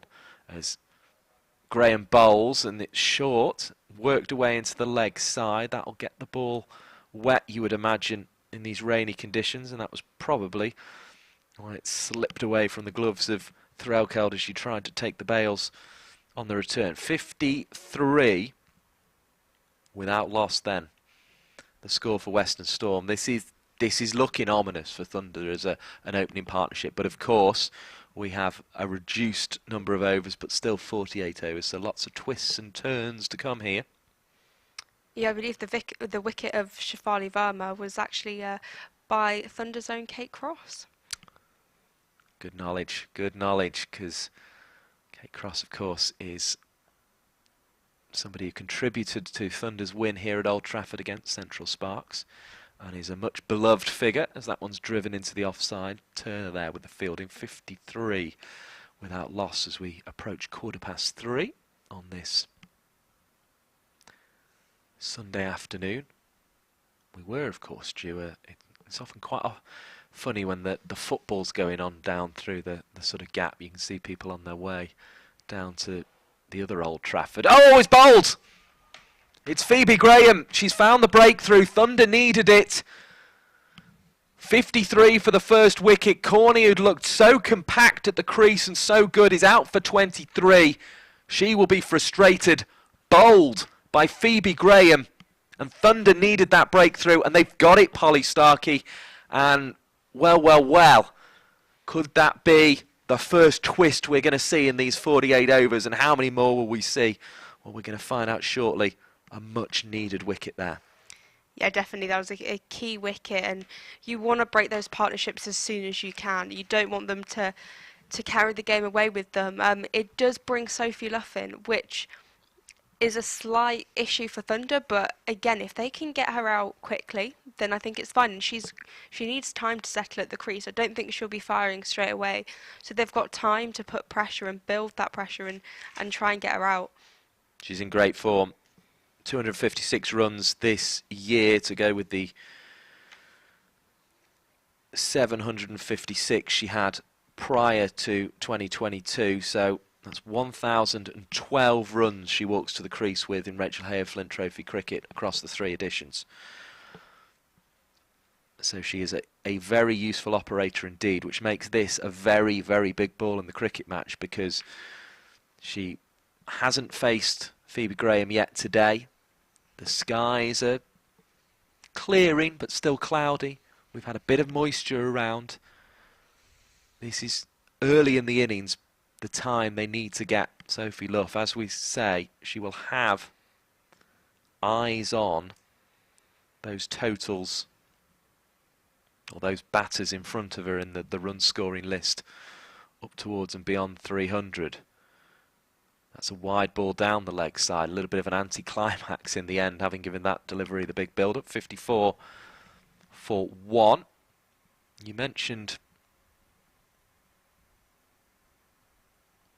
Thunder's total today of 2-4-3. They batted very well, just for the loss of 5 wickets, as in comes Graham and bowls into the pitch, but it's negotiated comfortably by Sophie Luff to bring the 9th over to an end, but it brought a wicket crucially, and all of a sudden it still won a ball, but with 1 wicket it just puts it back more in the balance, you feel. Yeah, in some ways I'd argue it does, but at the same time, Western Storm have an incredible batting lineup. I mean, you have Sophia Smale coming in at 8, and her recent scores, I think she got 59, and she'll love me mentioning that she got 46, which she told me she got because I missed out of my stats originally. But you know, they can bat solidly down to number 8 at least. And so actually I don't think wickets are a massive concern for Western Storm. They have been bowled out twice, I think, in this tournament. So that it is It's possible. Exactly, it's possible. It's somewhat a problem, but at this stage, I think it's all right. You've got Sophie Luff, who's really experienced and scores runs for fun, and then you've got Alex Griffiths, he's been performing quite well recently and looks really comfortable today. Now, this is interesting because Alex Hartley will often take the ball at the end of the power play. The duty has fallen to Hannah Jones here. For the last over of the power play, we're going to see some left arm spin. Danny Collins swinging her legs around as well, just trying to get loose. You're right as well on this total of 242 for 5, being the highest one that Thunder have had this year in the competition, Polly Starkey. As Danny Collins comes in to do the fielding at mid-on, so that loosening up was clearly worth it. Hannah Jones right on the spot first ball and gets a dot in the scorer's book as a result. Jones throws it up again, driven firmly at Sophia Turner. They'd had 236 and 238 in games prior to this, and 235 actually at Sale against Diamond. So they've been around there, but never quite this many. It's been reduced with the weather. Now this should be a run out, but the throw was wayward from Graham, and perhaps they took the run based on the fact the tall fast bowler was there at short third, and was perhaps it was going to take a little bit of effort to get down there and then to get the ball out the hand, and it wasn't accurate. 55 for 1, but that was a tight single to bring Sophie Luff on strike, and that could have been a way to get her out. Yeah, I mean they'll probably look for that because it's a bit easier than bowling her. But Western Storm have got to be careful not to just throw away their wickets with silly runs, because they've got the time and they're in a perfect position to get the rest of the runs they need and don't need to risk it. Hannah Jones bringing footwork, fancy footwork from Sophie Luff there. Didn't have much of a look, did she? Straight down the track, but unable to divert the ball past Daisy Mullin at mid-wicket. Here comes Jones again, who's got a slip to Luff in the form of Danny Collins. And Laura Marshall retrieving the ball. Good sweeper, Laura Marshall. A lot of running going on between Graham and Collins here. If they're switching the position at mid-on, I think it's to allow Collins to go to slip for Luff, and they feel that could be crucial in the game. She can take a catch there, but it's a lot of running for the pair of them. And I can't imagine if you're gasping for breath at slip, it makes it particularly easier to catch a chance if it does come off the spinner. Tidy first over from Hannah Jones there. Just the 2 runs off it takes the score on to 56 for 1. So having been at 1 a ball during the power play, Storm just dropping slightly behind that, but they're well ahead of their required rate of 4.97 to win this game. A reminder, it's a reduced target of 239 from 48 overs. We'll make a switch in the commentary position and we'll get Paige Corns to pop back in. Thanks to Polly Starkey there for her thoughts during those first 10 overs.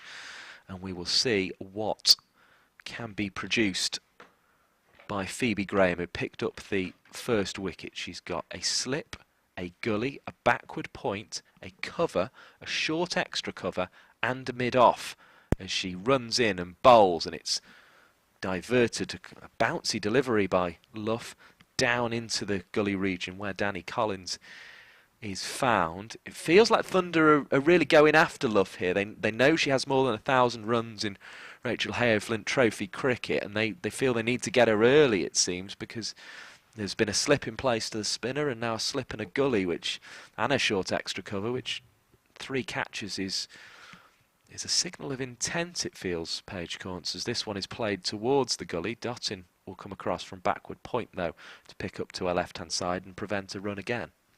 Yeah, definitely. I think that they know how much of an important wicket she is, and that, you know, they need to focus on that, and then hopefully, you see, we get 1 brings 2, so hopefully if you can get her out, then you can start to, you know, get into this very strong Storm batting lineup. Yep, she's we're privileged really to watch a player of Sophie Luff's class here today, captaining Western Storm, although 2 dropped catches was very unusual to see, including one of Libby Heap, who made that 36 off 18 balls and really lit up the end of the Thunder innings as Luff goes for the drive outside the off stump. It's through into the gloves of Ellie Threlkeld. So we've been talking throughout the day about your sort of role with Her Game 2. It's the reason that we have the logo in the top left of the corner. We've been hearing about sort of your associations in club cricket with Blackpool, of course, and also we're obviously here with Lancashire and Thunder. What are sort of the priorities now then going forward? What are you sort of looking to achieve now as this one is bowled by Graham and is pushed into the offside, and Sophia Turner is there with the fielding? 56 for 1 is the score. Yeah, we're actually partnered with Storm as well, and Gloucester. They were actually the first two kind of counting. So an appropriate opponent. Yes, it's a Her Game 2 partner clash today between Thunder and Storm, which is fantastic. You know, especially as our first, you know, at Old Trafford.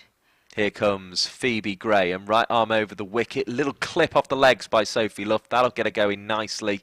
It's away for 4 runs, almost as swiftly as it arrived. 60 for 1 as we approach the end of the 11th over. So that would be Abby Slade, would it, down at who sort of looks after the Western Storm down there. I know she's the Somerset representative, isn't she? I think it's mainly Somerset kind of fair, but you know, they were kind of, that's the reason why the kind of cricket side of Her Game 2 kind of came into being, because obviously we started with football, and that, you know, was so successful.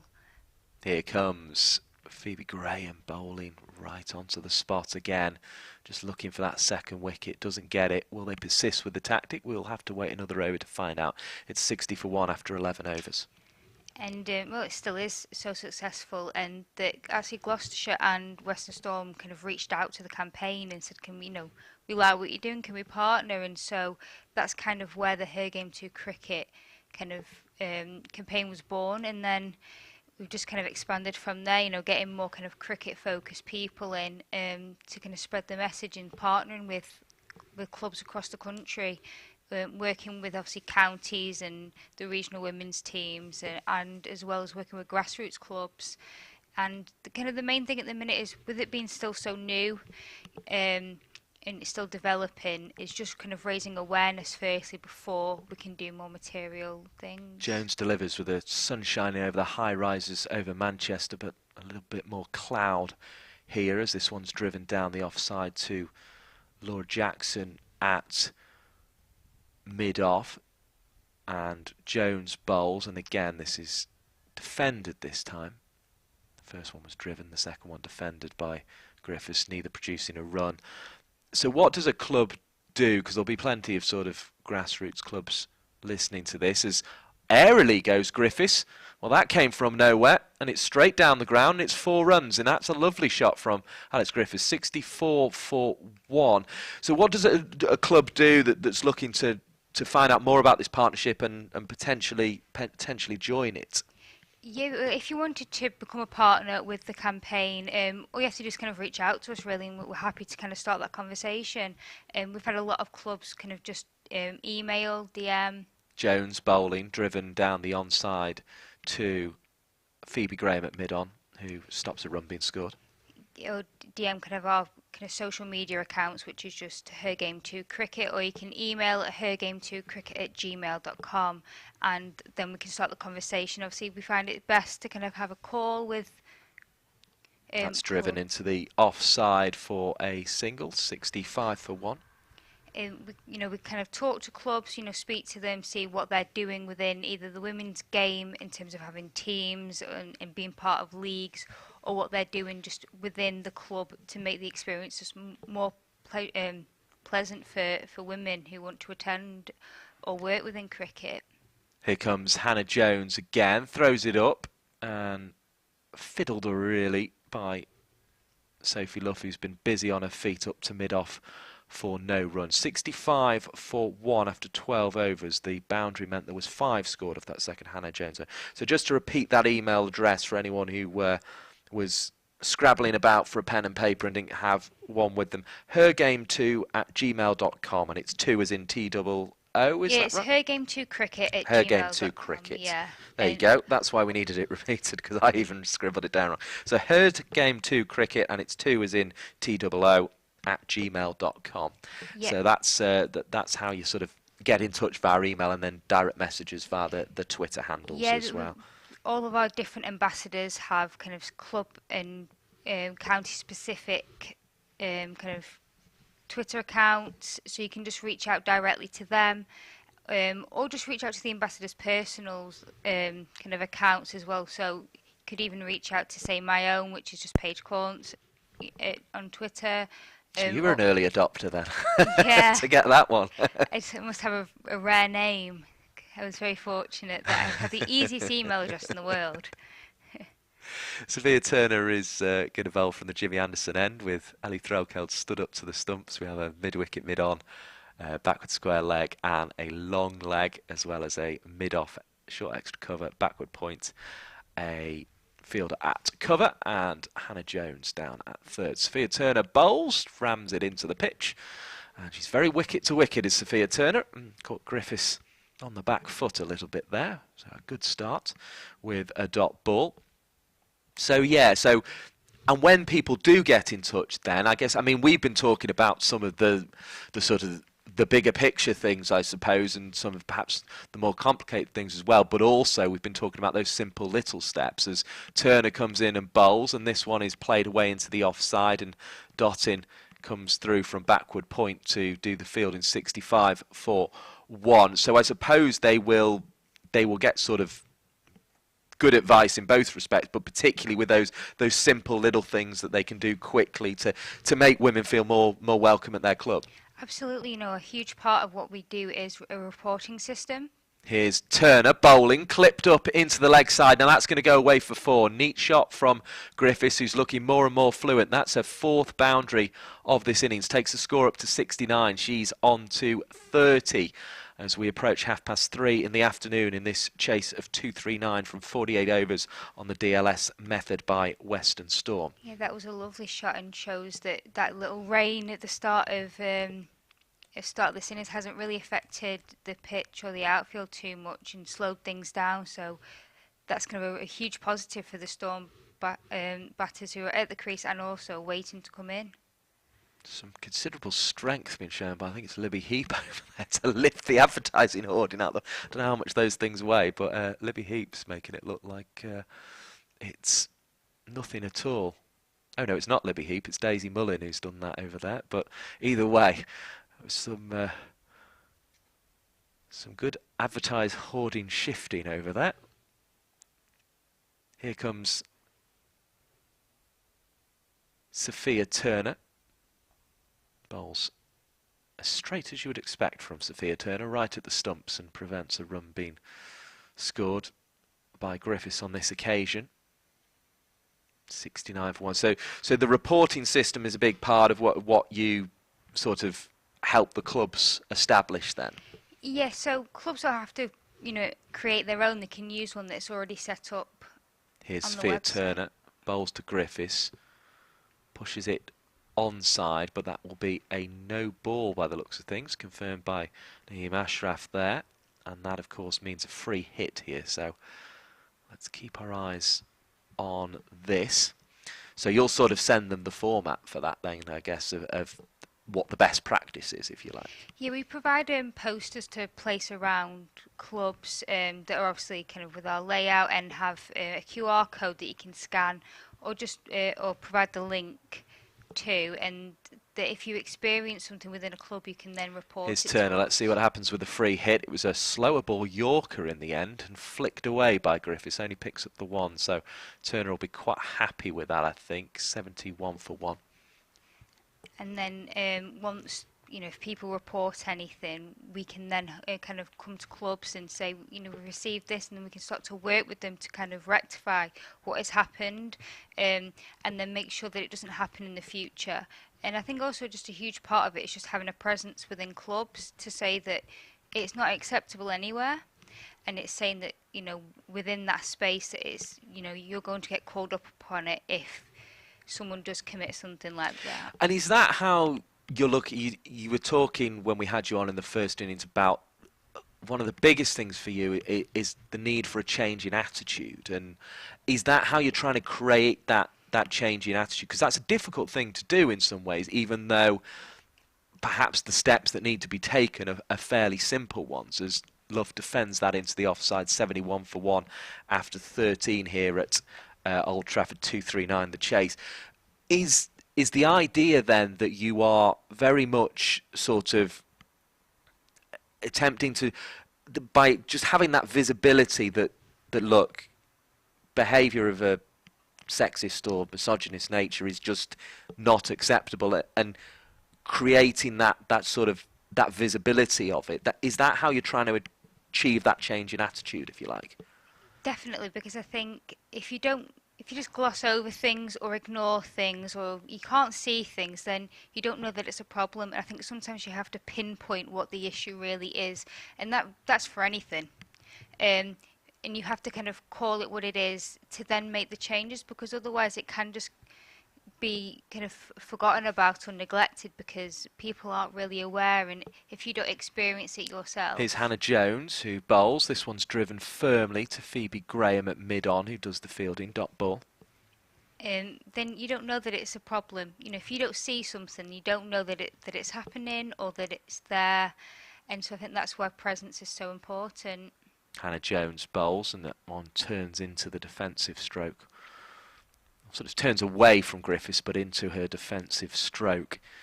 That doesn't bring a run on that occasion. Here comes Jones once more. Cut away, Dottin trying to get there as she often does, but couldn't prevent the single on this occasion. The cover sweeper, though, does the fielding. 72 for 1.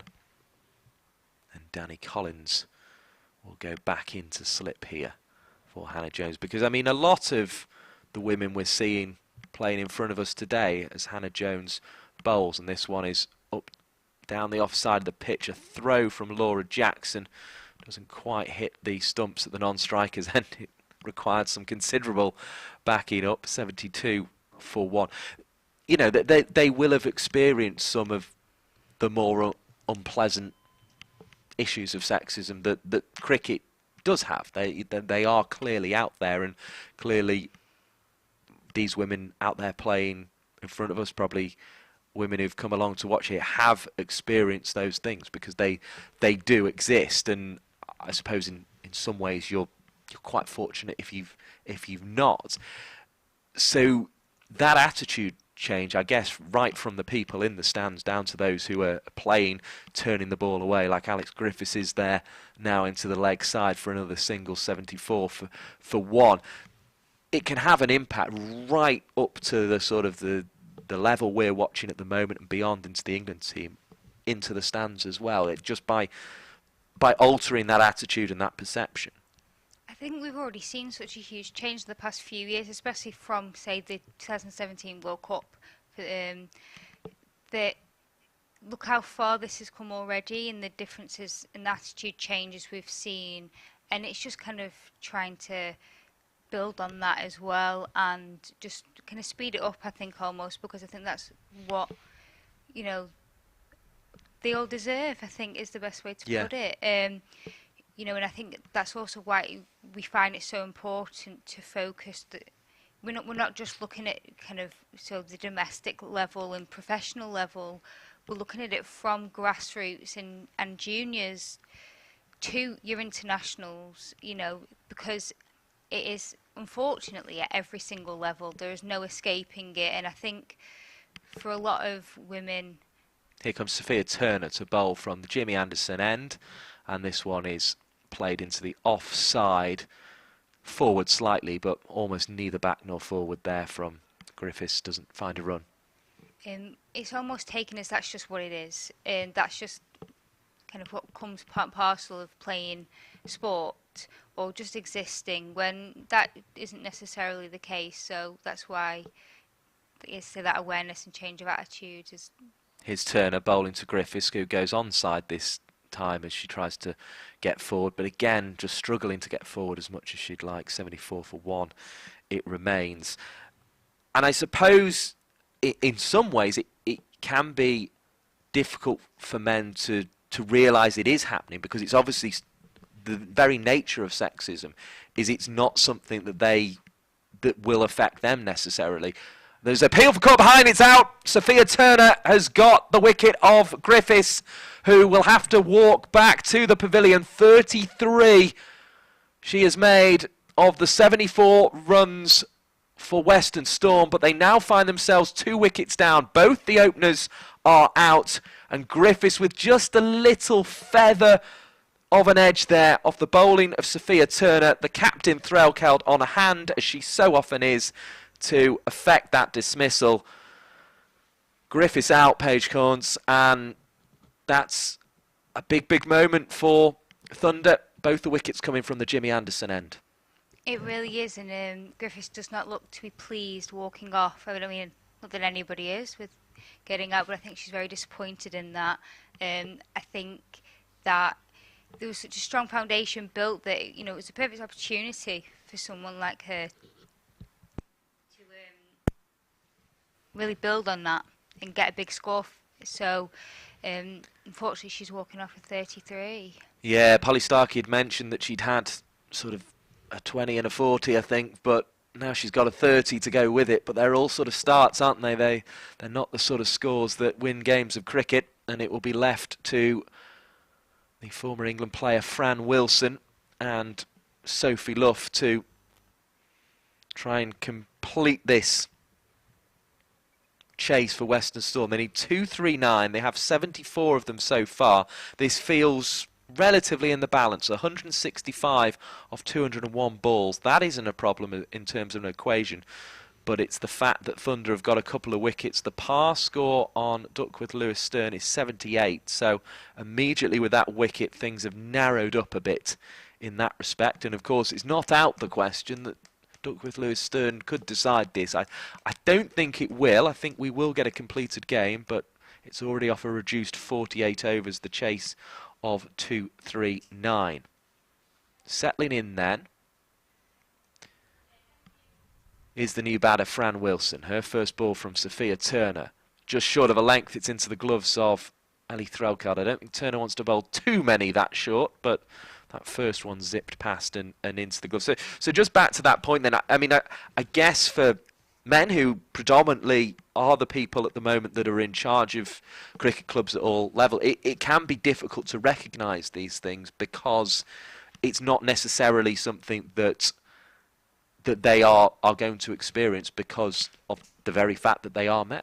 No, that's exactly right. You know, if you don't experience it, you don't know what's happening. I would probably say that the most important thing for people in those positions is just listening. Here comes Turner, bowls, driven by Wilson. Still doesn't get a first run though. It's fielded at mid-off by by Saren Smale, sorry. It's just listening, you know, when people are talking about this, that's kind of something certainly that I've experienced. And if I want to talk about just sexism maybe in general or my personal experience, people kind of want to shut it down because they don't experience it. Here comes Sophia Turner, bowling to Fran Wilson, defends the ball down the onside of straight. Jackson is there with the fielding. It's 3 dot balls to finish the over after the second wicket of the innings. 74 for 2 after 15 overs, which compares to 64 for no wicket in the Thunder innings. So an interesting comparison in that respect, because Storm are behind on wickets but ahead on runs, which is always an intriguing point to be. So do you find you get that a lot then, that people, just because it doesn't happen to them, they're almost saying that they're not listening to the concerns you have had at times, and are sort of essentially saying, well, I'm not sure that this exists? There certainly is a resistance from people. That's what I have kind of heard and read, you know, and I personally have kind of talked about this. There's a resistance to kind of believe that it exists just because it's not in front of them. And so that's why I think it's important that we just listen to experiences and go, okay, you experience this, how can we stop that from happening? How can we make things better and move forward? Exactly, rather than just kind of blaming, I want to say, the person for either being delusional or just, you know, making things up, which is never the case. Here comes Hannah Jones to bowl around the wicket, and the Didsbury cricketer there picks up a dot ball as quick on her feet again was Luff.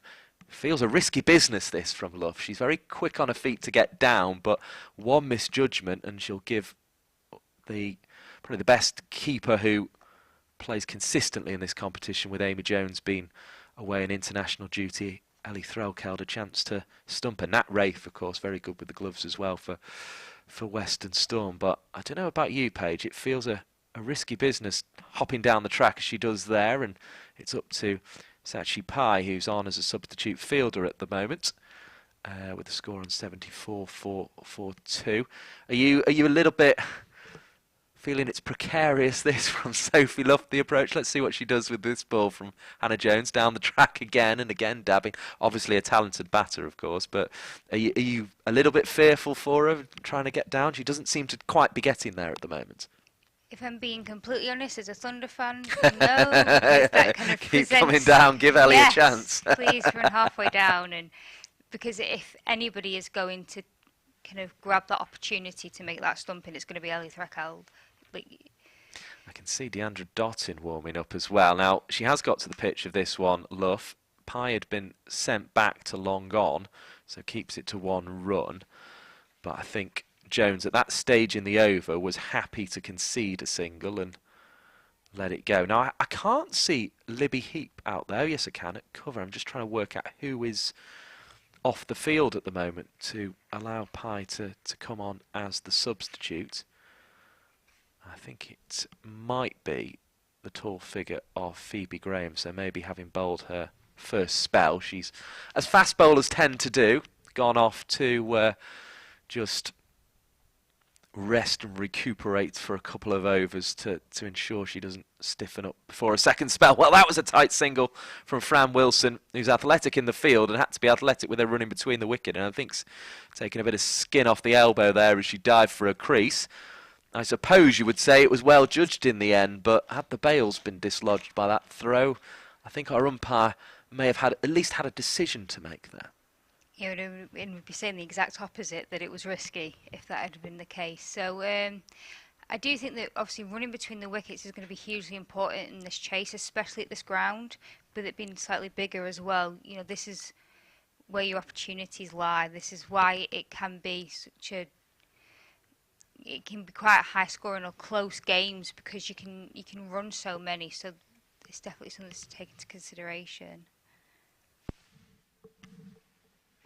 In comes Sophia Turner to bowl here to Wilson, turning leg side, and Laura Jackson is able to pick up at mid-wicket, and some more sawdust is going to go down into those footholes, as I imagine it will be for the remainder of this innings. 77-2 then, another 162 required of 191 balls.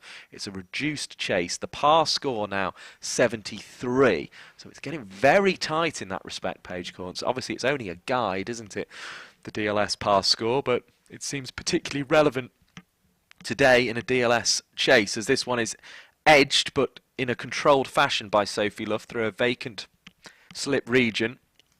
It led the hands to go to the knees of Danny Collins, and the ball away for a single. 78 for 2. But that feels a big indicator today, doesn't it, the DLS par score in this chase? It certainly does, and I think it's a much better indicator of where the innings is at compared to a kind of at the stage comparison, if you will. Here's Turner bowling, and Wilson hits it into the offside, and Libby Heap is there with the fielding at cover, no run. But I think the Thunder team will be happy that they're slowly bringing that back. Yeah. Because it was getting away from them a little bit. It was 20 to 25 runs ahead. So with it only them now being 5 ahead, they'll be in a much happy frame of mind. Here's Turner bowling to Wilson, who is defending that ball back into the offside, and it's a no ball. So Sophia Turner is struggling a little bit with that front foot, it feels, just scraping away at the sawdust again. We'll have a second free hit to try and defend. The last one only cost her 1 with a very good slower ball, but yeah, 53 put on for the first wicket, as Paige was talking about there before. 2 wickets fell on 53 and then again on 74. Free hit then. High it goes and away for 6 runs. And that's the former international quality of Fran Wilson, making the most of the free hit, targeting the shorter side of the ground and hitting a big 6 to take her on to 8 runs, 85 for 2. And so often free hits can be an anti-climax, Paige Corns, but that one was very well struck indeed. It was perfect, wasn't it? That's It exactly was. you couldn't have asked for a better free hit. And it just shows just what a player Fran Wilson can be. Yes, an ominously good player from a Thunder perspective, I think. Just assessing her options once more. Moved franchises from the Sunrisers in the winter.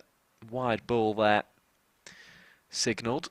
Tough over this one now for Turner, who got that wicket in the previous one, but she'll be wanting to get out of this one, I think. 2 balls still to go in it.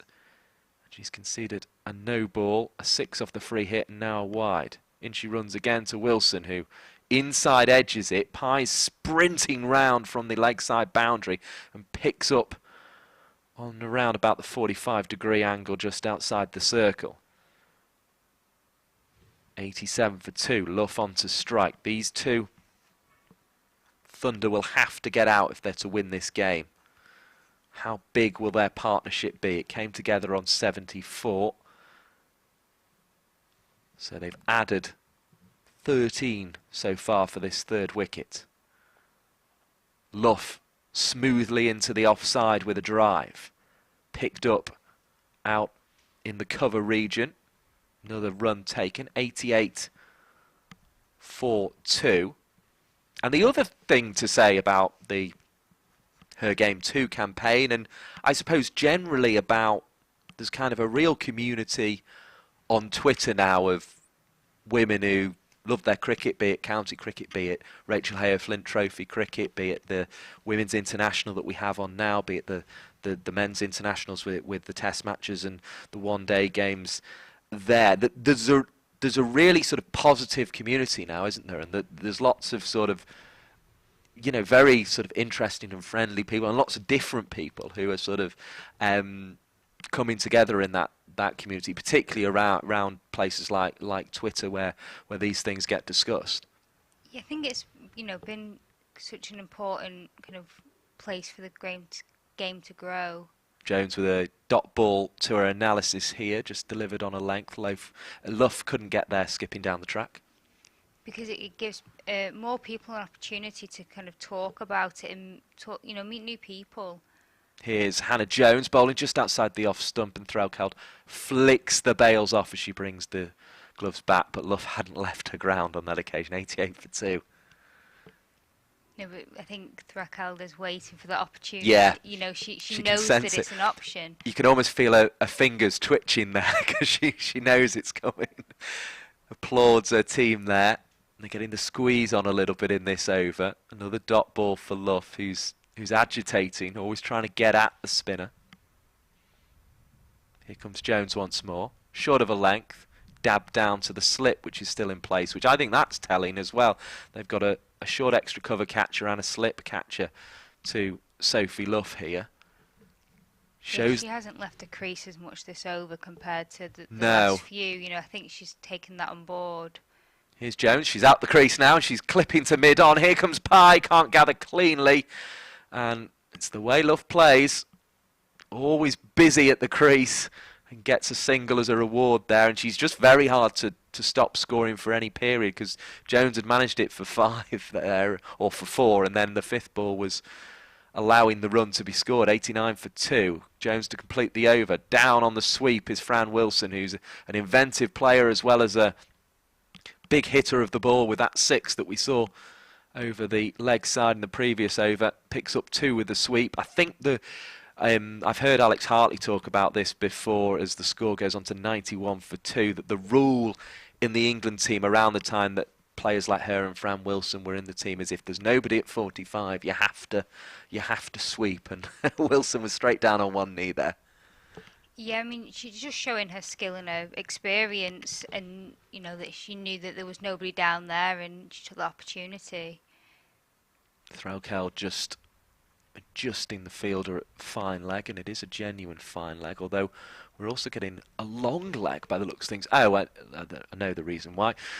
Rachael was making sure the substitute fielder Pye was off the field, because Phoebe Graham has returned and she will occupy long leg. They have backward square leg and third as well for Sophia Turner. Sophie Luff will be on strike again, awaiting an opportunity to score. Delivered by Turner. The opportunity to score comes here for Luff, and she's after two, but she won't get it because Hannah Jones is quickly up from third and returns that ball. 93 for two, the score moves on to. But I mean, it is a striking thing, isn't it? It's about just, how many women are there who have a really passionate interest and a real love of cricket. And there does just seem to be a real, sort of, particularly on Twitter now, a real community of, as I say, different women with all different types of interests and interest in lots of different parts of cricket on Twitter. 92 for two, the score. Yeah, and I think maybe COVID had a huge thing to do with Okay. that, and or kind of post 2019 kind of World Cup, when obviously that was for the men in the one day World Cup. Sophia Turner bowling to Wilson.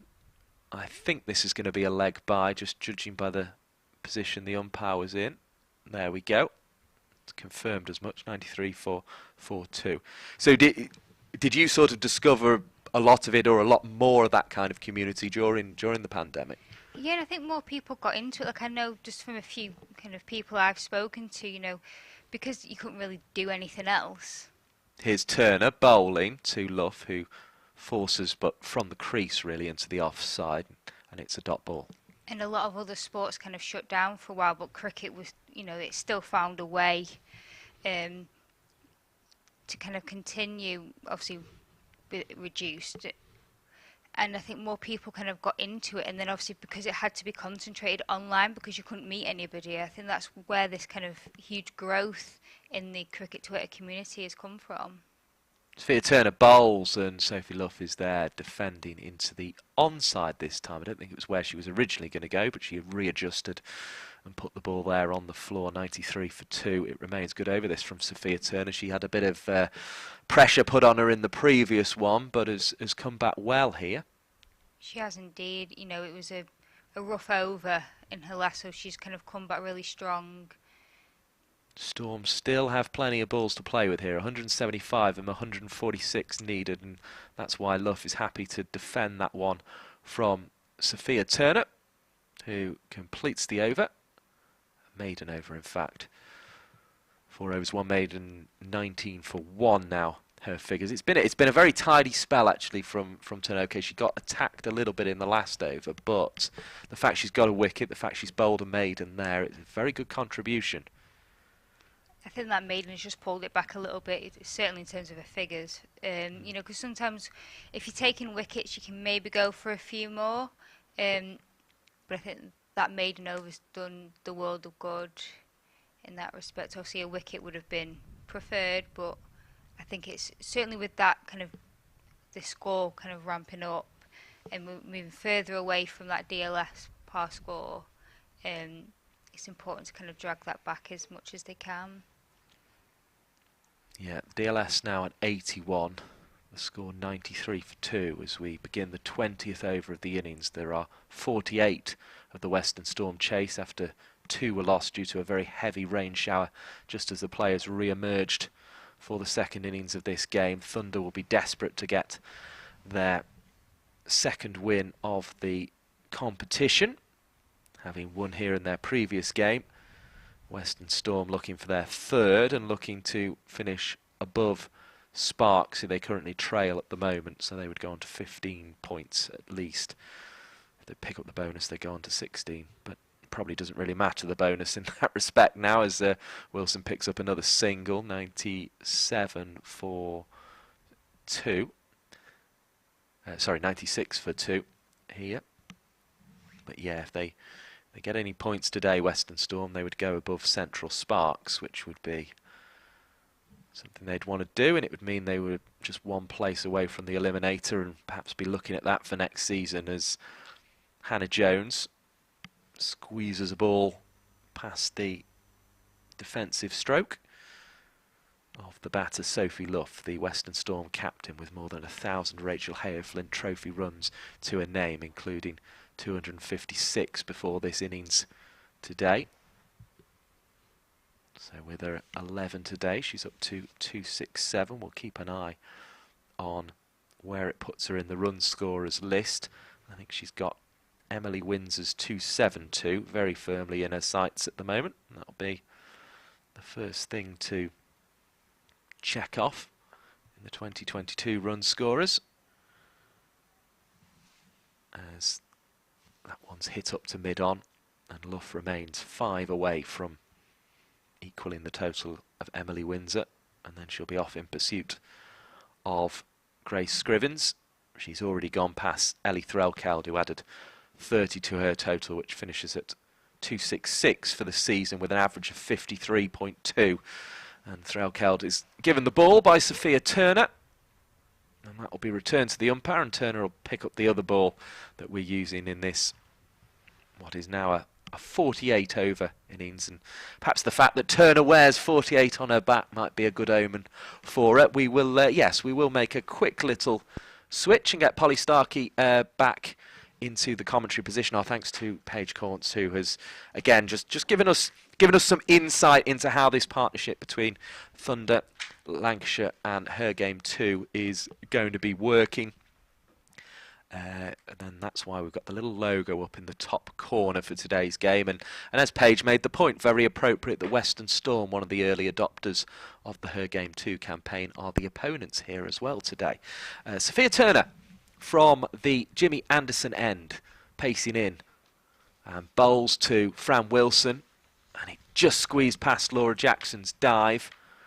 Round came Daisy Mullen, I think it is, up there at mid-on, and affects a good bit of fielding. I suppose that's something we were talking about, the kind of community that exists of women who are into all types of cricket at all levels, as you would no doubt expect, but I'm sure that's something that you've really experienced, and particularly with your podcast, Polly, as this one is off the outside half of the bat to Deandra Dottin at backward point, 97 for 2. I know when I saw you here in the 100, you had Lily Franklin over from Australia, of all places. Yes, my friend Lily came all the way from Australia to watch the 100, and we only became friends through the podcast. She messaged me about explaining the WBBL because we didn't really understand the Big Bash over in Australia.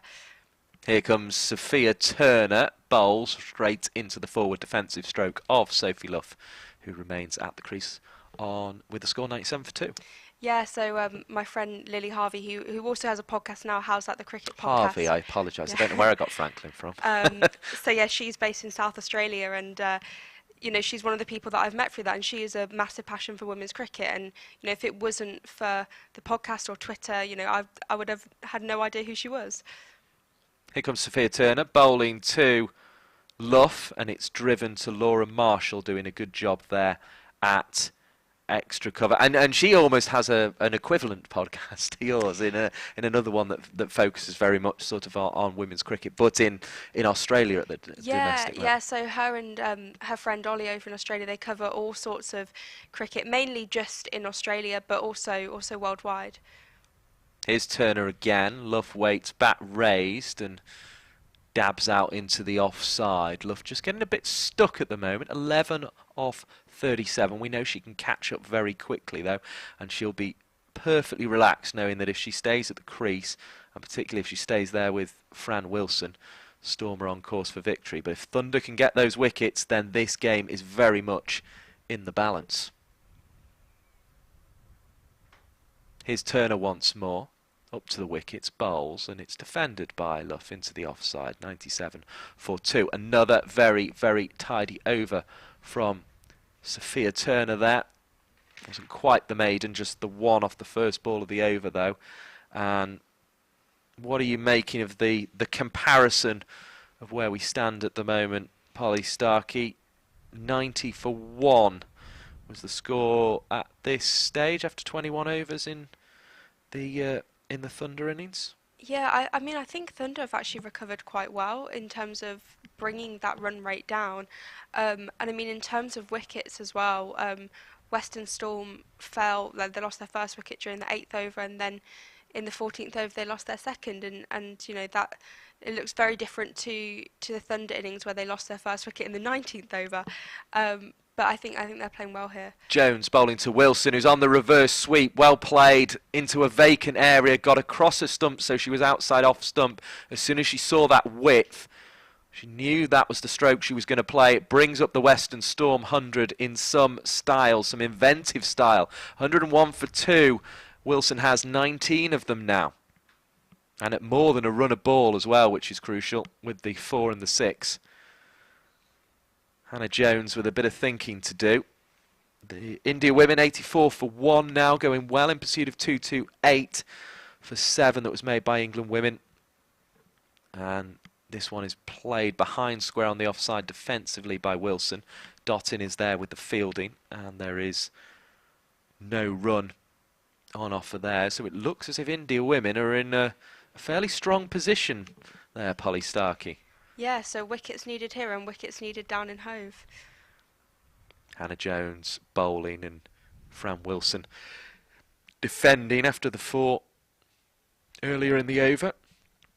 Mandana and Bhatia at the crease on 34 and 43 respectively down at Hove. Here at Old Trafford, Hannah Jones has been reverse swept for the second time in the over. This time Dottin will gather it in. Will it be for the cost of 2 runs? Wilson is back for those 2 runs, and that must be very annoying as a bowler whenever you bowl a perfectly good ball just outside the line of off stump. Wilson is getting the reverse sweep out. That didn't quite have the width, so that was more the sort of with the still bat, wasn't it, rather than the actual swing of the bat from the one that went for 4. But I imagine, Polly Starkey, that's quite frustrating. Here comes Hannah Jones again, driven into the offside. Sophia Turner there with the fielding, no run on offer. Is that the sort of thing that would annoy you? Yes, it would utterly frustrate me. It's just such a sort of, even now, even when it gets played quite regularly, and as regularly as it does by Fran Wilson, it's still just cheeky, annoying sort of a shot, isn't it, for a bowler. 1 run taken there by Wilson, pulling more conventionally this time into the leg side. 104 for 2. There was protection out there, though, in the form of Daisy Mullen. Reminder, Seren Smale, half century. 46 from Deandra Dottin. 30 not out from Ellie Threlkeld. 32 before being caught for Danny Collins, and a contribution of 36 from 18 balls, including 3 4s and 2 6s from Libby Heap, were the highlights of the Thunder innings. Yeah, I think Libby Heap's innings is something you have to kind of have in the back of your mind throughout Western Storm's innings, because actually they're going to have to replicate that. If it gets to, they're at relatively similar points at the moment, probably about 12 runs apart. And, if it gets towards the death, they need to whack those runs on. Storm still well ahead on DLS, though. The pass score at the moment is 90. It remains on 104 for 2 off the first ball of the 23rd over of the reply. A reminder, though, only 48 overs to chase in, but the target has been reduced to 239. So another 135 off 155 is the other way to look at that. But that margin narrowing slightly in terms of staying ahead of being 1 a ball here for Western Storm, as that one's defended into the offside. The busy Marshall there to pick up and prevent any scoring. And these two, and it's game on, isn't it? These two and it's game on. But if these two get it to 129 for 2 when Seren Smale got out, they're approaching that now. You feel they'll start to push Storm ahead in the game as Wilson pushes that up to mid-off, and Seren Smale, the top scorer from the Thunder innings, with 57, affects the fielding. Corney and Griffiths out for 23 and 33 respectively so far in this Western Storm innings. But this feels the big partnership between the former international class of Wilson, who's clipping a 4 away over the leg side. Just for a second it looked as if Collins was going to get involved, but couldn't get there, and the 4 runs has found its way to the rope. 108 for 2, and it just feels this is the partnership right here for Western Storm that could take the game away from Thunder. There's a few more spectators far back into their seats beneath the point, which has been providing some cover when we have had sharp showers. Defending now is Wilson after the boundary, quite happy to go back into that mode. She's got the former international class, of course, Sophie Luff, with more than 1,000 runs at the non-striker's end. Examining the ball before giving it back to Turner there up at mid-off is Mullen. Here comes Turner. Bowls. Pulled away into the leg side. Jackson picks up at backward square leg on the boundary. 109 for 2. Storm will be happy with their 5 runs off the over and seemed very, very in control of it. 130 required off 150 balls. Storm feel in control of the chase at this stage, but things can change quickly. And how will Storm, do you think, Polly Starkey, assess a 4th place finish, which is what's up for grabs for them in this chase? If they can get that, how will they see that in terms of their season?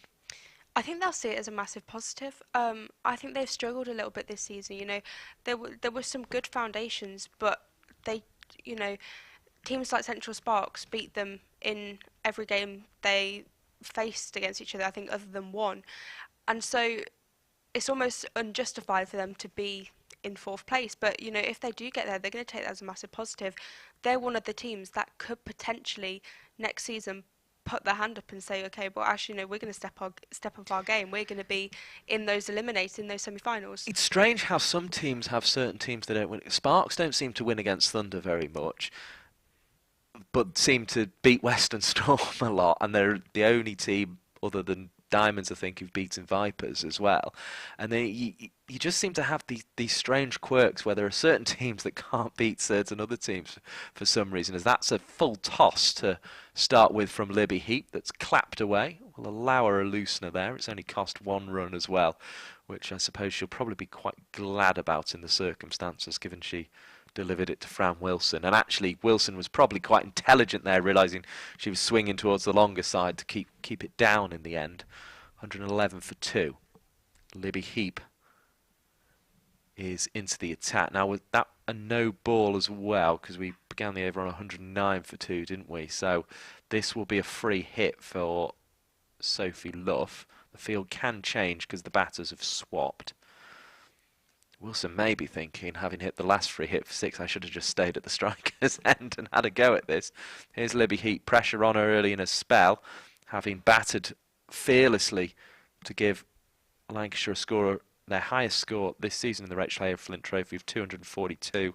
It's been reduced to 239 off 48 overs. A single there as Luff skipped down the pitch but didn't make any big connection. Over the hills, right away in the distance between the point and the party stand, it looks very sunny indeed as Heap bowls down the leg side. Wide ball signalled, 113 for 2. Now, Libby Heap was sort of had her go, didn't she, in the first edition of the competition, or famously got Jenny Gunn, LBW, who she'd had a picture with as a very young child, as this one is hit away into the offside to Deandra Dotton. Olivia Thomas, who was a bit of a revelation when she came and joined us on commentary as well, played in that first edition of the competition. But some of those players we haven't seen much of in recent times. As Heap bowls again, there's an appeal for caught behind, and that's out. And you could see it clear as day from here. And Libby Heap, who's having a big impact on this game with 36 from 18 with the bat, has picked up the crucial wicket of Fran Wilson. Caught for 28 off 30 balls, hitting 1 6 and 2 4s. Well, 113 for 3. We were saying that Thunder just needed something. They turned to Libby Heap, and she's found it. A little outside edge through to the captain, Threlkeld, her second catch of the innings. it seems like whenever in doubt, turn to Libby Heap. She knows what to do. Whether it's bat or ball, she can produce the goods, and that is a vital wicket because Fran Wilson is one of the best regional players. You know, she's just retired from international cricket, and she has bags of experience. So to get her out is vital for Thunder's cause. It is indeed. It's one of those two big players that we were saying they needed. 113 for 2 then is the total. A reminder that Thunder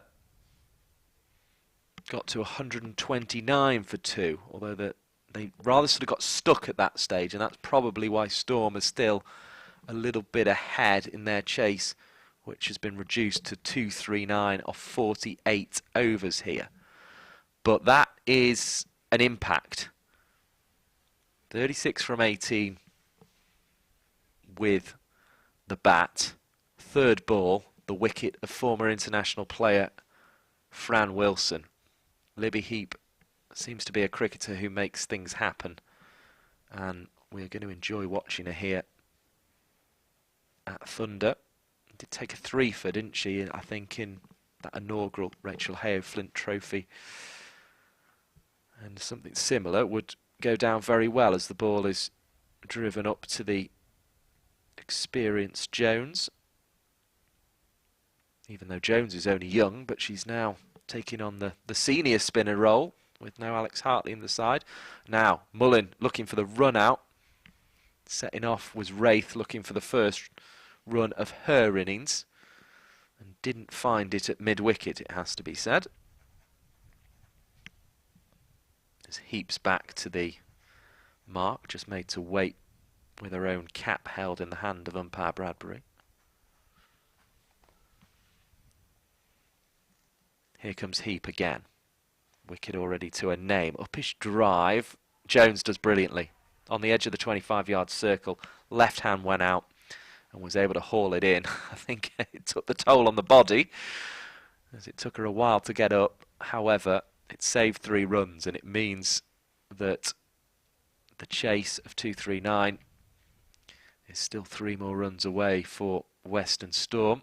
They have the experience of Wraith and Luff at the middle now, but the dismissal of Wilson, if they can get Luff now, they're moving ahead, weirdly. At the moment, though, it's still Storm just in front. Yeah, Storm about 17 runs ahead at the point Thunder were, but you know, Thunder are only 1 wicket down, and Storm are 3 wickets down. So, you know, to some extent that does make quite a big difference. But Nat Wraith, relative amount of experience, and she's with Sophie Luff. She's got a partner who knows what she's doing, and I think actually, you know, I suppose she can work with Luff to get a big total. Turner hits it, and that's a drop in the mid-wicket position by Laura Jackson.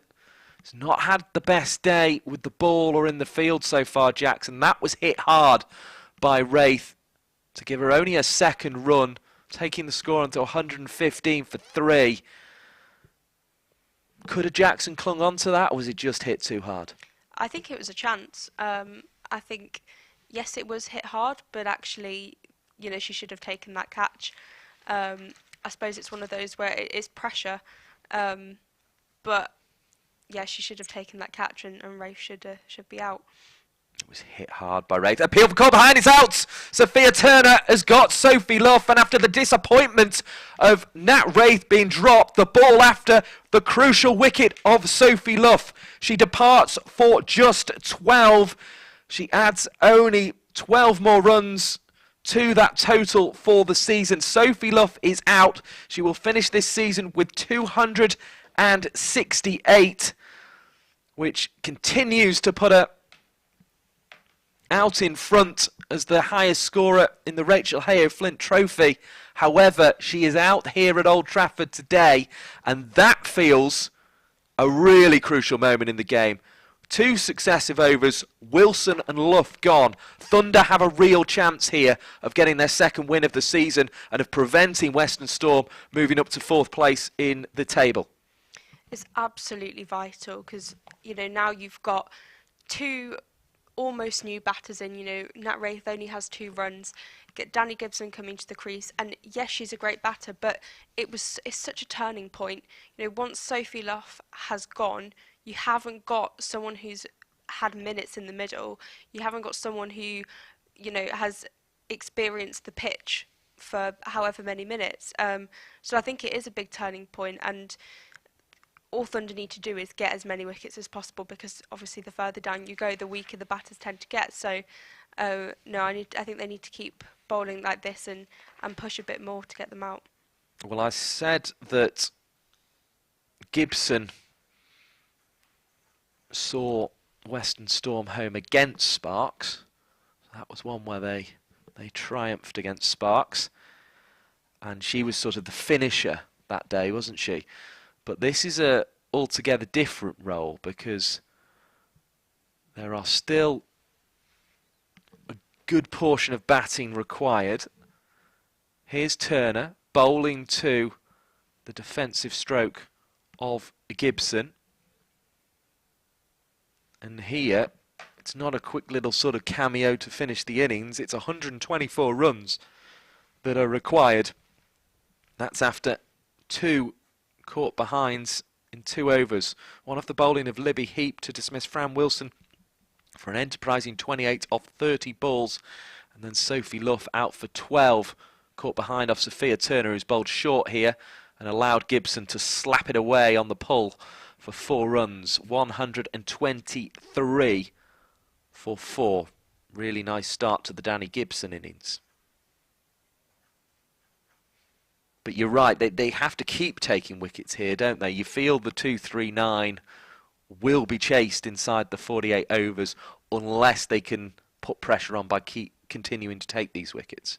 That's the thing, and Western Storm have got time, so the more pressure Thunder can put on, the more dot balls they can bowl, the more wickets they can take, you know, that's just going to benefit them, because Western Storm could quite comfortably do this. You know, you've got Danny Gibson, who's an excellent batter, and just, you know, as we saw, she hit a 4, which I think has gone under the party Yes, stand. I was just trying to work out what was happening here, and it's the umpires are calling for a new ball, or at very least a little bit of assistance to try and dismantle the advertising hoardings over there by the party stand. Phoebe Graham is doing her best at the minute, but I think it's been decided that the box of balls will have to come out to get a new one for us to continue here. It's a good chance to update everybody on the score in the one-day international down at Hove. This is, of course, an arena that many of these players will be looking to play on. We do have the ball back here at Old Trafford, which is good. But down at Hove, in 227 for 7 from their 50 overs. India 104 for 2 now in pursuit of that. 124 runs away. Mandana is still in and is partnered by Kaur. 50 for Bhatia of 47 balls is what's put India into a dominant position there. Luff and Wilson gone for a combined just 40 runs. Gives Thunder a chance here at Old Trafford, but that's flashed away by Danny Gibson. She's hit the boundary square on the leg side. She now hits the boundary square on the offside. And for all Sophia Turner's good work picking up Sophie Luff, she's strayed in length on 2 occasions there. She's usually a very full and straight bowler, Sophia Turner. That's how she burst onto the scene in a T20 game. But has dropped short twice there. A little ill-disciplined. 123 for 4. Gibson is on 8 with 2 well-struck 4s, and she defends now. Her 4th ball brings the over to an end. It's obviously would usually be the halfway point of the innings, but it's not now because we've lost 2 overs off it. But 123 for 4. It was an eventful over scene. Sophie Luff out. Caught behind off the bowling of Turner by Ellie Threlkeld. and it feels a very, very crucial wicket. And she struggled to get going, frankly. Love, 39 balls for that 12. She does tend to sort of take a little bit of time as Libby Heap comes in to bowl. Big swing. There's an appeal for a stumping. Rachael thought she got it. The umpire disagreed. But Heap is causing some problems. Seems to be just getting a little bit away from the bat, maybe, with this leg spin here. The bail's replaced. Libby Heap is back at her mark as we have a look at that latest delivery. She bowls this one to and it gets hit to Deandra Dottin, and that meant the single had to be completed quickly. It was Wraith who did so. On to 3, 124 for 4.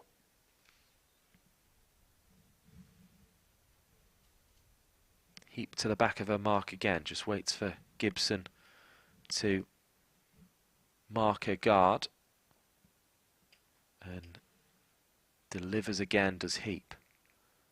Through to Collins there on the 45, quite close as well, so makes sure that there are no runs on offer. Here's Heap again. Bowls, big attempt at the swing there.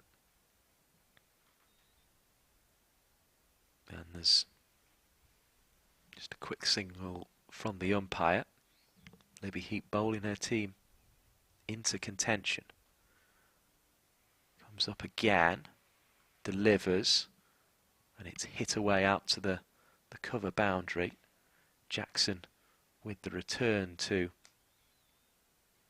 Threlkeld. I'm just actually struggling to, as I did when she first came on the scene, actually struggling just to pick exactly what Libby Heap's bowling here.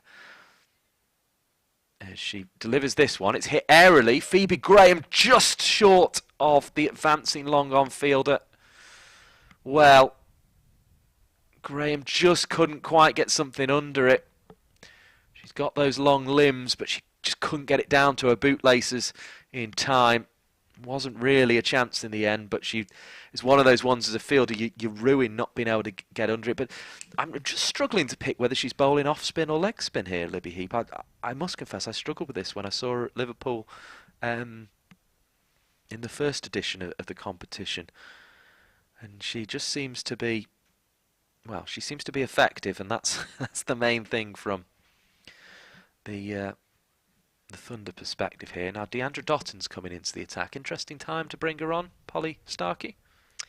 Yeah, I mean, I think it's a sensible option because she's kind of a high risk, high reward sort of player, and I think with the pressure that's been built by Liberty Heap in her last over, I think it's kind of a prime time to bring her on.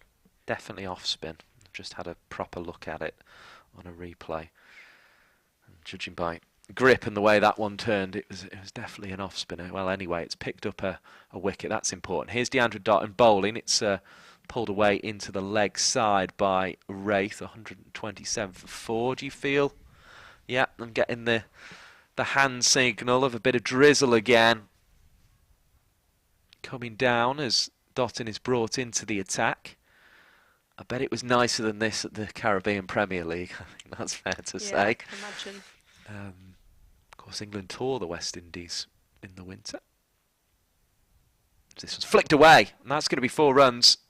I think there was bat involved. We just have that confirmed by the signal of 4 from the umpire with no tap of the knee at all. 131 for 4. Brilliant to have increasing numbers of you watching through the day here. And great to have 141 of you having hit the thumbs up button, the like button. That helps people find our stream. In comes Deandra Dottin again. Bowl short of a length. It's off the top edge over Threlkeld, who stood up to the stumps, and away for 4 runs. So an expensive start here from Deandra Dottin. And Gibson is going along very nicely indeed. She has 17 off 9 and is looking almost to maybe be the one to match the Libby Heap contribution here.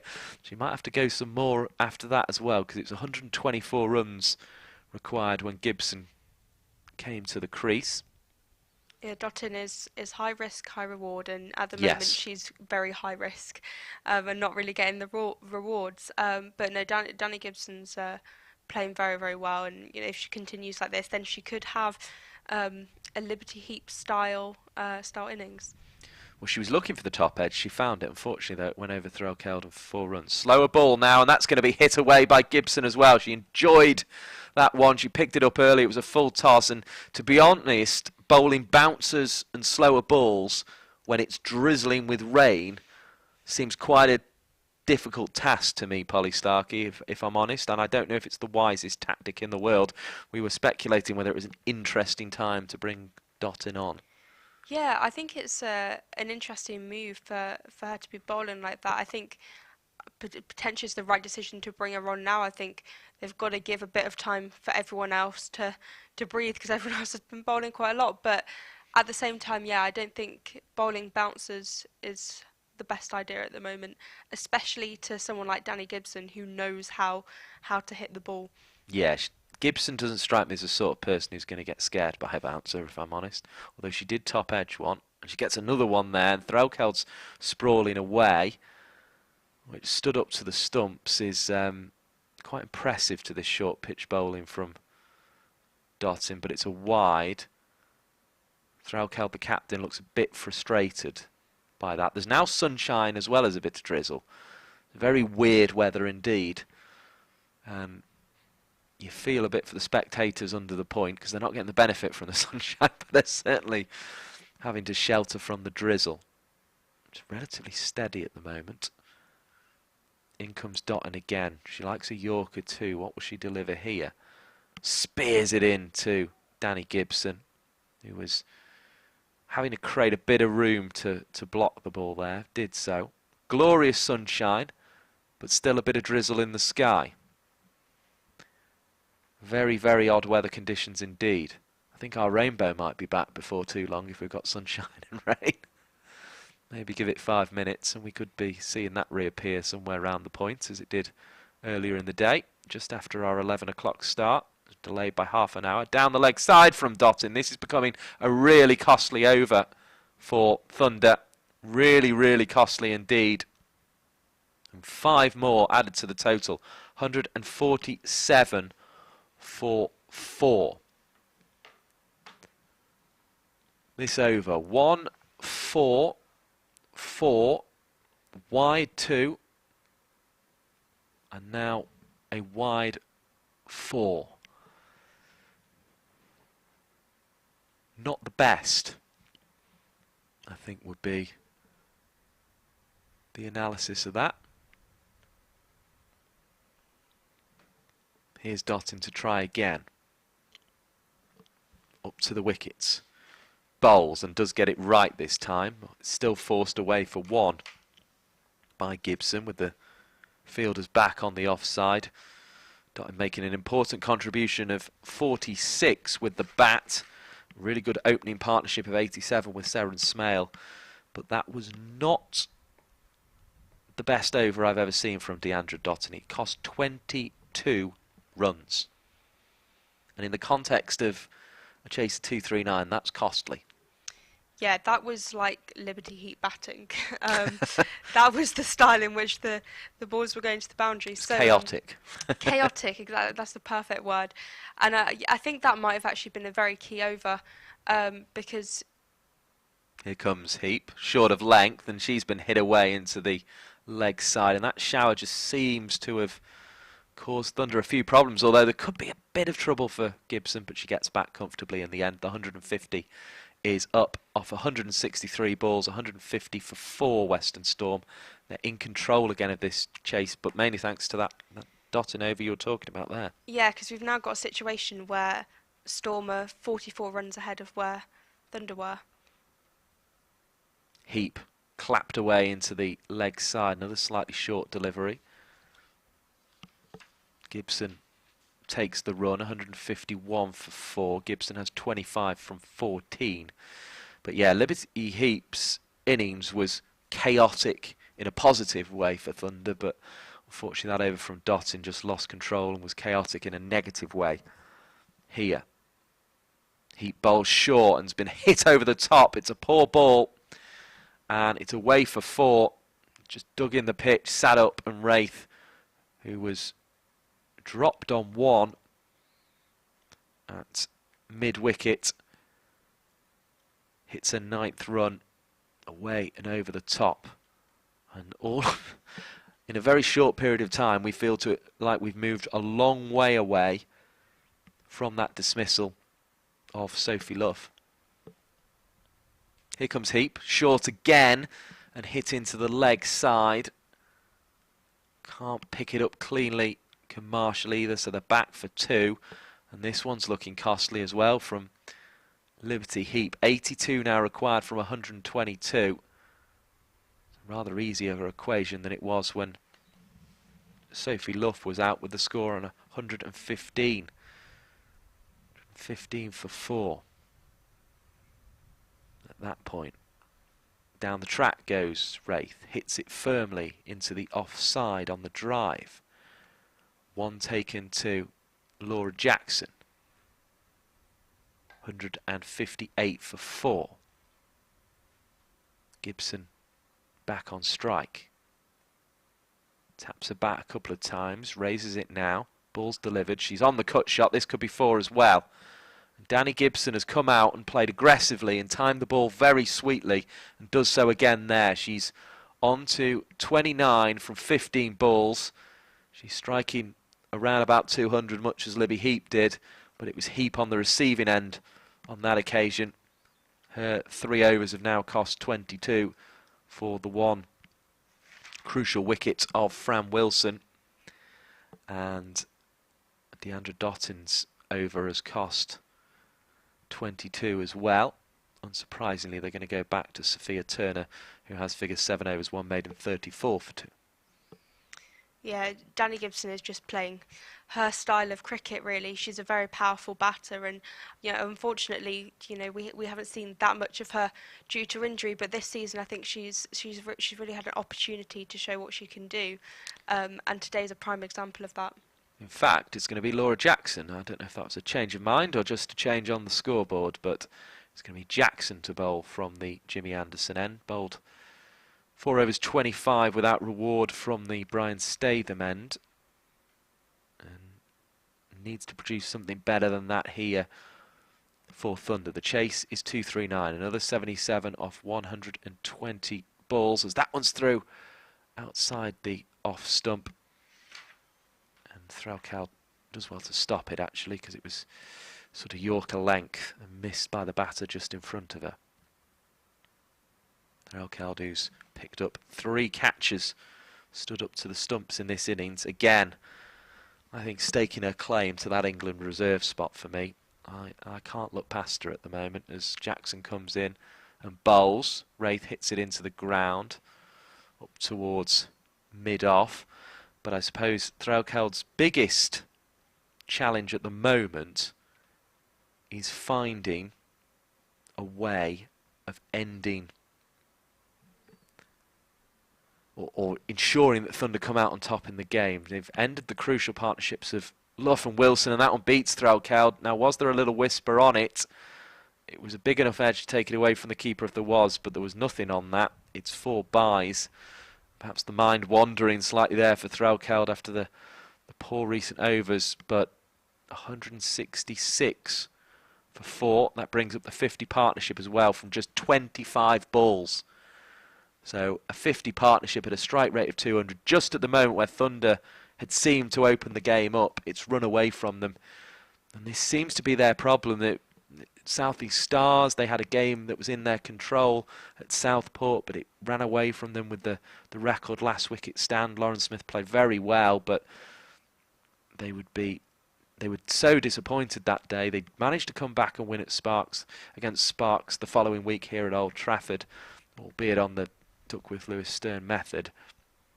And they seemed to just get the game to the position they wanted it here, and then it ran away with that over of 22, and then there have been 4 byes and a single now in this one from Laura Jackson.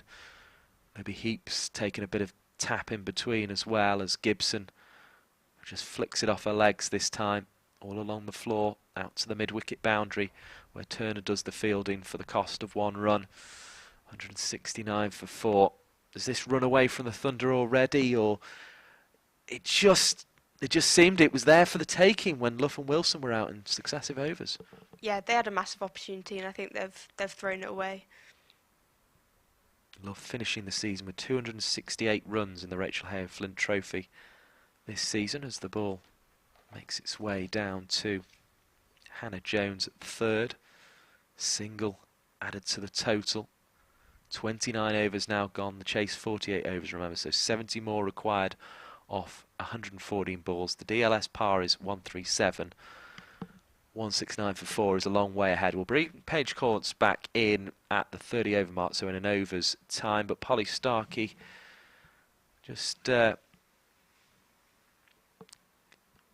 give us a feeling of how can Thunder change this. They seem to have changed the ends of dotting is one of the moves they're making. Yeah, I think their bowling has been the issue, and there have been quite a few extras. There's been a lot of no balls, and I think they just need to kind of sharpen themselves up with their bowling. I think their fielding's been all right, but they need to try stop those singles and bowl a little bit more consistently. We will see. Can they produce something here? On her way in is Deandra Dottin. Shorter length. It's up in the air, but it's over the top of the fielder, Daisy Mullin. And Phoebe Graham has to come round from mid-on to retrieve. It just didn't feel the time to go for that wicket or bust bowling that Dottin bowls. It's the way she goes about things, and it's often does bring wickets, but it didn't feel like they just picked up 2 and maybe just needed to keep it tight for a few more overs before going for this approach. Dottin again, bowls full. That's the best ball she's probably bowled so far today, full and straight. It just feels it needed control at that point. Yeah, I think they needed to kind of keep building that pressure and get some more dot balls, and then they could have brought her in, because then I think she would have had the impact, but maybe 2 more overs of dot balls would have helped. Here's Dottin. Bowls and is hit to mid-wicket, where Mullin is there with the fielding. Of course, if all of a sudden, the way she can, she to a sky down to the fielders at long on and backward square leg, or even up to this mid-wicket in the ring, then, or she scatters the stumps as she can, then I suppose all would be forgiven. But it feels like she needs 2 or 3 now almost to make amends for that over of 22. In she comes again. Bowl short of a length. It's high in the air. It's in the direction of the fielder out there, but it's in front of square. It's well directed actually by Nat Wraith, who seemed to enjoy the challenge of that short ball. And it had a bit of width that allowed her to get her hands through it. 175 for 4. And at 20 to 5 on this Sunday afternoon, unfortunately for Thunder fans, this is running away from you. But plenty for Western Storm fans to keep tuned in. We've got more than 400 of you with us at this precise moment in time, which is fantastic. And plenty of you hitting that like button, which helps others find it as you have.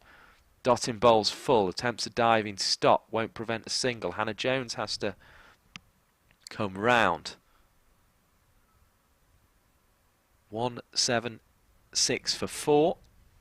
Wraith's got 21 from 21. Gibson's got 30 from 16. The 50 partnership between these two came up in just 25 balls. And bear in mind, Gibson came to the wicket with 124 needed. So to see 51 of them disappear in 25 balls is pretty naive, really, from Thunder. Here comes Dottin.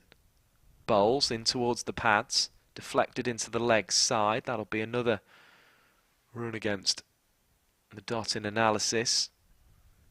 28, so 6 off that over. 177 for 4. The score here. Another 62 required of 108. We will bring Paige Corns back in alongside myself. Mike Perkins here in the commentary box at the Brian Statham end of Old Trafford, looking down on this beautiful scene in front of us and also glancing across to the score in the England women's game at Hove. India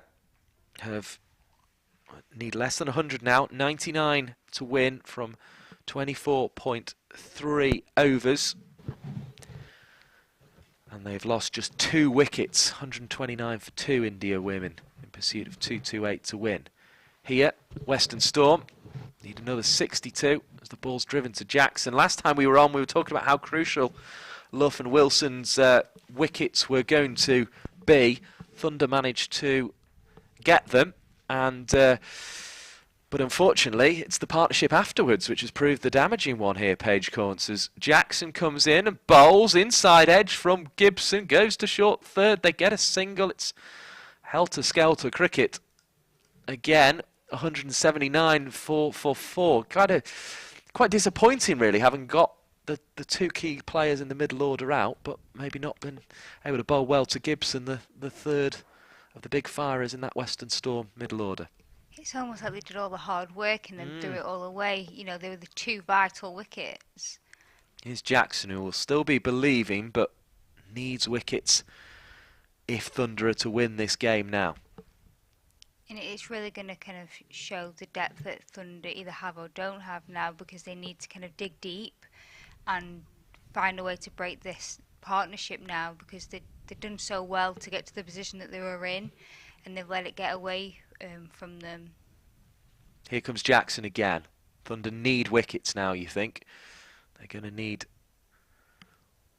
all 6 to win this game, because they're not going to restrict Western Storm to less than 60 off 104 balls. That total moving on with the drive there to 179 for 4. It brings Gibson back onto strike. Wraith has 22 at the other end. Here's Jackson bowling in towards the body of Gibson. Through for 1. 180 for 4. Reminder, the chase 239 are reduced from the 242 that was made by Thunder. And that's because we lost 2 overs off the chase due to a heavy shower at the resumption of this game.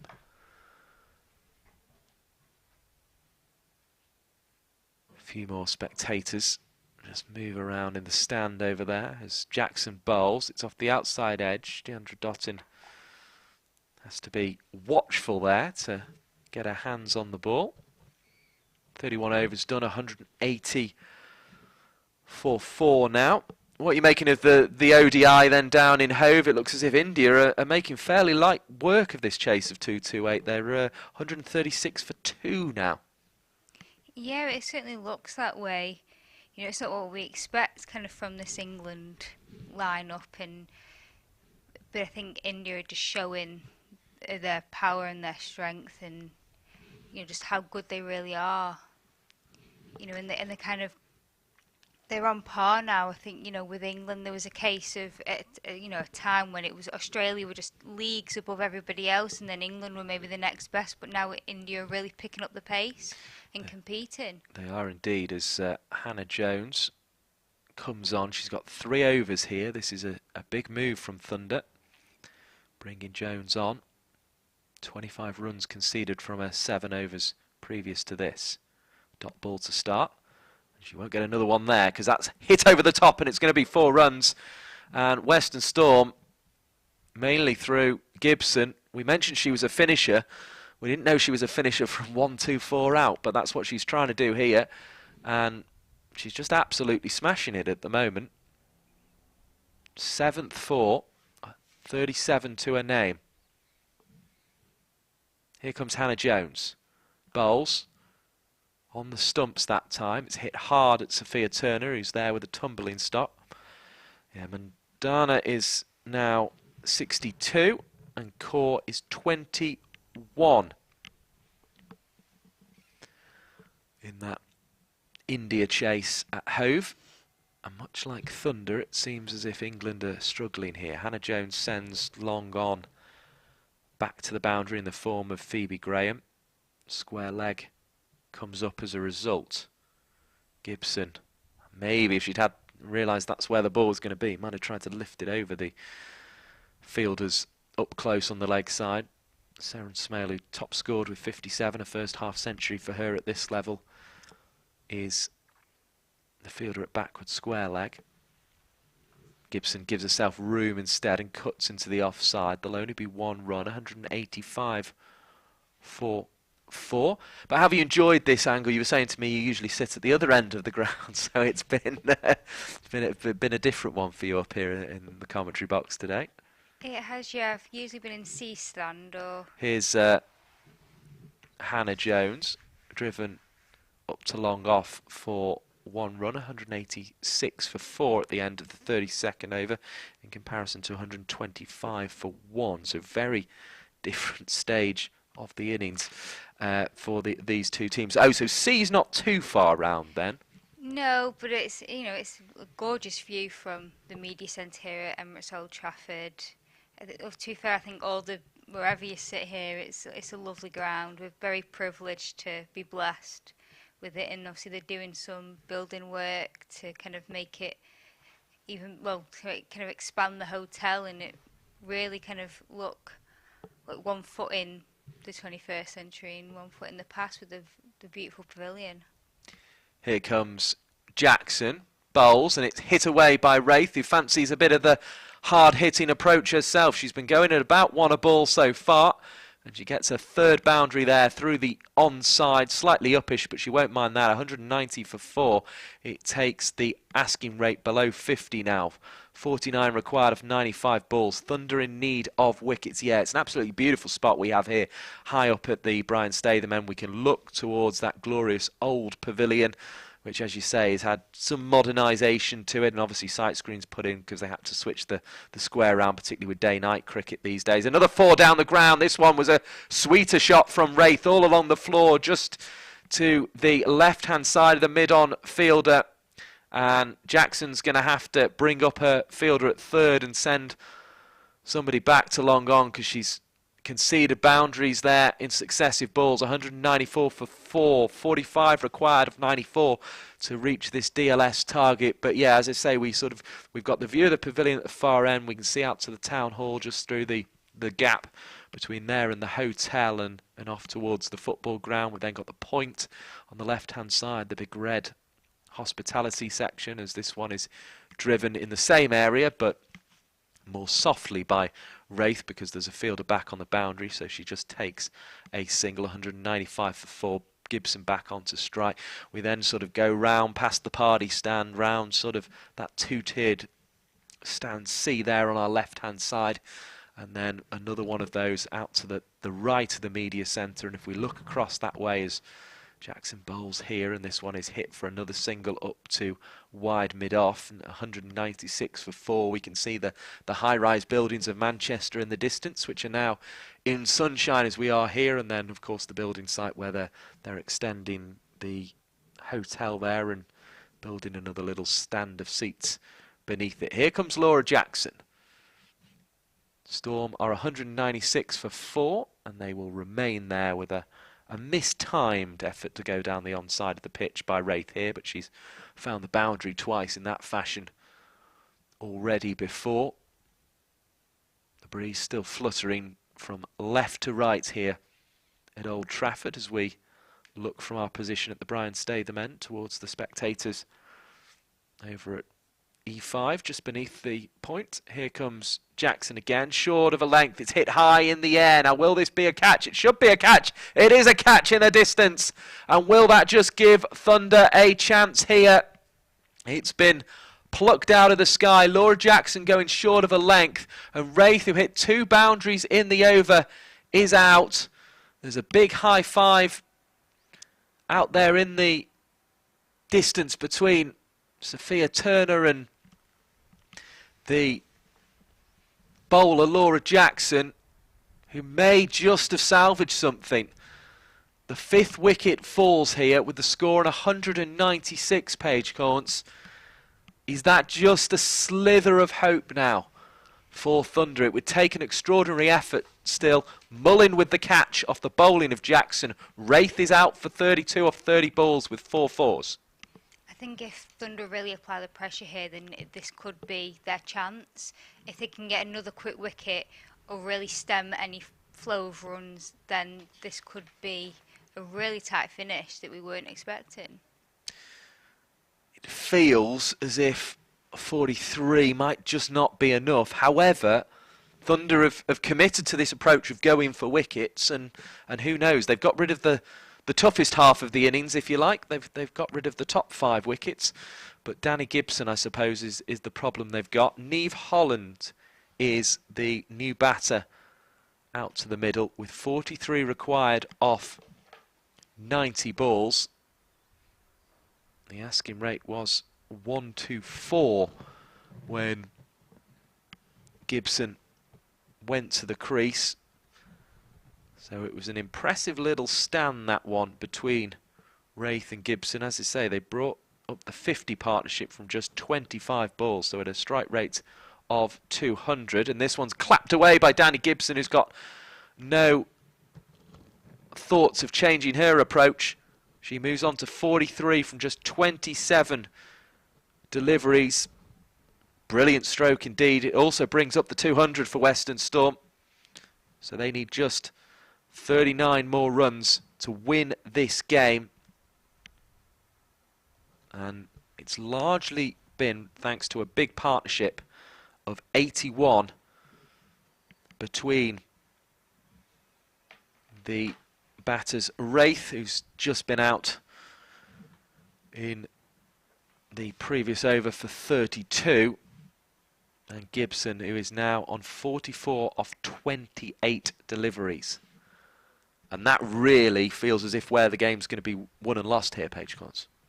It does, yeah. I think what Thunder don't kind of have is that bowler who can really challenge. You know, when you have those spells that, you know, every ball could be a wicket. They're not kind of producing that.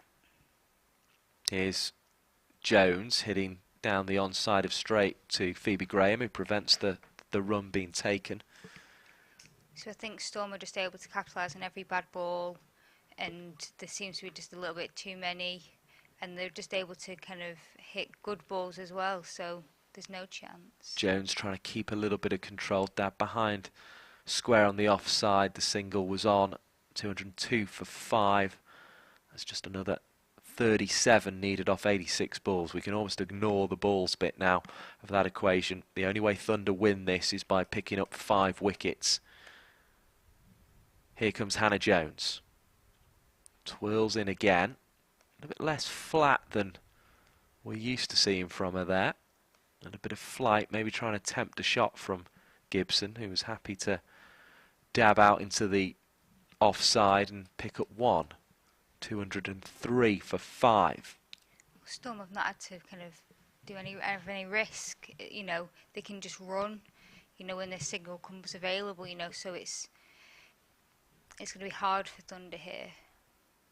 Here's Jones, gets work to the 45 behind square on the offside. There was swift fielding there, but the batters remained in their crease, so it had no effect other than preventing the run.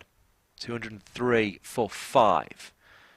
A wicket from Laura Jackson, perhaps just opening up a slither of a chance, but you feel it would. They need to go bang bang, as they say in the field here.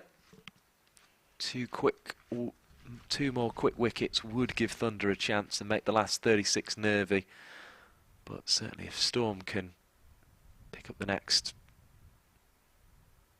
6 or 7 with these 2 in, you feel the last 30 will trickle away fairly quickly.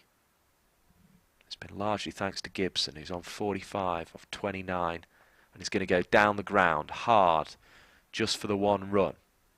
Gives Jackson the opportunity to bowl at the new batter now. Threlkeld will bring some pressure in on her. Mid-wicket coming up inside the 25-yard circle. although Hannah Jones has gone back at third. Mid-on's coming up as well. Long on is back. There's a catcher at extra cover. Backward point cover and mid-off behind that catcher. Here comes Jackson bowling. It's out to backward point. The one fielder we haven't mentioned in that little run round is a deep backward square leg. I think Thunder really needs to kind of attack here if they are going to try and kind of push for this, next wicket. At the minute, it just seems too easy for Storm. Holland playing the supporting role at the moment. Misses that one outside the off stump. Decent delivery from Jackson. 42 for 1, her analysis so far.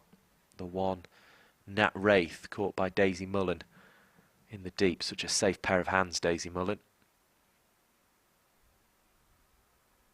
Took a magnificent catch at Southport earlier in the season. Here comes Jackson. Bowls, defended by Holland. Into the onside, but that's all she really needs to do. She just needs to make sure she doesn't get out here.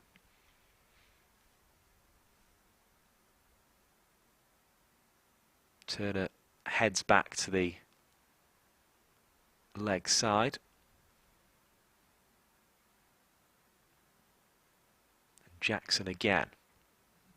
Elbows jutting out as she bowls just outside the off stump. Holland missed it. Threlkel gathered, but it's a dot rather than a W in the scorer's book. I think luckily for Holland, there's no pressure on them here. They can just see out this over if they want to, so it's quite easy cricket in that way. Drives Jackson up to mid-off, thinks about a single, but there's no real point in it. There's Paige Corns there, was expertly telling us, and 204 for 5 then. 35 off 78 balls. Storm are going to get there unless somehow Thunder can pick up 5 wickets. And they're going to go to Hannah Jones for her last one. I mean, having taken the roll of the dice with Deandra Dottin, it almost feels as if you should maybe give her a go here just to try and get the wickets, because they've sort of committed themselves to that approach now. Yeah.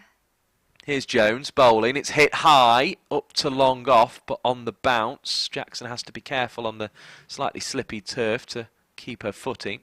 205 for 5. It was a strange decision, I think, well, certainly for me, to bring Dottin on at that point, because there wasn't really a need for that type of bowler. I think, as kind of Polly pointed out, there was no kind of risk that they needed to kind of go to her. The game wasn't running away from them at that point. Hannah Jones just to come in and bowl. That one is defended into the leg side. Jones fields off her own bowling, and there is no run. 205 for 5 as we are a minute ahead of 5 o'clock here at Emirates Old Trafford. Thunder versus Western Storm. Storm looking to go 4th in the table. They won't be able to make the eliminator. That will be between Southern Vipers and the South East Stars, who finished 2nd. Northern Diamonds go to the final. And I suppose now, as Jones comes in and bowls, it's hit off the back foot and it beats both Dottin and Collins. It teased them both as if they were going to get there, but it was right between them and away for 4 runs. 209 for 5 in the 36th over. Just 30 more required now. You feel the game is Western Storm's. But we mentioned the final that Northern Diamonds have reached, and that either Stars or Vipers will get to play them at Lord's next week. You mentioned the 2017 Lord's final as well. It's another opportunity, isn't it, for fans of women's cricket across the country, and I'm sure we have more than just Thunder and Western Storm fans listening now, Paige, to actually, as we just see a little bit of treatment for Danny Collins, who seems to have hurt herself. So we'll just continue on with that it's a real opportunity to sort of get a massive crowd in again at Lord's. Oh, and I think that should be a really good weekend of women's cricket as well, because they've also got there's an England game the day The ODI, yeah. before. I've managed to get my ticket to that, so I'm hoping I can still get one for the Oh, RHF final as well. It's a kind of a weekend that we should really be kind of pumping out, the message of how great women's cricket is, because there's so much to enjoy in that weekend, and it should be a cracking final, I think, to this tournament. And Northern Diamonds getting through without having to go via the eliminator was kind of, in a way, a little bit of a surprise, because you just assume that would have been the Vipers. They always get there, don't they? They always get there, and they've had such a kind of phenomenal season, and they had that kind of run where they were unbeaten, and you're just like, oh, they're just going to run away with it, and they're straight through. It's almost their place, and it would have been everyone else fighting for that other spot. But it really hasn't come to be like that, which I think is fantastic for the game. It's good to see that Danny Collins is back on her feet, because it is fairly damp out there, and she put a real effort in to try and get to the ball. She's still not totally happy, but it's really good to see her back on her feet as she heads back off to the cover boundary, because she put a real effort in to stop that, but unfortunately for her it was in vain. Can Thunder somehow turn this game around? It's Jones trying to turn it here. Turner gets to the ball. Collins came in willfully, but still just stretching that leg out to ensure it's fully fit and it's the way she wants it to be. Graham retreats to long on. Jackson to long off.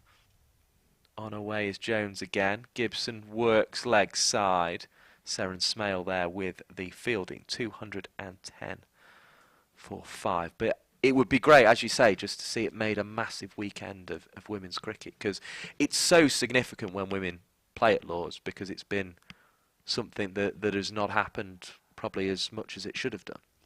Definitely, it's supposed to be kind of our home of cricket, and there's very few opportunities for women to play there. And so I think it's fantastic that we've at least got, obviously the ODIs there, and then obviously the final to this tournament's there, which is huge, especially when you think kind of one of the last big games we had there was the World Cup 50-over final, so for the domestic game to be there is just a huge deal, and I really hope that it gets a massive crowd, and it's a fantastic day, and I guess we'll see who wins on the day. Well, who gets there first.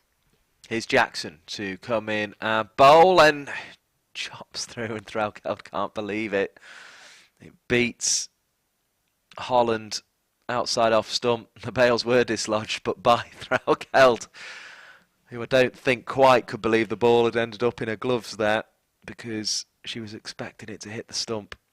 Really good bit of bowling by Jackson, but it feels a little bit too little, too late. So yeah, if you are watching this stream today on Lancs Cricket TV, oh, and it's bowled this time. Well, it felt as if it was coming from Jackson, because she'd beaten Holland just a whisker outside the off stump on 2 occasions. Holland is now out, bowled for just the 6 runs. Trying to see this one through with Danny Gibson. 4 wickets left now. You never know. It seems unlikely, but you never know. They need just 4 wickets now, Thunder. Can they keep going? Holland is out for 6 runs of 14 balls, including 1-4. Yeah, I mean, obviously it's not probably the wicket that they would have wanted in Gibson, but I think it's certainly something, and it's hopefully it kind of gives the rest of the team that oomph that they need to really get disciplined, make sure no extras given, and really tight bowling. And I think it's also going to kind of reflect on Rachael's captaincy and who she brings in after Jackson in this over. Yeah, where does she go? It's interesting, because Jones will have bowled out. Turner has 3, and then Heap and Dotton have bowled, and so has Graham. But obviously all of them have been relatively expensive. Graham did pick up a wicket. Is the tall fast bowler the option she goes for, or does she go for Turner, who's been more economical and has picked up 2 wickets? It's certainly a tough one. I'd be surprised if they go to Dottin or Heap, but you never know.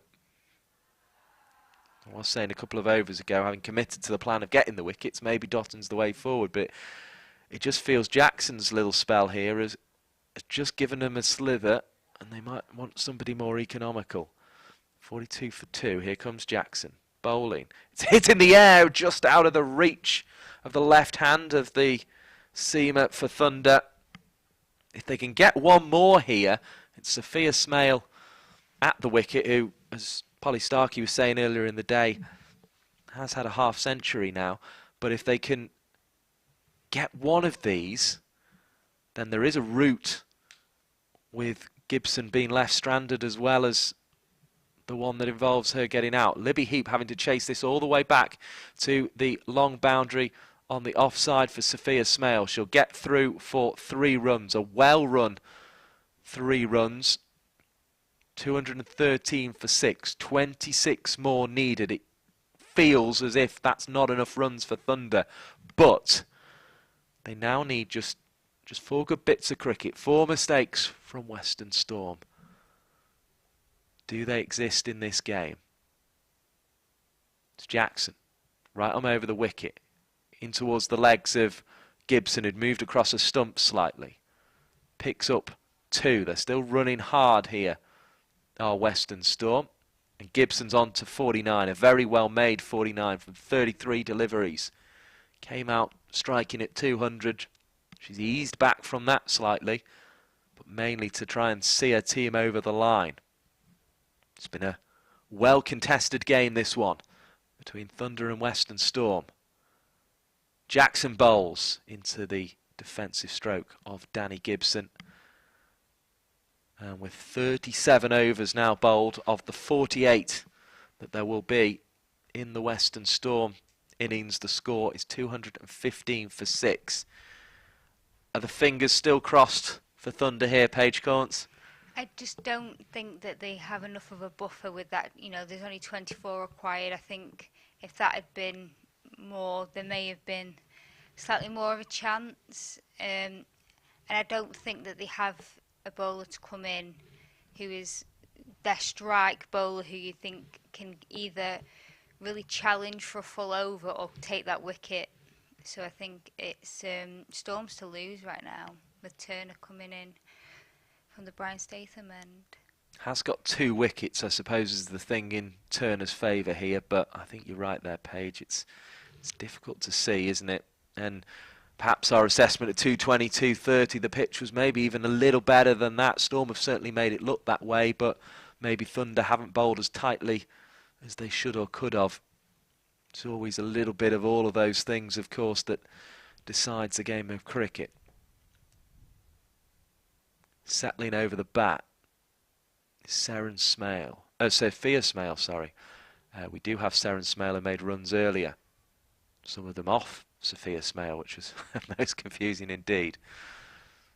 The 100 winner makes it to the non-strikers end. Another single added to the total. 216 for 6. Approaching 10 past 5 here on your Sunday afternoon, or Sunday evening as it's now becoming.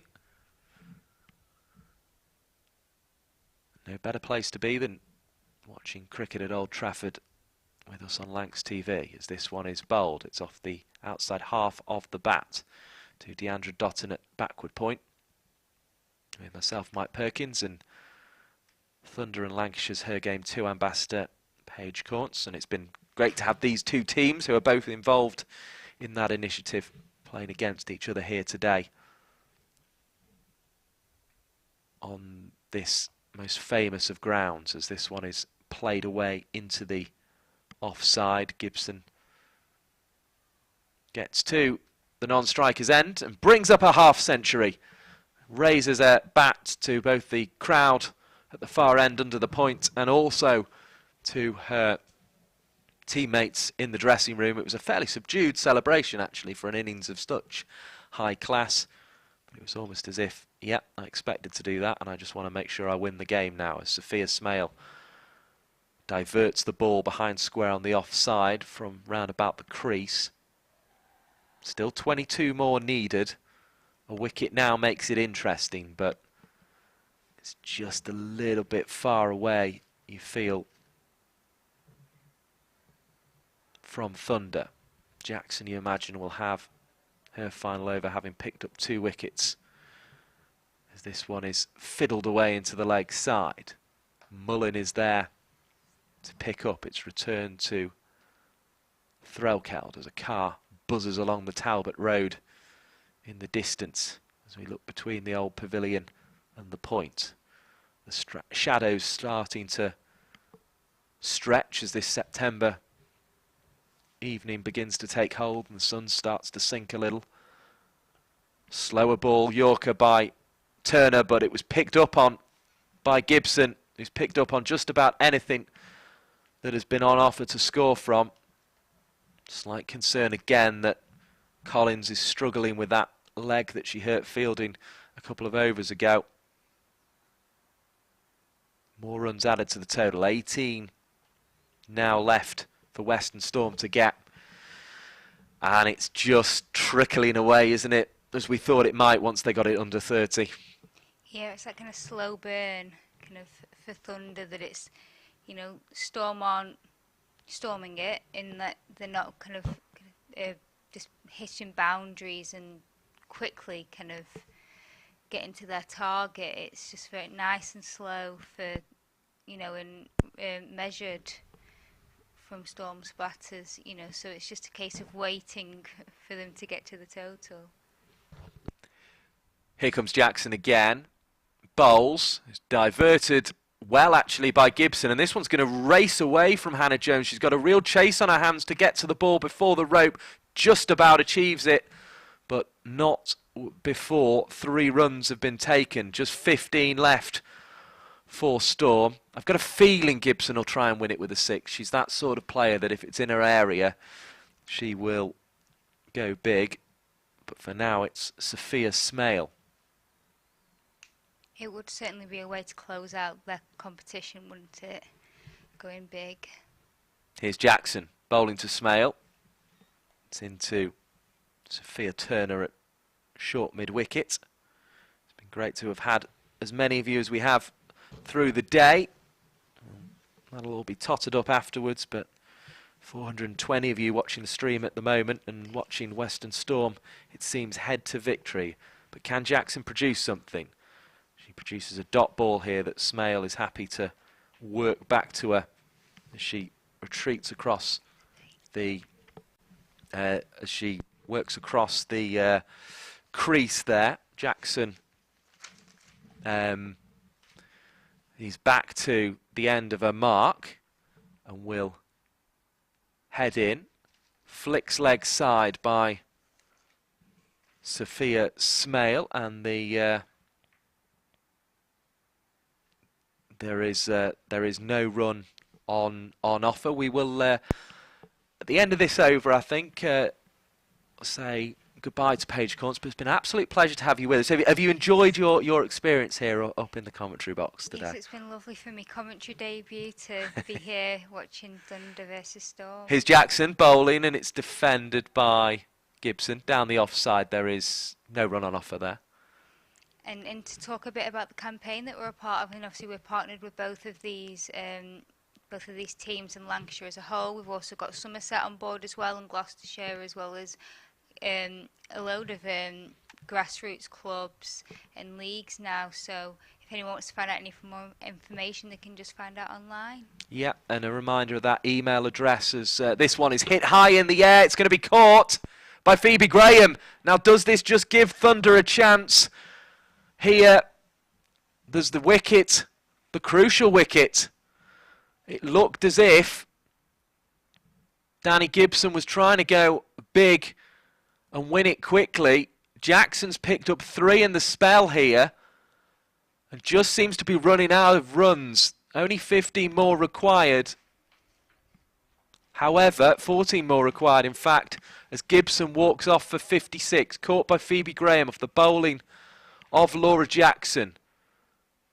She was only there for 40 balls. It was a quick fire innings. It swung this match, you feel, in favour of Western Storm. She hit 8 fours in that innings, was perhaps going for another one there on the pull stroke, has skied it up in the air. Phoebe Graham at short fine leg, more or less on the 45 there, takes the catch. And we're going to need the Western Storm number 9, Lauren Filer, to help Sophia Smale get to victory here. Is there just a chance? 3 wickets for 15 runs would be a dramatic finish here, Polly Starkey, but the danger player, Gibson, has gone now. It would be a dramatic finish, which is why I think it probably won't happen. I mean, as I've mentioned before, Sophia Smale is an incredible batter. She's an extremely technical batter, and she puts that down to her granddad teaching her incredible technique. So I think she can carry Western Storm home. They only need 14 runs, and they've got plenty of time to do it. So they don't need to take any risks. And they've been in situations. It was a game against Sunrisers where it came really close, and actually it was Sophia Smale's debut, and she brought them home. Turner to start the new over from the Brian Statham end. It's worked into the leg side, and that's one of the 14 required for victory scored by Sophia Smale. So has Sophia Smale been one of those that you've spoke to on the podcast yet, or is she a target for future? Yeah, so we had her actually a couple of weeks before the 100 where she didn't have a contract yet. Wow. So she was talking about how she was talking about how she really would like a contract, but obviously didn't have one at the time, and then about a week later we found out she had a contract, which was incredible news. Goodness me. Well, you get all the stars before they're stars, it seems, on the Naughty Child podcast, as that one's flicked away down to fine legs, so people will be keen to have a listen. As I say, we've been delighted to be joined by Paige Corns as well today. The fact the wicket fell didn't give me opportunity to give you the email address once again, so if you've got a pen and paper to hand, I'll give you a couple of balls to get that, and we'll make sure we give you that. But with 12 now required, Thunder needing 3 wickets, is it just a little bit too late? It's a terrific spell of bowling by Laura Jackson to pick those 3 wickets up, as this one is worked into the leg side, but no run is possible, and she came back very well there. Jackson finishes with figures of 50 for 3 from her 10 overs. Didn't include a maiden, but it did include the wickets of Wraith, Gibson and Holland. Here's Turner, short of length, played back to her, and that's another dot ball. 12 required of 50 balls, that won't be an issue. The DLS par score's not really an issue at 199 anymore. It's all about, can Thunder just find the 3 balls they now need for victory, or will Western Storm, as seems likely, be able to get to the finish line? Flicked away into the leg side. Scampering across the turf out there is Laura Marshall. Keeps it to 1. 11 more needed. Filer and Smale need to get them. So that email address, if you found your pen and paper, is hergame2cricket@gmail.com. So hergame2cricket@gmail.com, and that's 2 as in the word 2, T-O-O. So if you want to get in contact, learn more about it and how your club can be involved, or your league can be involved, then that is the place to do it. Final ball blocked out. 40 overs gone. 8 remaining because of the 2 that we lost due to the shower at the start of the Western Storm innings. They need just 11 runs with 3 wickets remaining. 11 runs with 3 wickets. It feels as if it'll happen one way or another, Polly Starkey, but it could be quite exciting finding out exactly how it does. Yeah, I think it could. Well, in theory, it could go either way. I think Western Storm would be the favourites at this point, with only 11 runs they need. But at the same time, I mean, cricket's cricket. You never know what can happen. And yeah, Thunder have really pulled it back and actually bowled quite well. So we'll see. Phoebe Graham picked up the crucial first wicket to fall of Emma Corney for 23. She's back into the attack now. Can she produce something special? Running in, Jimmy Anderson end, bowls, but worked into the leg side by Sophia Smale, who picks up another single. 10 required for Western Storm to win and finish 4th in this edition of the Rachael Heyhoe Flint Trophy. Thunder looking for their second win of the competition. They're 7th at the moment, ahead of only Sunrisers, who yet again failed to record a victory. Here comes Phoebe Graham. Bowls, it's up in the air and it's out! And there's a big celebration from the Thunder players. Laura Marshall with the catch. Phoebe Graham doing the bowling. Lauren Filer out for 1. 2 more wickets required. 10 more runs required. It could just happen here. They won at Old Trafford against Central Sparks. Can they produce something really special here against Western Storm? It's still got a little bit in this game, Polly Starkey. It would be unbelievable if they managed to win this. I mean, they're getting closer and closer, and what a finish it will be. It's such a good, I suppose, advertisement for the women's game when games get really close and it gets down to these nail-biting moments. But it's very exciting. 10 runs, but with 2 wickets still left. We've seen terrific half-centuries from Seren Smale and from Danny Gibson. We've seen that brilliant innings from Libby Heap at the end of the Thunder innings, which is, I suppose, in some ways the runs that is keeping this game alive. So, we need yet another batsman. It is Chloe Skelton, the batter, walking to the wicket now. 10 more required for victory. 9 for the tie. Don't rule that out, ladies and gentlemen. The guard is taken by Skelton. She'll have to face the first ball. That was very well caught at short extra cover by Marshall. She should have caught that every time, but under the pressure in the circumstances, it was a good catch. They're never easy there. The bails are off from Threlkeld, but it will just be a dot ball. It continues to keep the runs required at 10. The wickets required at 2. That is all you need to know. We'll mention the ODI score now because I think we're going to give this game the full focus to the end. India 190 for 2, needing 38 to win off 14 overs. It looks all but over there, but we thought it was all but over here. And now, with 10 runs needed, Western Storm required 2.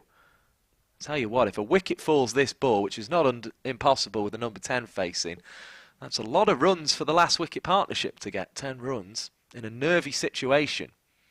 Skelton and Smale, who, as we said, has been involved in a winning 100 side now, having got a late call-up, having been interviewed on the Naughty Child podcast by Polly Starkey and her dad ahead of the tournament, ahead of that contract.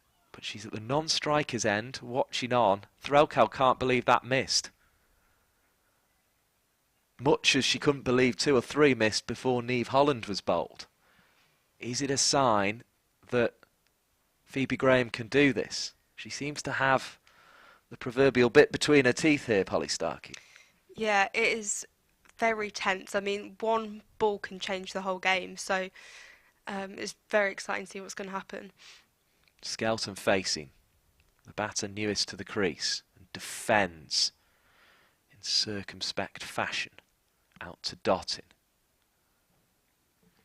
That would be an interesting bowling change at this stage. A little bit of Deandra Dottin against the tail-enders. She had a horrendous over of 22, which all but set the game up for Western Storm. But could she come back and be the star? Turner has 2 wickets, though. There's 44 balls left, so Skelton can take her time, but she needs 10 runs. And without losing her wicket, or either of Smale or the number 11 for Western Storm, which is Emily Geach, who of course began this game with a terrific 5 overs of bowling, set things up, began the game with a maiden no less. But she might have to come out here and get the winning runs. There will be a lot of tension around. I know there will be a lot of people flicking over to see the conclusion of this game. We have 608 of you watching at the moment, and that's no surprise whatsoever because this is very tense. There are not literally nails being bitten yet, but we're getting to that point. Here comes Turner. She's bowling, looking for a third wicket.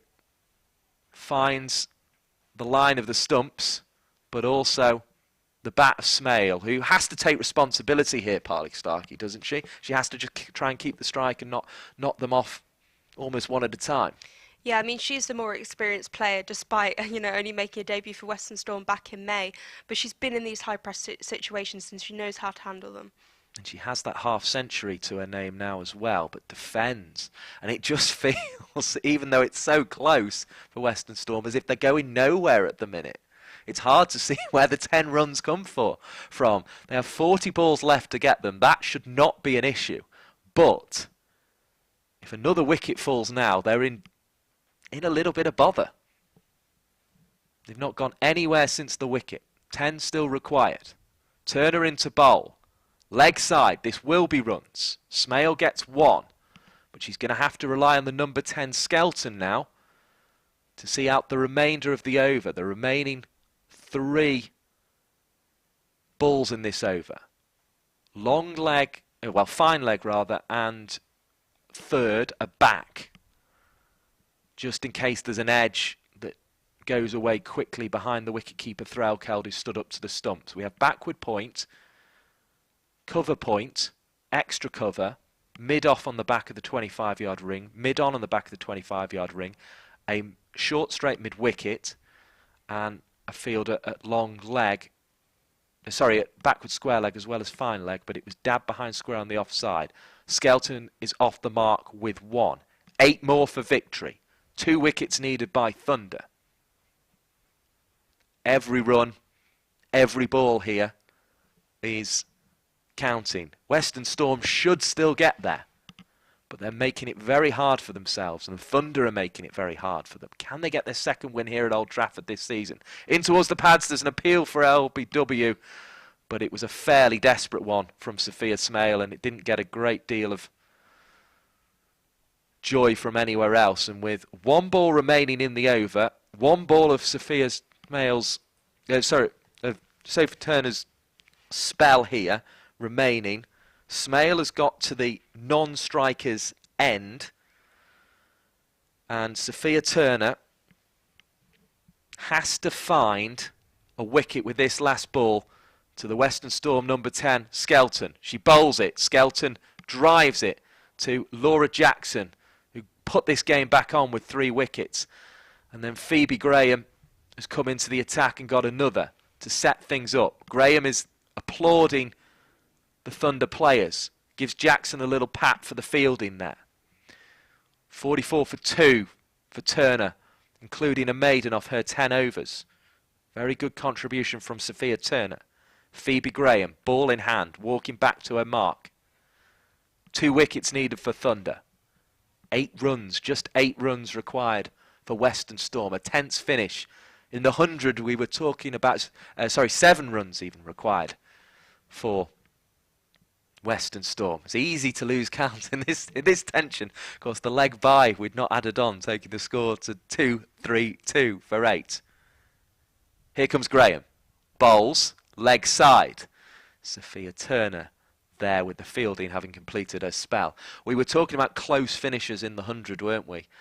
And the fact that so many of them seem to be coming in the women's matches. Well, the Rachael Heyhoe Flint Trophy, it's well worth getting yourself along to the final next week if you can find a ticket at Lord's. Try not to buy them all up before I've got one, because I need to find myself one as well. But we are getting a real proper finish here. Graham Bolt, short of a length, played into the offside. It's Libby Heap, who made 36 from 18 earlier on, to finish the Thunder innings in style, who is there with the fielding. Nearly 700 of you now watching this game, tuning our way on Lancs TV. Delighted to have you with us. Make sure you hit the like button to help others discover this thrilling finish as well, if you're enjoying what you're seeing. Here comes Graham, straight approach into Smale, who just can't get her away. Graham has 3 balls left in this over, 2 more after that. They've a decision to make at the Brian Statham end if these 3 balls don't produce either the 2 wickets required or the 7 runs. Would you be going to Dotton here? Polly Starkey. We'll give you another ball to think about it. Here's Phoebe Graham bowling. It's a slower one that's fiddled down the onside of the wicket, or the pitch, back to Daisy Mullin, who took a crucial catch at long on earlier in the innings. 2-3-2 for 8. Do you go to Dottin here? Libby Heap's the only other one who has overs left. I was going to say, yeah, the only other option is Liberty Heap, and I think Deandra Dottin is the person you would want on. You know, she understands those high-pressure situations of bowling at the death. Made 46 with the bat earlier as Graham bowls, and Smale again can't find a run. There is one ball remaining in the over. We can see the sunshine over the hills in the distance. There's the city of Manchester under a little bit of cloud to our right. It's darkened slightly here at Old Trafford. Graham to the back of the mark. Turns, heel to toe, on her way into bowl. In this tense situation, it's hit down the ground. Skelton had backed up a long way there looking for the single, but the number 10 will now have to face whoever is chosen to bowl, and Dottin has taken the cap off, walked towards the stumps, almost didn't consult the captain on it, it seemed. Rachael came and had a chat just to ask what she wants in the field, but Dottin has a sense of occasion at the best of times, and Deandra Dottin has the ball in hand. She bowled a horror over that went for 22 earlier in this game. Imagine if there was 22 more runs required, then this really would be a tough ask for Storm. They need just 7. Maiden over from Phoebe Graham. Now we know Libby Heap's made things happen as well, so perhaps maybe she would have been the answer, but they've gone with Dottin. They've gone with the overseas player. She's running in now from the Brian Statham end. She bowls quick and full. It's driven into the offside. It's going to be stopped by Sophia Turner, but Skelton has done her job, and she's got to the non-striker's end. She's got a single. 6 required of 29 balls. It's 1 hit now. I would love to see Sophia Smale whack a 6. Where's she going to go? Straight down the ground? Back away over the short side? It would be a big ask. I think she's probably going to get there in 1s and 2s. Here comes Dottin. Threlkeld's gone and stood back. Maybe that's what the conversation with the overseas player was about. Forced into the offside again. All of a sudden, 2 scoring shots, and hearts are racing a little less down in the West Country, and below us in the Players' Pavilion for the Western Storm players and staff watching on. Emily Geach, how must she be feeling? Will she be required? What a terrific game has been put on between these two sides. Dottin bowls, it's down the leg side. I'm sorry, in this situation, that is pretty inexcusable. 4 required of 28 balls. She's trying to produce that full Yorker, but has just speared it down the leg side on a good length there. Really disappointing, but there are 4 balls to go here in this over. Dottin bowls, it's full, it's driven out to Sophia Turner. Dot ball, no run.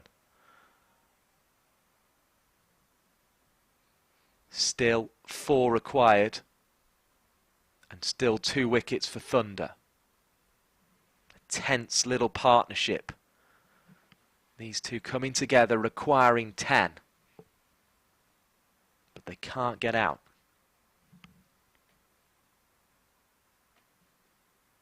We're after 5:30 on this Sunday evening. Deandra Dottin is going to bowl here at Old Trafford to Skelton, the number 10 on strike. She got off strike on the first ball, but then was put back on by Smale. There was then a wide down the leg side. But Dottin has now produced 2 dots, and has she got the line right now? A really, really tense finish to this one. Here comes Dottin again. Right arm over the wicket and into the bat of Skelton, who's looking for the run, although she probably doesn't need it now with the end of the over approaching. She can allow Smale to take the next over from Phoebe Graham. Smale blocked the last one. It was a maiden. Graham is definitely a threat. She's standing at mid-on at the moment with hands on hips, watching this final ball. It's been one hit for a while, but it's one hit on the floor now. Just 4 needed, and it's going to be just 3 needed now. As Hannah Jones throws to the striker's end, Smale had to be quick. Skelton has taken the responsibility to face Phoebe Graham. It's now or never for Thunder, isn't it? They've got to get Skelton in this over from Phoebe Graham, and then have a go at the number 11, hopefully in this over too, in the form of Emily Geach. 3 required now. Surely Storm are there, Polly Starkey. I mean, you would have thought so, and you know, Phoebe Graham has bowled well, but she has bowled a couple of wides, and you know, as we saw from the previous over with Deandra Dottin bowling, you know, you can't bowl wides at this point in the game. You know, Western Storm need 3 runs. In theory, this should be very simple for them. A 2-wicket win is on offer. Skelton, the number 10, facing. Graham bowling. It's in towards the stumps and played away. And they're going to come back for 2. And they're going to level up the scores on the Duckworth-Lewis-Stern method in this reduced chase.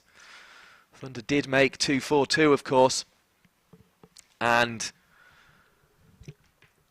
sneaking in now is Laura Jackson into the ring. Scores level.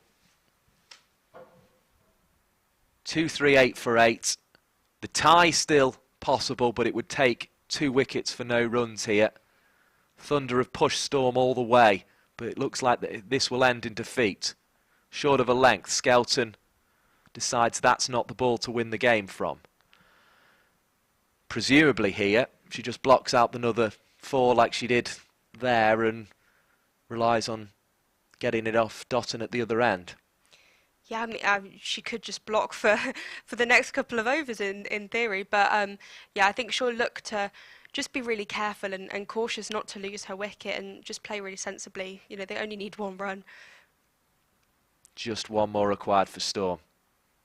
And will that be it? Played into the offside. It evades the grasp of Deandra Dottin coming round from backward point. And the game is won by Western Storm by just 2 wickets in the end. It was a game that went one way and the other, but it seemed like Storm, by and large, had control of this Duckworth-Lewis-Stern chase of 239 throughout. But when they lost the wickets of Wilson and Luff to leave the score at 115 for 4, it looked as if they were in a real spot of bother. But Gibson came to the crease, started her innings striking at 200, ended up with 56 from 40 balls, crucially with Nat Wraith, who made 32.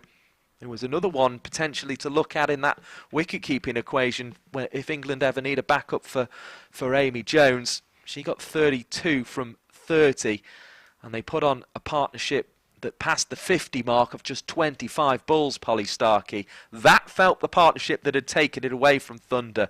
But Jackson came back with 3 wickets. Wraith, Gibson and Holland to leave things in the balance.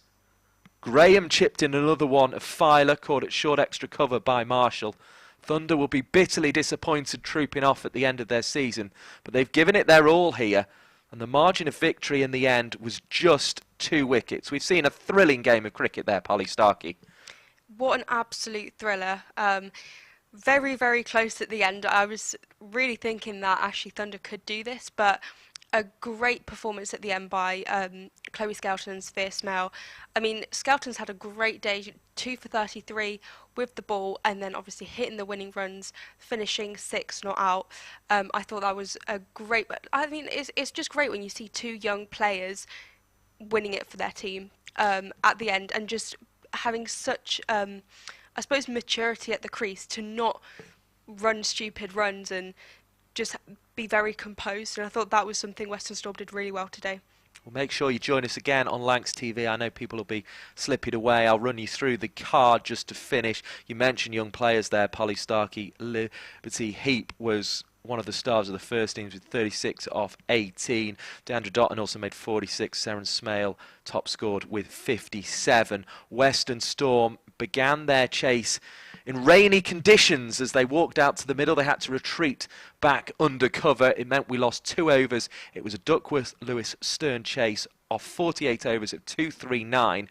Corney began with 23 before being the first wicket to fall, bowled by Phoebe Graham. Alex Griffiths made 33 before being caught behind by Ellie Threlkeld, one of 3 victims for the Lancashire captain today. It came off the bowling of Sophia Turner. Griffiths' dismissal for 33 off 49 balls, including 4 fours.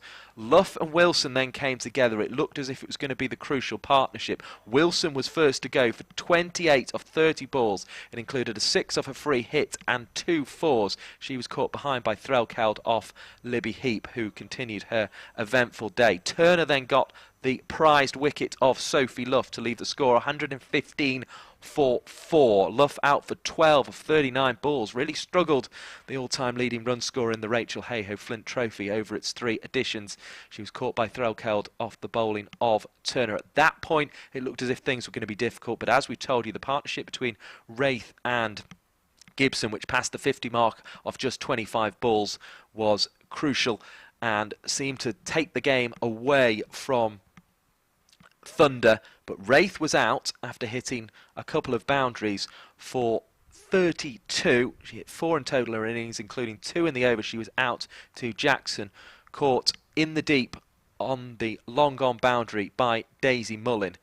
That was the first of 3 wickets for Jackson. The next one was Holland for just 6, bowled, having seen a couple whisker past her off stump. 1 clattered into it eventually, and she was bowled by Jackson before Gibson was out, caught by Phoebe Graham, mistiming a pull stroke off the bowling of Jackson for 56 off 40 balls with 8 fours. That was the top score of the Western Storm innings, and ultimately the innings that guided them to victory. But it was tense at the end as Filer was out for 1, caught by Marshall at short extra cover off the bowling of Phoebe Graham, the second of Graham's wickets after getting Corney out first, and that left things in the balance with 10 needed and just 2 wickets remaining. But Sophia Smale with 9 not out and Skelton with 6 not out guided through Western Storm to a 2-wicket victory on the Duckworth-Lewis Stern method. The bowling figures: Graham 8.3 overs, 1 maiden, 35 for 2. Jackson 10 overs, no maidens, 50 for 3. Hannah Jones 10 overs, no maidens, 44 for no wickets. Sophia Turner 10 overs, 1 maiden, 44 for 2. Libby Heap just the 3 overs, 22, but the 1 crucial wicket of Fran Wilson, the former England player, and Deandra Dottin bowled 3 overs, 34 for no wicket, having made 46 with the bat in the Thunder innings. Do make sure you join us again for more Rachael Heyhoe Flint Trophy and Charlotte Edwards Cup cricket, brought to you by Lancs TV on the YouTube stream. Our thanks to the people at Badger and Coombs as well for looking after the cameras today. They've done a terrific job throughout the season, so well done to them. The final game of Thunder's season here at Old Trafford ends with a 2-wicket victory on the Duckworth-Lewis Stern method for Western Storm. We will see you again next season.